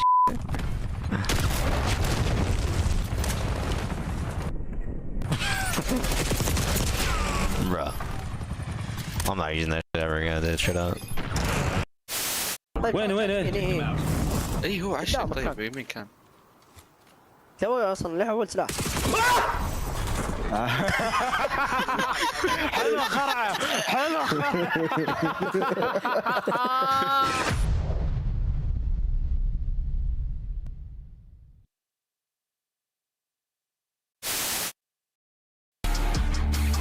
In the City of Angels, these Devils have just torn Toronto.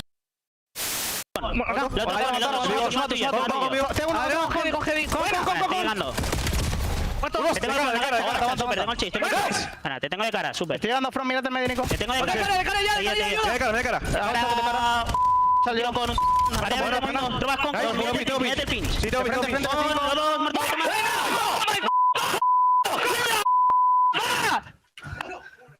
Vaya, Ice. No tienen comandante. Metal. No, más sale esa racha, Adri.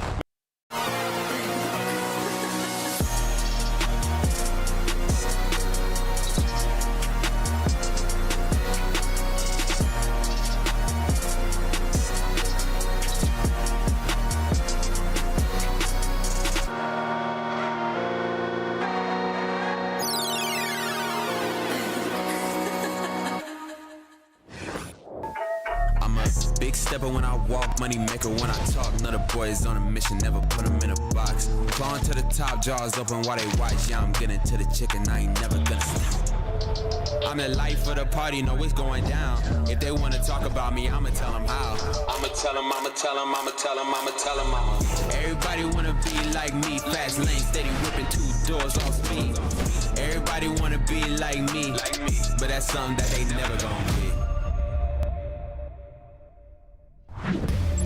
Welcome in. It is the final match for G2 Minnesota as they take on LA Thieves tonight. After watching G2 yesterday, there's been a lot of hype around this Minnesota squad. And if you hop in ranked, you're seeing a lot of G2 jerseys, the skins galore in ranked play. Let's talk about the team, though, that's been causing the upsets. What do you like about the squad that has been top 3 to start this season, top 4? Yeah, me and Al are talking a little bit about it. They're just a hard out because they're just solid across the game modes. They're really well prepared coming into series, and when you look at the HP, they have maps you just don't want to play them on. Like, nobody wants to play Colossus, but you get put in a situation where if you don't like Blackheart, you gotta play it against them. And the part of G2 is also like they always had like a good foundation. It was just some players underperforming. So you get like a lackluster stage out of Skies in stage number 1. Then you go to LAN. Suddenly it's like, wait, we can kind of hang with the rest of the league. And now during stage 2, he's had a huge turnaround. I mean, especially in Search and Destroy, he was rocking a 0.8. He's now moved that up to a 1.2. And also the emergence of Estriel having like the best split of his career right now. He has a 1.07 in Search and Destroy with 20 plants. And his consistency has just alleviated so much pressure, I feel like, off of the rest of his teammates. It's made them a more reliable team when it comes to these series. And if you're taking a look at G2 Minnesota, we see they're leading the league in rotation. Who do you give credit to? Is that a Mamba job? Is that an Estriel, a Kremp job? Yeah, I mean, I think I'd probably go with Mamba. He does a lot of the small things on the map for them, right? And that's why when I asked them about the Rookie of the Year race, they said they think Mamba should be leading it because he makes huge impact plays, playing his life, but he also plays really fast. I think his player comp is actually Kenny, a fast-paced AR that's making the right plays on the map, always thinking about their teammates. That's really who I see in him when I watch him play. Let's talk about Kenny's old team. LA Thieves started with Kenny on the roster to open up Major 1. Neum, though, has been the replacement. And after he first joined, they beat up on all of the lower seeds. But Ali, when they match up against some of the top squads, they've fallen victim recently. Yeah, LA is kind of the opposite story of G2's, where G2 had a foundation and now the players are kind of catching up. LA LA Thieves has the talent and the higher ceiling, but the foundation isn't really there for this team. 16-8 in combined respawn, so Hardpoint has still been what they need to lean on. 60% win rate in that category, but you're just kind of waiting for the gel between BZ and Hydra. Yeah, dude, these stats are fake news, I'm telling you guys, because when they played the good teams, when they played FaZe, Miami, Riyadh, Texas, 2-5 in HP. So granted, HP being their best game mode hasn't been good against the top teams. And I'm telling you, when you watch them, it appears as if, like, on rotation, they'll try to push out the front because that's how you want to play. You want to push out, layer, but they won't recognize the pressure where the rotation's coming from, off of old. So, like, these guys not recognizing spawns, not playing together, way too split, and trying to get in endgame setups. It's not a recipe for success. Is the goal for them right now to just win the game individually? Is that the difference? They're not playing together as a team enough? Because you look at the roster and you're like, wow, this is some big salary. Yeah, no, in HP, they're trying to, like, skip steps. You're skipping steps. Team will be hidden off of old. We're going to ignore it, send one guy to hold it, and try to push all the way out front. It's a trend when you watch them play. It looks way different than the other top teams. They have to figure it out. Allie, walk me through the maps and modes. As negative as we've been about LA Thieves, a lot of people are saying this is going to a Game 5 with a double dose of Colossus and a double dose of Scar. I mean, if you go to Game 5, you might as well just give it to G2. They're sitting at 5-1 in that Scar Search and Destroy. I think they love this series. We've seen Colossus, and they get in that map number 2. The win condition for LA Thieves is they have to win all the respawns in the series. That is like their clearest path to victory, and I don't know if they have the capability to do that versus G2 in this map set. And Estriel versus Hydra and a BZ. That is the showdown for me in this series. And what do you need to see from LA Thieves if you want hope that they can make it to a championship Sunday in Birmingham? Yeah, just a lot cleaner, man. Like, a lot cleaner in the rotations. I think the last Colossus we saw from LA, it looked pretty good. But the Search and Destroy, we didn't even talk about that, how abysmal that's been. So today, the dynamic between Hydra... indeed, that's good. Yeah, Look at Paco's face right now. I am so scared to pick Thieves. Why? He just seems a little out of it. All right, now he's smiling. All right, we're vibes have changed. Scrub Pick'ems, I'm going LA Thieves. Okay. Locked it in. Yeah, they're like a box of chocolates, man. I don't know.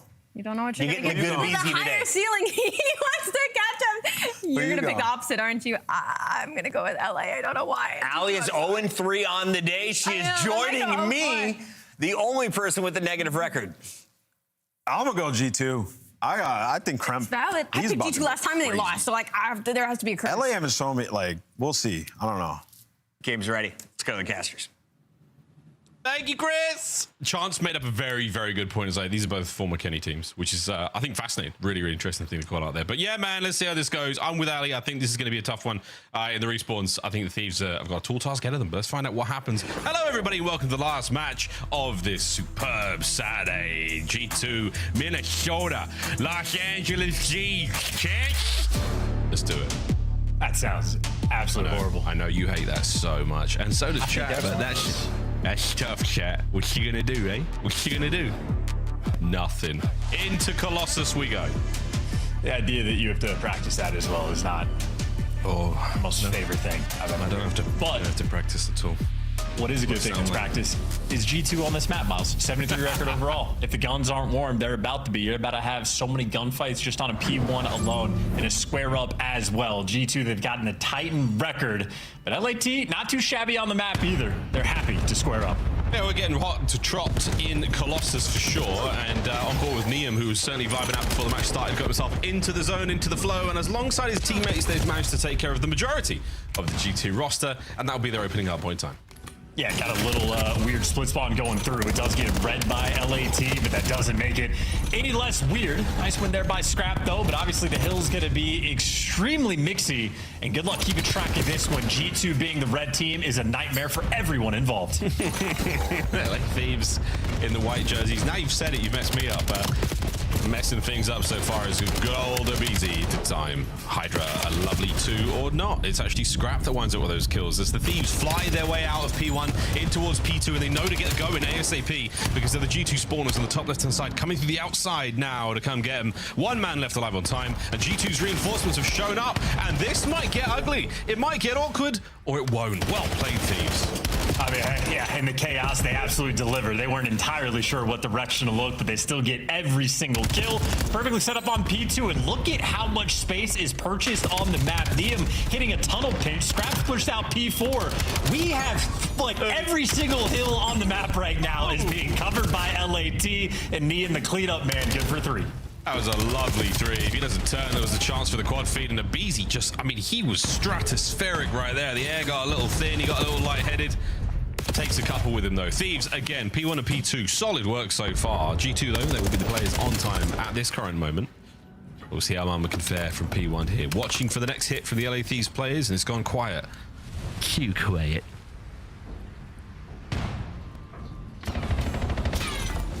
Well, opening shot over towards New.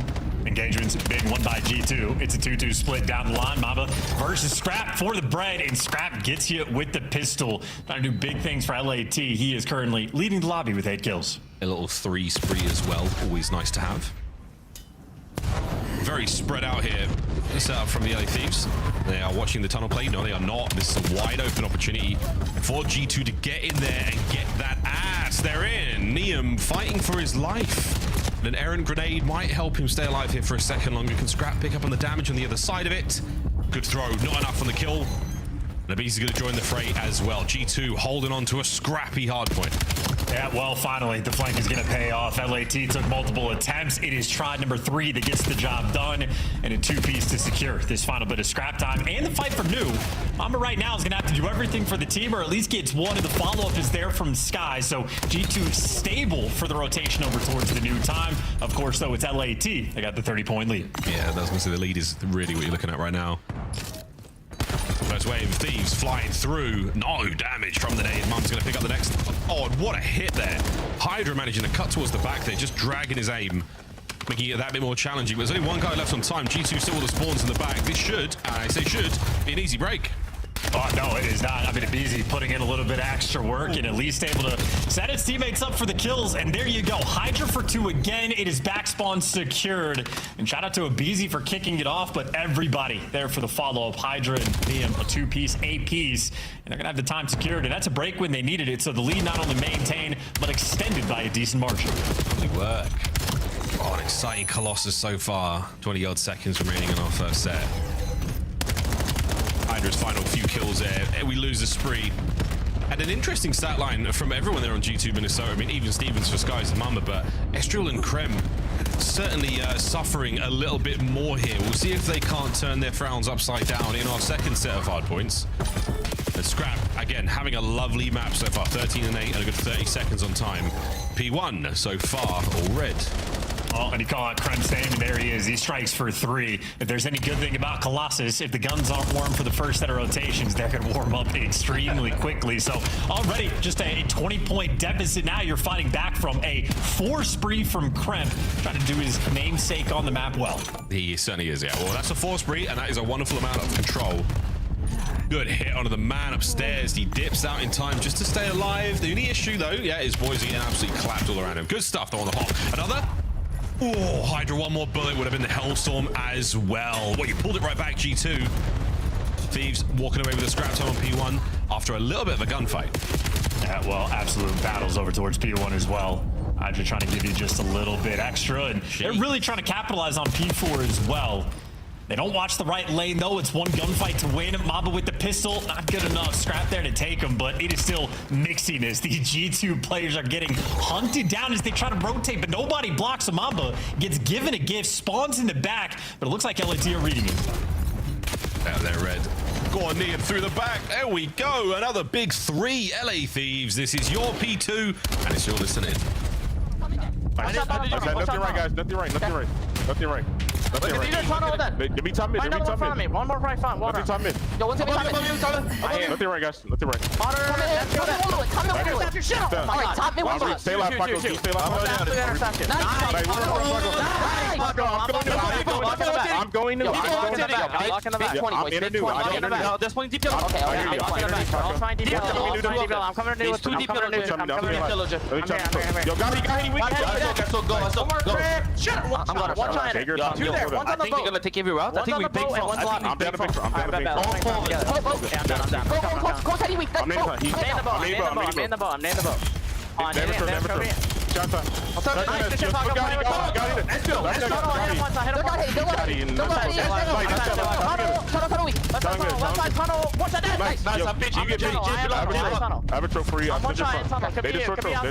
Yeah, what's your tunnel? What's your tunnel? Two front. What's your tunnel? Nice. Last guy. Cramp P2. Nice, guys. I'm watching tunnel. I'm gonna go new guys. Yellow heady and one guy heady. I'm going Yo, big 20, boys. Big 20. I don't see him close. I'm going new. Well, that was one of the most turned listings ever. Abizi has been to Arrakis recently because that boy off the spice calling the ish on when he's the one getting killed. Yeah, he's the purveyor, man. He does that all the time. But hey, you're coming like it's COD Champs Grand Finals right now, and it's for good reason. You're up by 100. LAT are full steam ahead. Yeah, we're truly steaming. Absolutely steaming. Well, a couple of big ones there from G2 Minnesota back into this, but this is nearly 100 points to pull back, lads. This is nearly 100 points. That is more than one hard point back to back. Good luck. Well, maybe they won't need the luck. First wave, good. Watch out for Hydra. He's in. Oh my word, the second man. Great shots. Kremp kills them all. Had to win that one. Still, though, gets wall banged, and even without the spawns, or even with the spawns, excuse me, you're getting bullied back. Neum, such a difficult kill this map through and through. And LAT playing bully ball straight through the front of time. G2 Minnesota on Colossus. They have offered them nothing. This is a truly suffocating affair. As the ordnance of the LA Thieves continue to rain down upon G2, they are suffering here. But all that said, another set upon us. An incredible lead for the LA Thieves to work with right now. It is their map to lose. Yeah, all the time in the world for the break as well. A couple kills getting traded through and through. Trying to get that statue control as well, but as Beezy gets gunned down, they flip the map on its head, but it's quicker than G2 can read it. So already Hydra tearing away heads from statue should get this team the time. Oh yeah, he's going after the family trees with shots like this. Unbelievable. Still holding. Teammates getting thrown at you left, right, and sent to final 10 for the LA Thieves. Tricky footwork there from Estriel, finds a man on time, gets the kill, but still with 5 seconds for the win here. I mean, you can just throw everything you've possibly got at this hard point. And right now, it is going to be G2 clinging to life. A matter of seconds, but they still have to hold. They still have to hold P1. I mean, look, this is their comfort map pick. A loss this bad could be devastating for the rest of the series. And P2, well, LAT have dominated it. They should be set up for the rotation once again, or at least they're gonna have it surrounded. Getting the kills at the very least, but yeah, they're just gonna win it in old. Why not? Dominance there from LAT. That is cruise control on Colossus. Hey, man. Hey, that's how it goes sometimes. Spectacular work for the LA Thieves. When we think about our keys to victory, there's a throwback for you OG CDL fans. The respawns for the Thieves here, essential. 1 down, 2 to go. Not too shabby, and that's a lean back as well. That is an exhausting map with the amount of energy that LAT just played with. And G2 Minnesota, they're going to be left stunned. Very interested to see the stats as well, because Estriel was getting good gas, and deservedly so for how his performance has been. But on this map to kick off the series, struggles. 12 kills, 2,100 damage. On the meantime, on the flip side of that scoreboard, LAT down the line. Everybody frying and collecting hill time. There's been a noticeable change this year in Hydra's game in hardpoint. He's always been the good slayer, but he's been sitting in the hill a lot more than we are used to. And that is a criticism that we have had for Hydra for, I mean, a long time now. A really, really long time. So kudos to him, certainly. Putting himself in the best possible position. But yeah, highlights, folks, a lot of love for the LA Thieves. Second set, we saw a little bit more. Kremp activated himself. But realistically, Thieves all map long. Neon, what a 6 spree that was as well. A 6-6 spree there on Colossus. Lovely stuff. Again, for the LA Thieves, exactly the way you wanted the series to go. Strong start there on Colossus. Yeah, and there's no Infirmary as well for the map too, because we're staying on Colossus, so the painful memory is going to continue. But LAT just played the map well. I mean, maybe a couple like weird spawns that they like should not have allowed, but anytime they made a mistake, they're still making the reads as well. So heads up gameplay through and through. The first P2 setup they had as well, they had Neum inside of the tunnel that pinched all the way around. Scrap is pushed up to P4. Had a guy late pinching P1 as well. So they had literally all 4 hills on the map covered at the exact same time. you're able to create space and distance like that, well, the scoreboard reflects the result. I was going to say, this is like the perfect situation to run at a full 60, if not, 90 to 99% of a hard point there. GG in the first map. Look at the game flow. Close. Then it was not. Wow. Second set. Treated no one from G2 kindly. A 2-hill flatline into a 2-second gain on scrap and not enough to close out. LA Thieves stratospheric there on Colossus. Great stuff. We're staying on it for search and destroy. Chance, where we leaning there, mate? Where we leaning before we get to good old Den for number 3? I mean, after the listening we just heard, it'd be hard to not place your bets on LAT for this one. Just a ton of energy that we were hearing, and that's got to be a conscious decision. If you're watching like some of the content this team has been putting out, even during and after the major, they're very conscious of the psychology of the team, what they want to show on camera, how they want to display after wins and losses. And ramping up to Birmingham, I think the stage 2 has not gone the way the team wants it to. They're trying to make sure they get that final pension before we hop on those flights. Yeah, a couple of bruises on the ribs and sitting on a plane for that long. Not going to be a fun thing, G2. We'll see if they can't bounce back, because again, the squad's very adept in search and destroy. We will see some snipes. We are going to see Mr. Bueno go at it. Toe-to-toe, most likely scrap, but quite frankly, I think any of these guys could do it, really. It's what depends on who you'd rather give it to. Stage 2, though, Chance search and destroy. Not that impressive for the search and destroy or the submachine gun players of Thieves. No, this is the entire storyline for this SMG duo. They have not developed the chemistry just yet. And like Hydra has over the years had slow starts in S&D, but he normally ramps up very quickly. So it's not a massive concern that he's got the .91 at this point in time. You expect him to develop, but seeing it Beezy with stats like that, I mean, just, you know, you got to pinch me to make sure it's real. He's been the first blood king since the inception of the CDL. Literally always been top 5, multiple years where he is the #1 guy. And this year, if you're trying to find a Beezy on the first blood ranks, you have to scroll so far down, it'd blow your mind. So he is an entirely different player, and they just have not navigated this dynamic in this game mode yet. That is obviously the focal point for the squad, and maybe Colossus will see some changes. Fingers and toes are crossed. Here come the nades, here come the stuns, and there is Neum with the sniper rifle. Nobody home just yet. Are you going to check that close right corner? There is a Krim. Hello. Great shots, Hydra. What a dance, and a nade on the other side. It is absolute cinema. Or is it cinema? We're about to find out how this one ends. Mamba all alone. I mean, even the nade going through, that is carrying the momentum from map #1. And Mamba, no idea what he's doing. There you go. He's got the pinch and does not win the gunfight. Neum puts him down there for the final kill. Wait, that was like a gameplay trailer. Everyone got their piece in a different way. That was great stuff. Oh, first round, all good. G2. What about their slow starts when it comes to these matchups? Thieves have come out red hot. Is this going to be a little too slow for G2? The Den, are we looking there already? All right, calm down, rein it in. That's a single round of S&D. We're storytelling like crazy right now. G2 on the attack. No trophies just yet, so got to be a little bit careful off the break. Nothing insane being thrown either direction, watching the outer lanes, and, well, this is why we're passive. Hear those nades rolling through. Got to make sure you dodge it. And the Neum Skies snipe off. Look at this lineup. He's making sure he gets his crosshair in the right place by the clouds. And sadly, the forecast says no snipes for Skies just yet.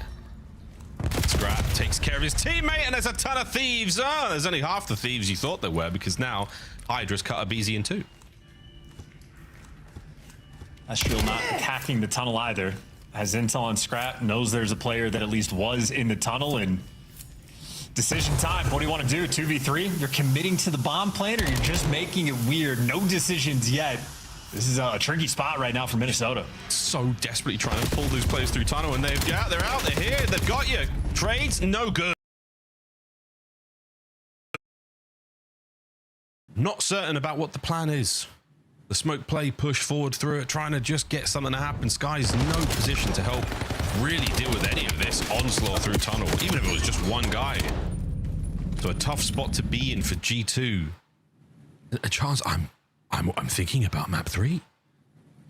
All right, you're more than welcome to. I would say, though, for G2, definitely need to bounce back in and at least start to fight back at a certain point. Seemingly the COD gods right now not on their side. Crazy timing there for Skies, and definitely an element of discomfort washing over the team. That, of course, means guys like me, 4-0. I mean, they can do whatever they want. They are in no hurry. G2 have 1 kill thus far in our 2 and a bit rounds of play. We'll see if that changes here. But follow up, Nate. No intel there from Hydra. The barrel's gonna, whoa, still be here. Swing and a miss, very slight and easy. Oh dear. Oh, it's happening again. Another clean sheet, G2. And that's the first bloods you're looking for a BZ. Hyper aggressive over towards P2 in your face. And I mean, if you blink and come back to this series, you're going to see a lot of perfect stat lines right now from LAT. As you pointed out there, Miles, G2, 3 rounds in, only a single kill. Well, from the first. And in fact, LAT had the same number of team kills, so balanced effort on that front. From the start of the kills to the end of the kills, 4.1 seconds. The Thieves getting it done quick. And this is the team, man. We've seen them do this. I believe it was on a Den Search and Destroy, a nearly perfect map. And so far, we're only halfway through this one, but it's looking pretty good.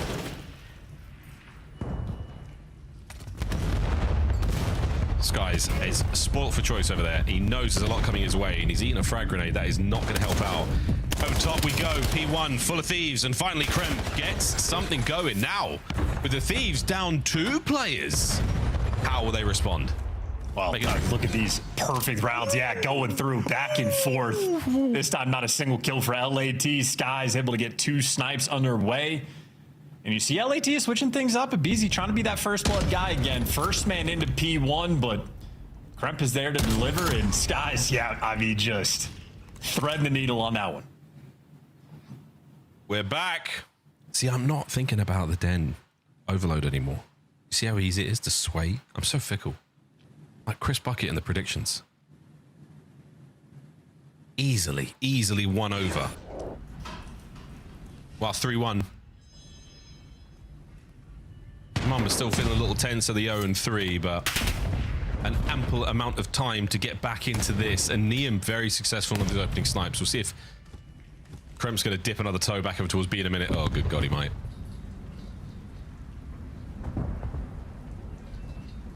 He's just doing the hop checks. Crap, yeah, he's going to give him nothing. It does look so strange.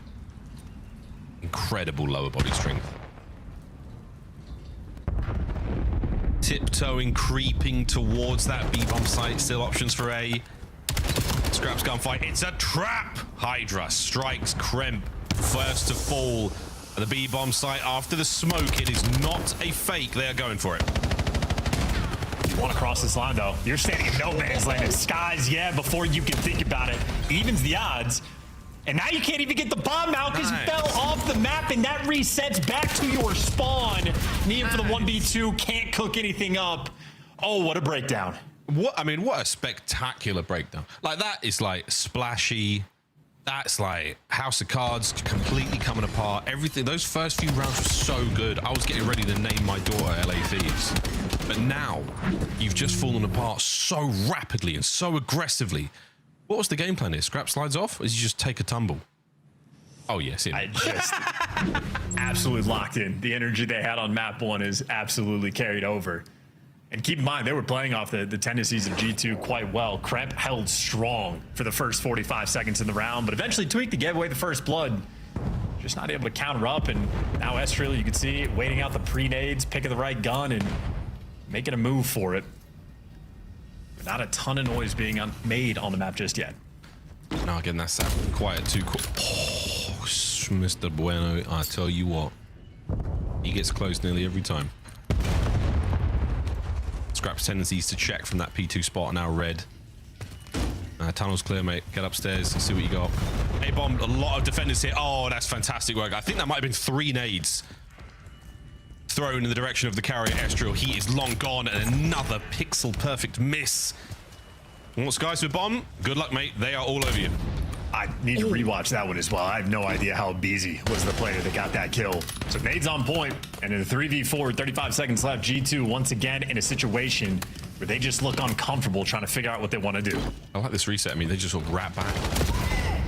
Give it up, absolutely everything you had, and it is taken from you. Krem finding lovely damage, fantastic tags, but not enough. Mamba swinging like his life depended on it. And the Thieves hold. It was from P1 chance, the BZ nade. Very impressive.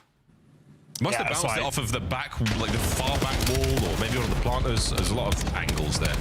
Well, I think he was in blue, so he's chucking it through P1 for sure. Either way, coordination absolutely on point. And Skies with some near misses. Long neck, but a small head, so that'll certainly pay off. And Neum on the flip side has been putting in the work with the sniper rifle. Neum hitting some wicked shots in that round as well. 3-1 split for the Thieves, still with a solid 2-round advantage. And we're going, and we're going, and we're gone. Lovely start, Scrap, lovely work. A busy, lovely work, chaps. It's only Skies, send it. He's backed up inside blue, go get him. Great round. No, but pay their respects, pumping the brakes. They've already done the dominant thing in the rounds. They are in no hurry. Oh, fair, fair, fair. Again, what an opening break. It was so lethal. And Mr. Bueno now, I mean, he might be able to get at least one of these players. He should absolutely keep trying for our viewing pleasure. But here come the Thieves. Gonna get the bomb plant and maybe send 2 towards the backline. But on the reposition chance, anything's possible. You're just never gonna. Well, if they shoot, it helps, but nonetheless. Oh. That's it. That's it, Thieves. Keep it tight. Keep it together. Map point. Disrespectfully as well. LAT just entirely running him over. Handing him some of their comfort map picks and taking him to the task. And here in S&D, LAT are on a 5-map loss spree in this game mode. You would never guess that looking at this gameplay. Never, never, never. But it is not over yet. A uncharacteristically lost G2 right now. I've got to pull off quite a miraculous comeback from this moment in time. Right now, betting on the Thieves, solid. As reliable as gravity. Opening nade salvo here from Krem. It's not going to yield any results alongside Estriel, so now empty pockets. And still, where are we going? Which bomb site?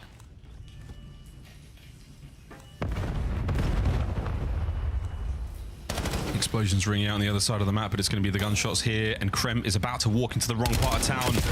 Oh dear, that's great from Hydra on the first trace. Good though. Shots are in. Mamba staying alive, and Scrap. Oh, he keeps it going there from the bottom of the tunnel. It is going to be a BZ now, still making his way through, and Scrap, oh dear, has put it all down to Estriel here on the map. A bomb still in his hand, and he will, by some good grace of the COD gods, find an open B bomb site. Oh no, he won't. He's going away.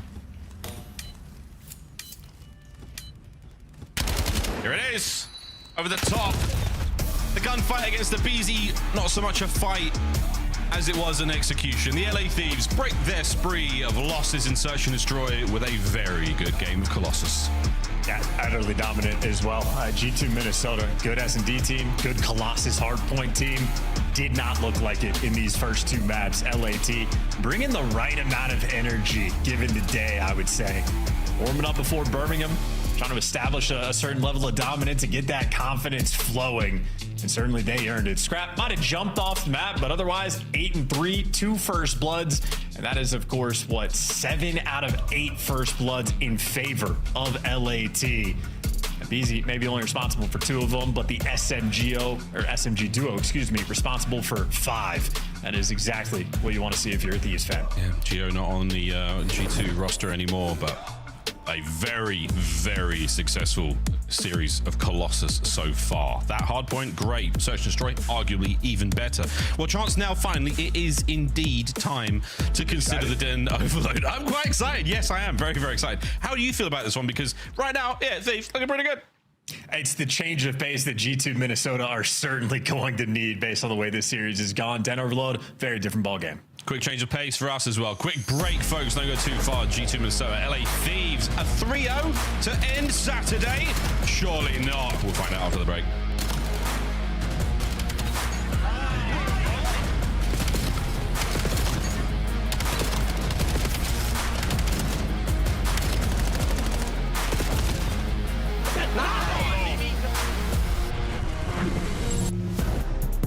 Black Ops 7 returns to the Esports World Cup in Riyadh this summer. Scan the QR code to be notified when tickets go live later this month. Start the season strong with the 2026 Call of Duty League Pack. Grab yourself the CDL operator by scanning the QR code on screen or check it out in the Call of Duty store in-game now. Scuff, official controller of the CDL.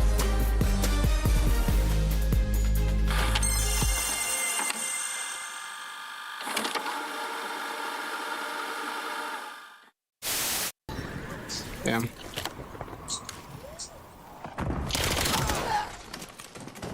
Hostiles are setting the device. You're our last chance. Think smart, move fast.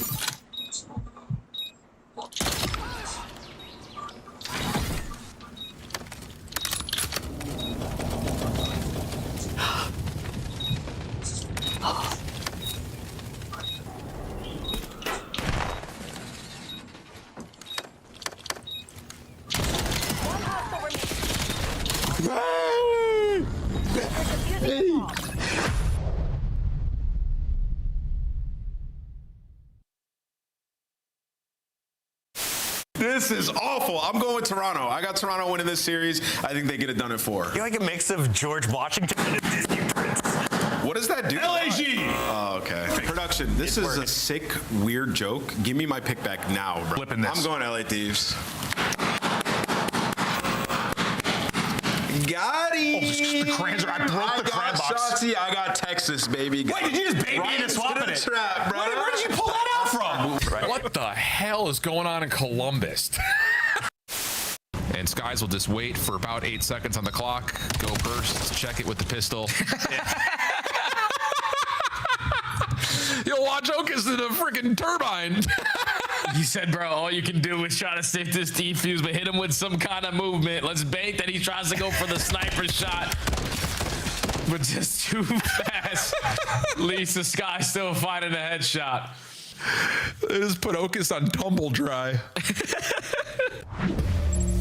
Well, welcome back, ladies and gentlemen, to the Call of Duty League, the final match of this Saturday. And we do have a den game of Overload. A very red-hot Thieves come out and absolutely took the B2A series here so far.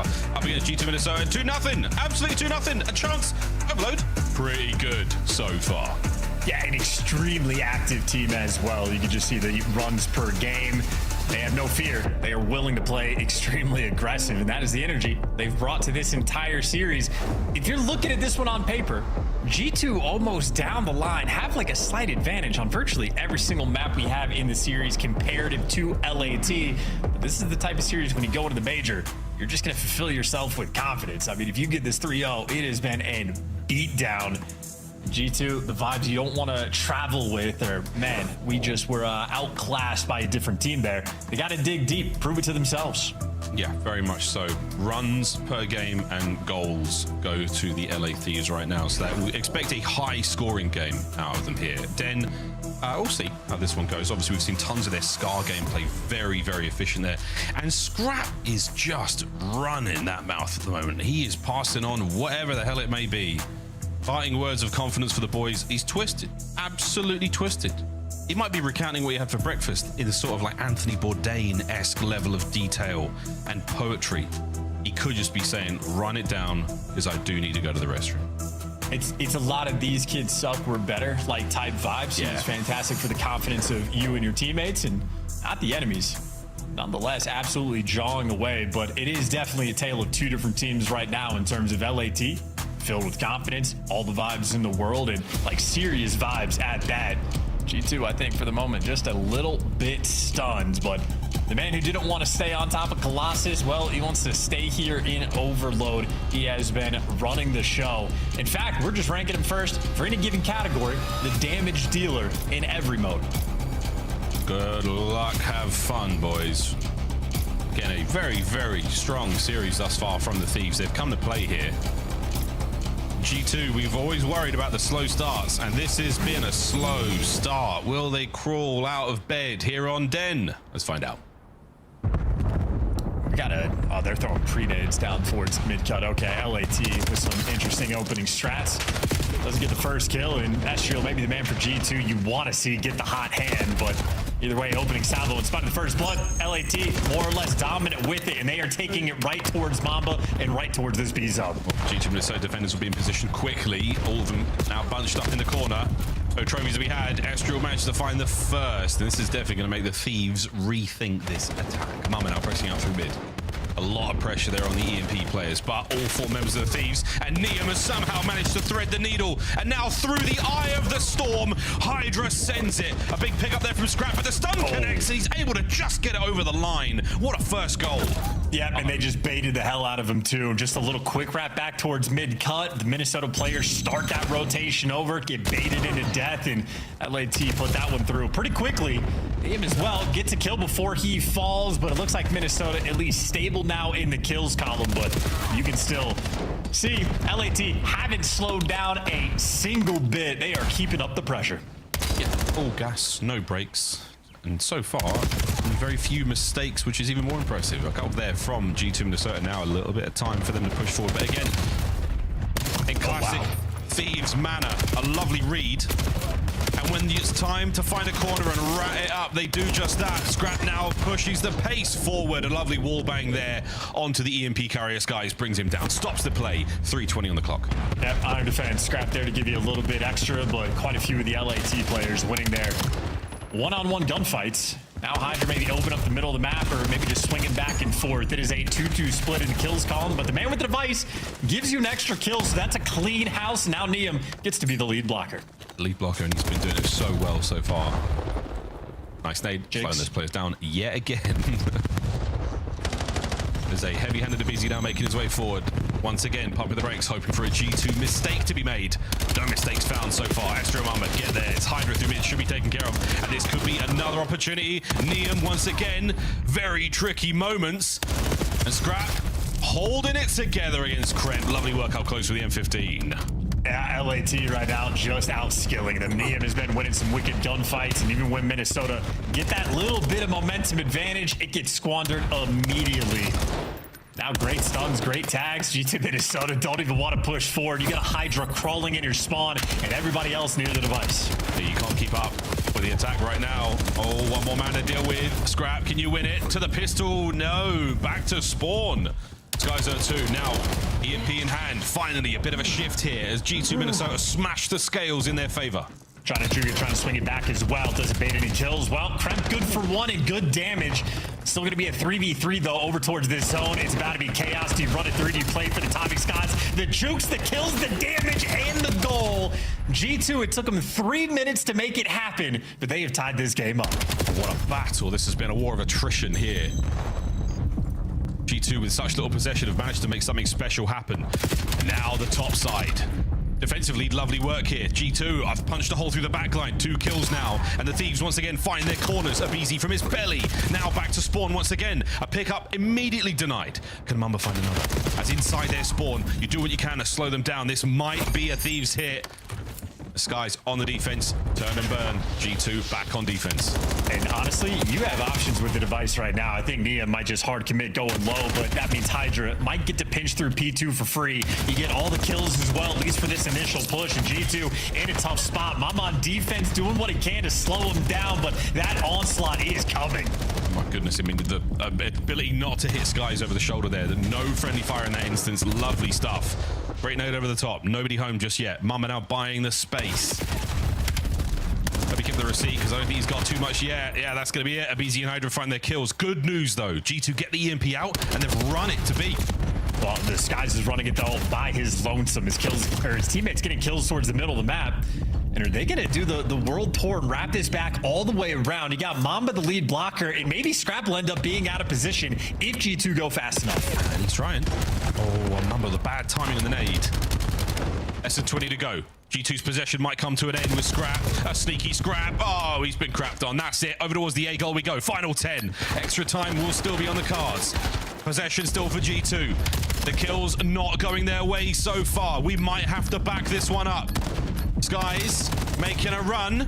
Skies somehow gets through. My goodness. What an attempt. 1-1 at the half. What a game of Den this is. Well, I'd say for G2 as well, at least for that final run from Skies, if he had gotten it, that would have been a miracle. But I think the fear was if he dies in those final moments, that probably turns into an LAT score. Really a missed opportunity to try to run at that A zone. But I'd say the pace of the game right now for Minnesota, probably tough to read. I feel like LAT have just had all the pressure in the world. Certainly a good counter capture to keep things nice and tight, but this has been an absolute struggle, I would say, for G2. It feels like they've been stuck past the 50-yard line or on their side for 80% of this game. Yeah, unbelievable. And again, the possession from the Thieves as well. It seems like they have been firmly in control. I mean, all that said, Hydra's 7-14. I mean, a bizarre stat line right now. Neum, he is the king of Scar overload, and right now in a spot of trouble. Possession G2 on the attack now. Thieves spread out across the back line and don't let anyone get in. A slow approach over towards B. Some LAT players not quite in position yet, but Hydra wins that first gunfight, so G2 can't force this one. Just holding the vice and hoping that the reinforcements come in quick enough, but G2 for the moment, not quite enough happening on the map. Can't get through mid, can't get through anywhere. Now it's LAT starting to make some moves. We got Neum on the play. This is a big one. Lovely setup here. G2 respond immediately. BZ desperately trying to keep the control back in their side. Scrap cuts through. A capture surely. Damage it from Skies and the save from Scrap. A beautiful three-piece and a lead change. Just like that, and on the reset as well, LAT, it's Neum in the right position and trying to slow these players down. Double pinch rolling through, and Skies handles it. So now it's all guns for G2 Minnesota. They got the device as well, and Skies with the pistol is trying to do everything. Can't quite get it done, though, and LAT turned it up near their spawn, but for the moment, nice and stable. No more flanks. We are back to this game of tug of war. Yeah, just hold position. EMP will reset soon. There it is. Back over towards the bottom side of the map. And we're not going too far here. Not a lot of ground gained. And screw it. That is an unbelievably awkward fight that he's somehow going to turn into a two-piece. He's going to get the second man. He's absolutely pushing it. And this is the sort of timing you want. Get it going, boys. Thieves. The wind in their sails. And now they are letting it rock into Estriel. Great kill. Abizi. Down and out. Mambo could go huge here. He's got to look the bloody wrong way. That is incredibly unfortunate. We could be looking at 2-2.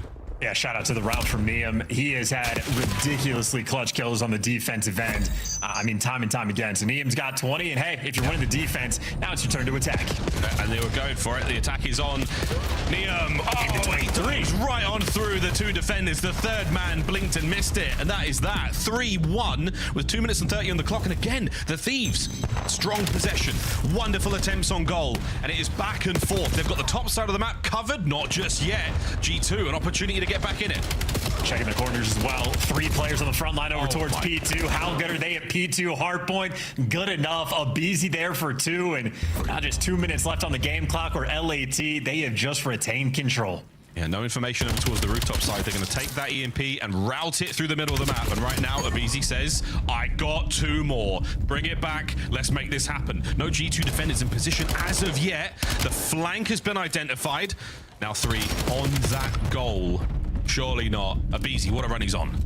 I mean, this is just extra time being burned. That's maybe another 30 seconds off the game clock. And Krem good for 2, but is it going to be good enough? Because Hydra is still behind you, keeping the pressure up. And this is going to be another score. LAT, they woke up today and they chose violence. Yeah, true violence. Scrap on mid. Oh, wow. Eyes on the next device spawn. A minute 25. G2, what an unbelievable comeback this has got to now be. Every second working against them. Neum, once again, the bastion of defense right now for the Thieves. Knives up at the ready. No one's coming close to it. Estriel and Skies get theirs. The tactical retreat. Are we going to find another? Neum again. Unbelievable work. Yeah, you got to make this man a defensive montage from this game. The amount of device carrier kills that he has collected. I have no idea what that record is, but a fun stat that I am interested in. Finally, Neem gets taken care of, but with only 50 seconds left now on the game clock, this is a victory lap for LAT. They can go anywhere they want. They're looking for that fifth. A worthy attempt there. Parking the bus, digging into the absolute deepest recesses of Den now. The lads have got this one on lock, and in 30 seconds, their 3-0 will be complete. LA Thieves. The first two maps were absolute things of beauty. And I tell you what, the Den, not too shabby either. A pick up here and possible score, but it will matter not, friends. LA Thieves have absolutely run G2 Minnesota over 3-0. And a 4-2 score is impressive enough. LA Thieves, from start to finish, their map, their mode. And what a memory they're going to carry into Birmingham from this one. What a well-played series through and through. The S&D, they snapped that 5-spree loss that they were on. And, I mean, hey, clean work on the Colossus hardpoint, taking down one of the best. I mean, through and through, completely outclassed the opposition. Utterly outclassed. From start to finish in this series, G2, they will be disappointed with that one. And the looks on those faces, perplexed, quizzical, as they are very much in disbelief. A rapid 3-0. LA Thieves going into Birmingham with a newfound confidence. Well, slight shift in the standings. They still have pairs to look forward to, but in terms of your final week where you want to have those good odds going through, they certainly have put themselves in a fantastic position. So ready for more action, of course, for these guys tomorrow, but just looking at the scoreboard, exactly what you want to see. Scrap, who is first overall in damage, actually gets beat by Neem there in that game, and I'm telling you, Neem on the defensive end, absolute class. Those 3 objective kills, a main factor. And I feel like he was by himself for a lot of them. 18 assists as well. Shout out to the new kid on the block. Neem really is one of the most impressive overload players we have seen in the league. Individually, his map positioning is fantastic. He's got a great understanding of the game early on, and it is a joy to watch him. Scar was impressive enough, but that Den, that is it for me, man. And again, in this entire season so far, I mean, thinking about our rookie of the year, he's quickly ascending up there. I mean, we've got some strong contenders. Neem's having a good run, and it's still a relatively early season for him.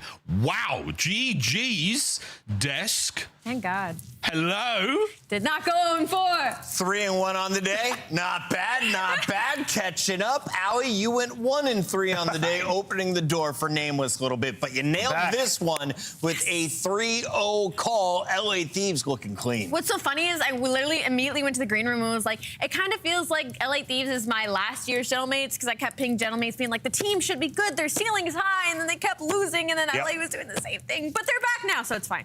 LA Thieves, they're back. Let's take a look at some of the highlights here. I said we're going to get the good of easy. They got the whole good team today, Dan. Yeah, they did. Let's take a look at some of the best moments, because G2 in position multiple times, threatening every time the defense was standing strong. Yeah, it's kind of why I said, you know, LA is like a box of chocolates, and, you know, I picked G2, but I failed to realize they're also like a box of chocolates. You just don't know what you're going to get with either of these teams on the given day. We saw the ceiling from the LA Thieves today. These guys can just blitz you. The Colossus, you know, we talked about it before the match. The last Colossus we saw, they did look really good on it, and they get that to start the series off. But really where they shined in this one was the S&D. Like, it was so calculated. Neem's sniper was on point. They were playing for bottom green and some of their offensive pushes. They got control. Like, everything you kind of wanted to see with Thieves, like, they answered a lot of those questions. And I love your point on Colossus, because it's one of those maps where you're kind of like, you would think a BZ and Hydra would thrive with top mid and bottom mid, right? Like, a lot of movement to work with if you're an SMG in close quarters, but I have to echo, S&D definitely most important. I figured LA Thieves' easiest path to victory was winning all the respawns, so the fact they're able to win that search and destroy is great if you're an LA Thieves fan, because that was their biggest struggle, and that wasn't just an S&D win, that was a dominant And it was the problem with First Bloods. They got 7 of them on that Colossus. Yikes. That's huge for them going forward. This man right there, Neem, in his rookie season, having a great day. He showcased skills on the sniper, the SMG, and the weapon he's supposed to use, the AR. Great game from him, and Hydra was alongside him the whole way. He joins us now in the Monster Winner Spotlight. Paco, congratulations. You guys are now 6-4. More importantly, you stopped G2 from getting their 7th win. And you guys could skyrocket all the way into our top 3, top 4 before we get to Birmingham. What's been this, I guess, this whole stage been like, having to play every single team? This stage, it's just learning, just learning more the game and just trying to get better for the LAN. Paco, can you bring me into your mind a little bit with Search and Destroy? You and Abizi have been 2 of the greatest, arguably, Search and Destroy players of all time, and you guys have had a slower start in that game mode. In your opinion, why is that? What is it about Black Ops 7? I think, well, I never really planned the bomb play with the trophy and stuff, so I'm just trying to adapt and make him really comfortable. And I just want him to just run at them and just get the first bloods, and that makes me obviously like I can't do those plays with the bomb, with the trophy, with the smokes and everything. So I'm just trying to figure it out. So I think you can put it on me, and I just need to be like better at it. It's a big transition. Yeah, it is, absolutely. Hydra, kind of continuing off of Search and Destroy, I noticed Neum had the sniper in his hand in this Search and Destroy, and it seems like the past couple of maps. What has that conversation been like, trying to find the sniper on your team? Because there was scrap. Neum hit some crazy shots today, and it being so important in Search and Destroy this year. Honestly, the conversation was pretty easy. We told her, yo, you're the best player in the game. So just why don't you just keep it in your hand? Square up. That part. Why don't you just keep it in your hand? And I mean, Jay's honestly amazing with the snipe. So why not just do that? Found a hidden gem. Whole team of shooters. LA finding their form when we need it most. Best of luck in your final match tomorrow. Thank you so much, guys. Have a good one. That's the Thieves right back in the mix at 6-4. That brings G2 to 6-5. This is gonna get messy coming down to the map count and tiebreakers. Before that, let's take a look back at the best moments. It's your Scott play of the game. We just went with a montage. It was short and sweet in this series. We did not get the game 5, but we did get a lot of highlights. We talk a lot about LA Thieves and how good they look in this series, but G2 desperately need to figure out how, like, when adversity hits and a team's having a good day, how do you deal with that? Because this has happened a couple times where they just fall flat. The Carolina series, they got 3-0 bombed. You win your next one, they look amazing. It's what will keep them from winning a championship or a major. 100%. Going against these top teams, because that's why they're kind of like, they're considered the gatekeep. Like, when they start to touch the top 4 conversation, you have a series like this, and you're like, you guys got to be able to get yourselves out of this box once it starts flowing. But regardless, we go all the way back to the start of the day. Miami Heretics versus Carolina Royal Ravens. Stop playing these guys on exposure. Exceed brought the pain to Spain once again, Nameless. Yeah, I think Royal Ravens are a legitimate good team. I've been saying it for weeks. These guys, since the Colossus Hardpoint, where they outslayed by 40 and lost, they have been in the lab, and everybody's getting better. Like, you can literally, like, on the meetup, you watch Lurks and you watch Craze. These guys are individually improving, and as they're learning the game, they are a hellacious frontline. I think it's something about approaching the age of 40, but I'm with Maven. Sure. As good as you can look online, I don't believe anything until you do something at Birmingham, because you got blasted by Vancouver Surge. Lurks is making the rookie conversation difficult, though. I won't lie. With a 1.3 in that map number 5 and the damage that he's been laying down for this team, the second we have to take this angle, he has found consistency, is the same second Carolina that got out of the rut that they were in. If you take the names off of everybody's page and you just watch the POV, Lurks looks like the best player in the game. Yep. Ooh, that's high praise right there. You take the names off, his screen's instant. Who looked the best on FaZe today? They walk away with a clean win over the bottom Cloud9. Simp. The pimp. Outside of that, 04 had some really good moments during the series, especially in the start of this overload. He goes like 8-0 and just shuts down any hope of Cloud9 of getting anything rolling. Or, I mean, all of them, you could say, are pulling their... Or Draza the 1.3, they're all pulling their weight. I love that Draza was the 4th name we mentioned. Yeah, right. With a 1.37. 1.6. Yo, our bad Draws Hazard getting the job done in a clean win over Cloud9. A 7-1 dominant performance in Overload. Bully ball at its finest. Just end them.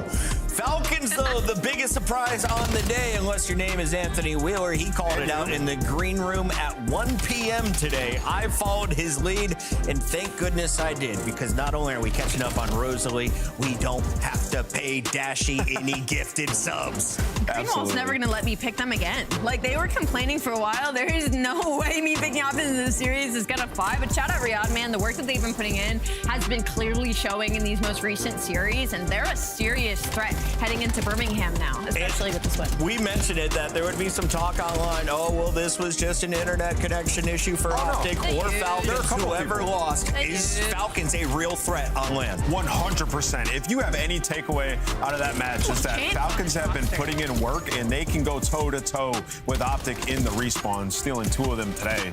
Yeah, they're not to be messed with.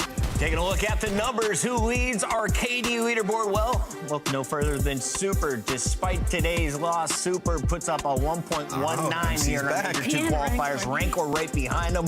You got Celium, Scrap, Mercules, all ARs in your top 5. Shout out to my man Joe Deceives and Hoop for breaking into. I was going to say, this is looking a little more normal. The names we're seeing up there. But surely, other than Miami losing the series today. How about the names here? With LA Thieves on the left side of the screen and FaZe joining them, I feel like all is almost right in the world. We need Paris Gentlemates to get over there. We need to see what Koi can do, and tomorrow could get spicy, Wheeler. We haven't seen Koi play in it feels like a month.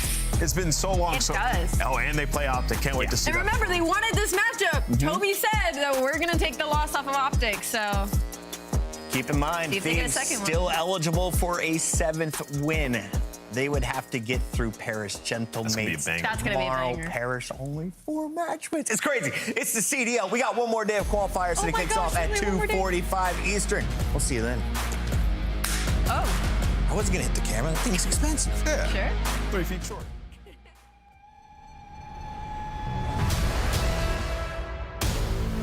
We back for another one. Another one. Here we go. How I like that. We back from another one. Here we go.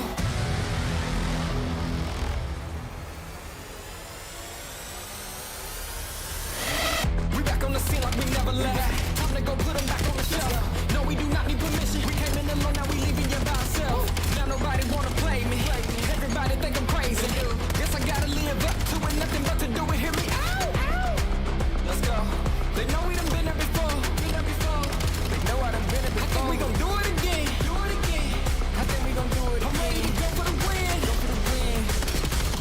Tell them let's do it again. Let's do it again. You know what we doing. Do it again. Another one. Let's win. Let's do it again.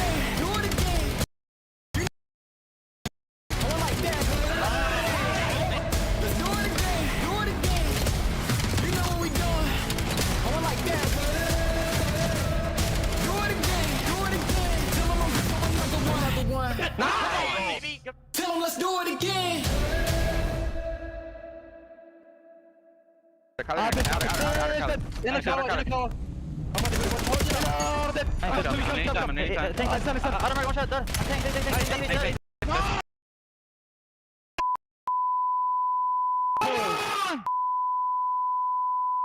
يلا تريدد الحمد لله يا شباب اقعد يا ناس هنا فوقكم 4 عمري يا عمري يا عيال الحمد لله يا رب. Like, bro, what the did I just play, bro? Like, what was that? Like, I literally just packet bursted the map, basically, bro. Like, everywhere. You basically got what I got. What was that? الأول غص هذا الأول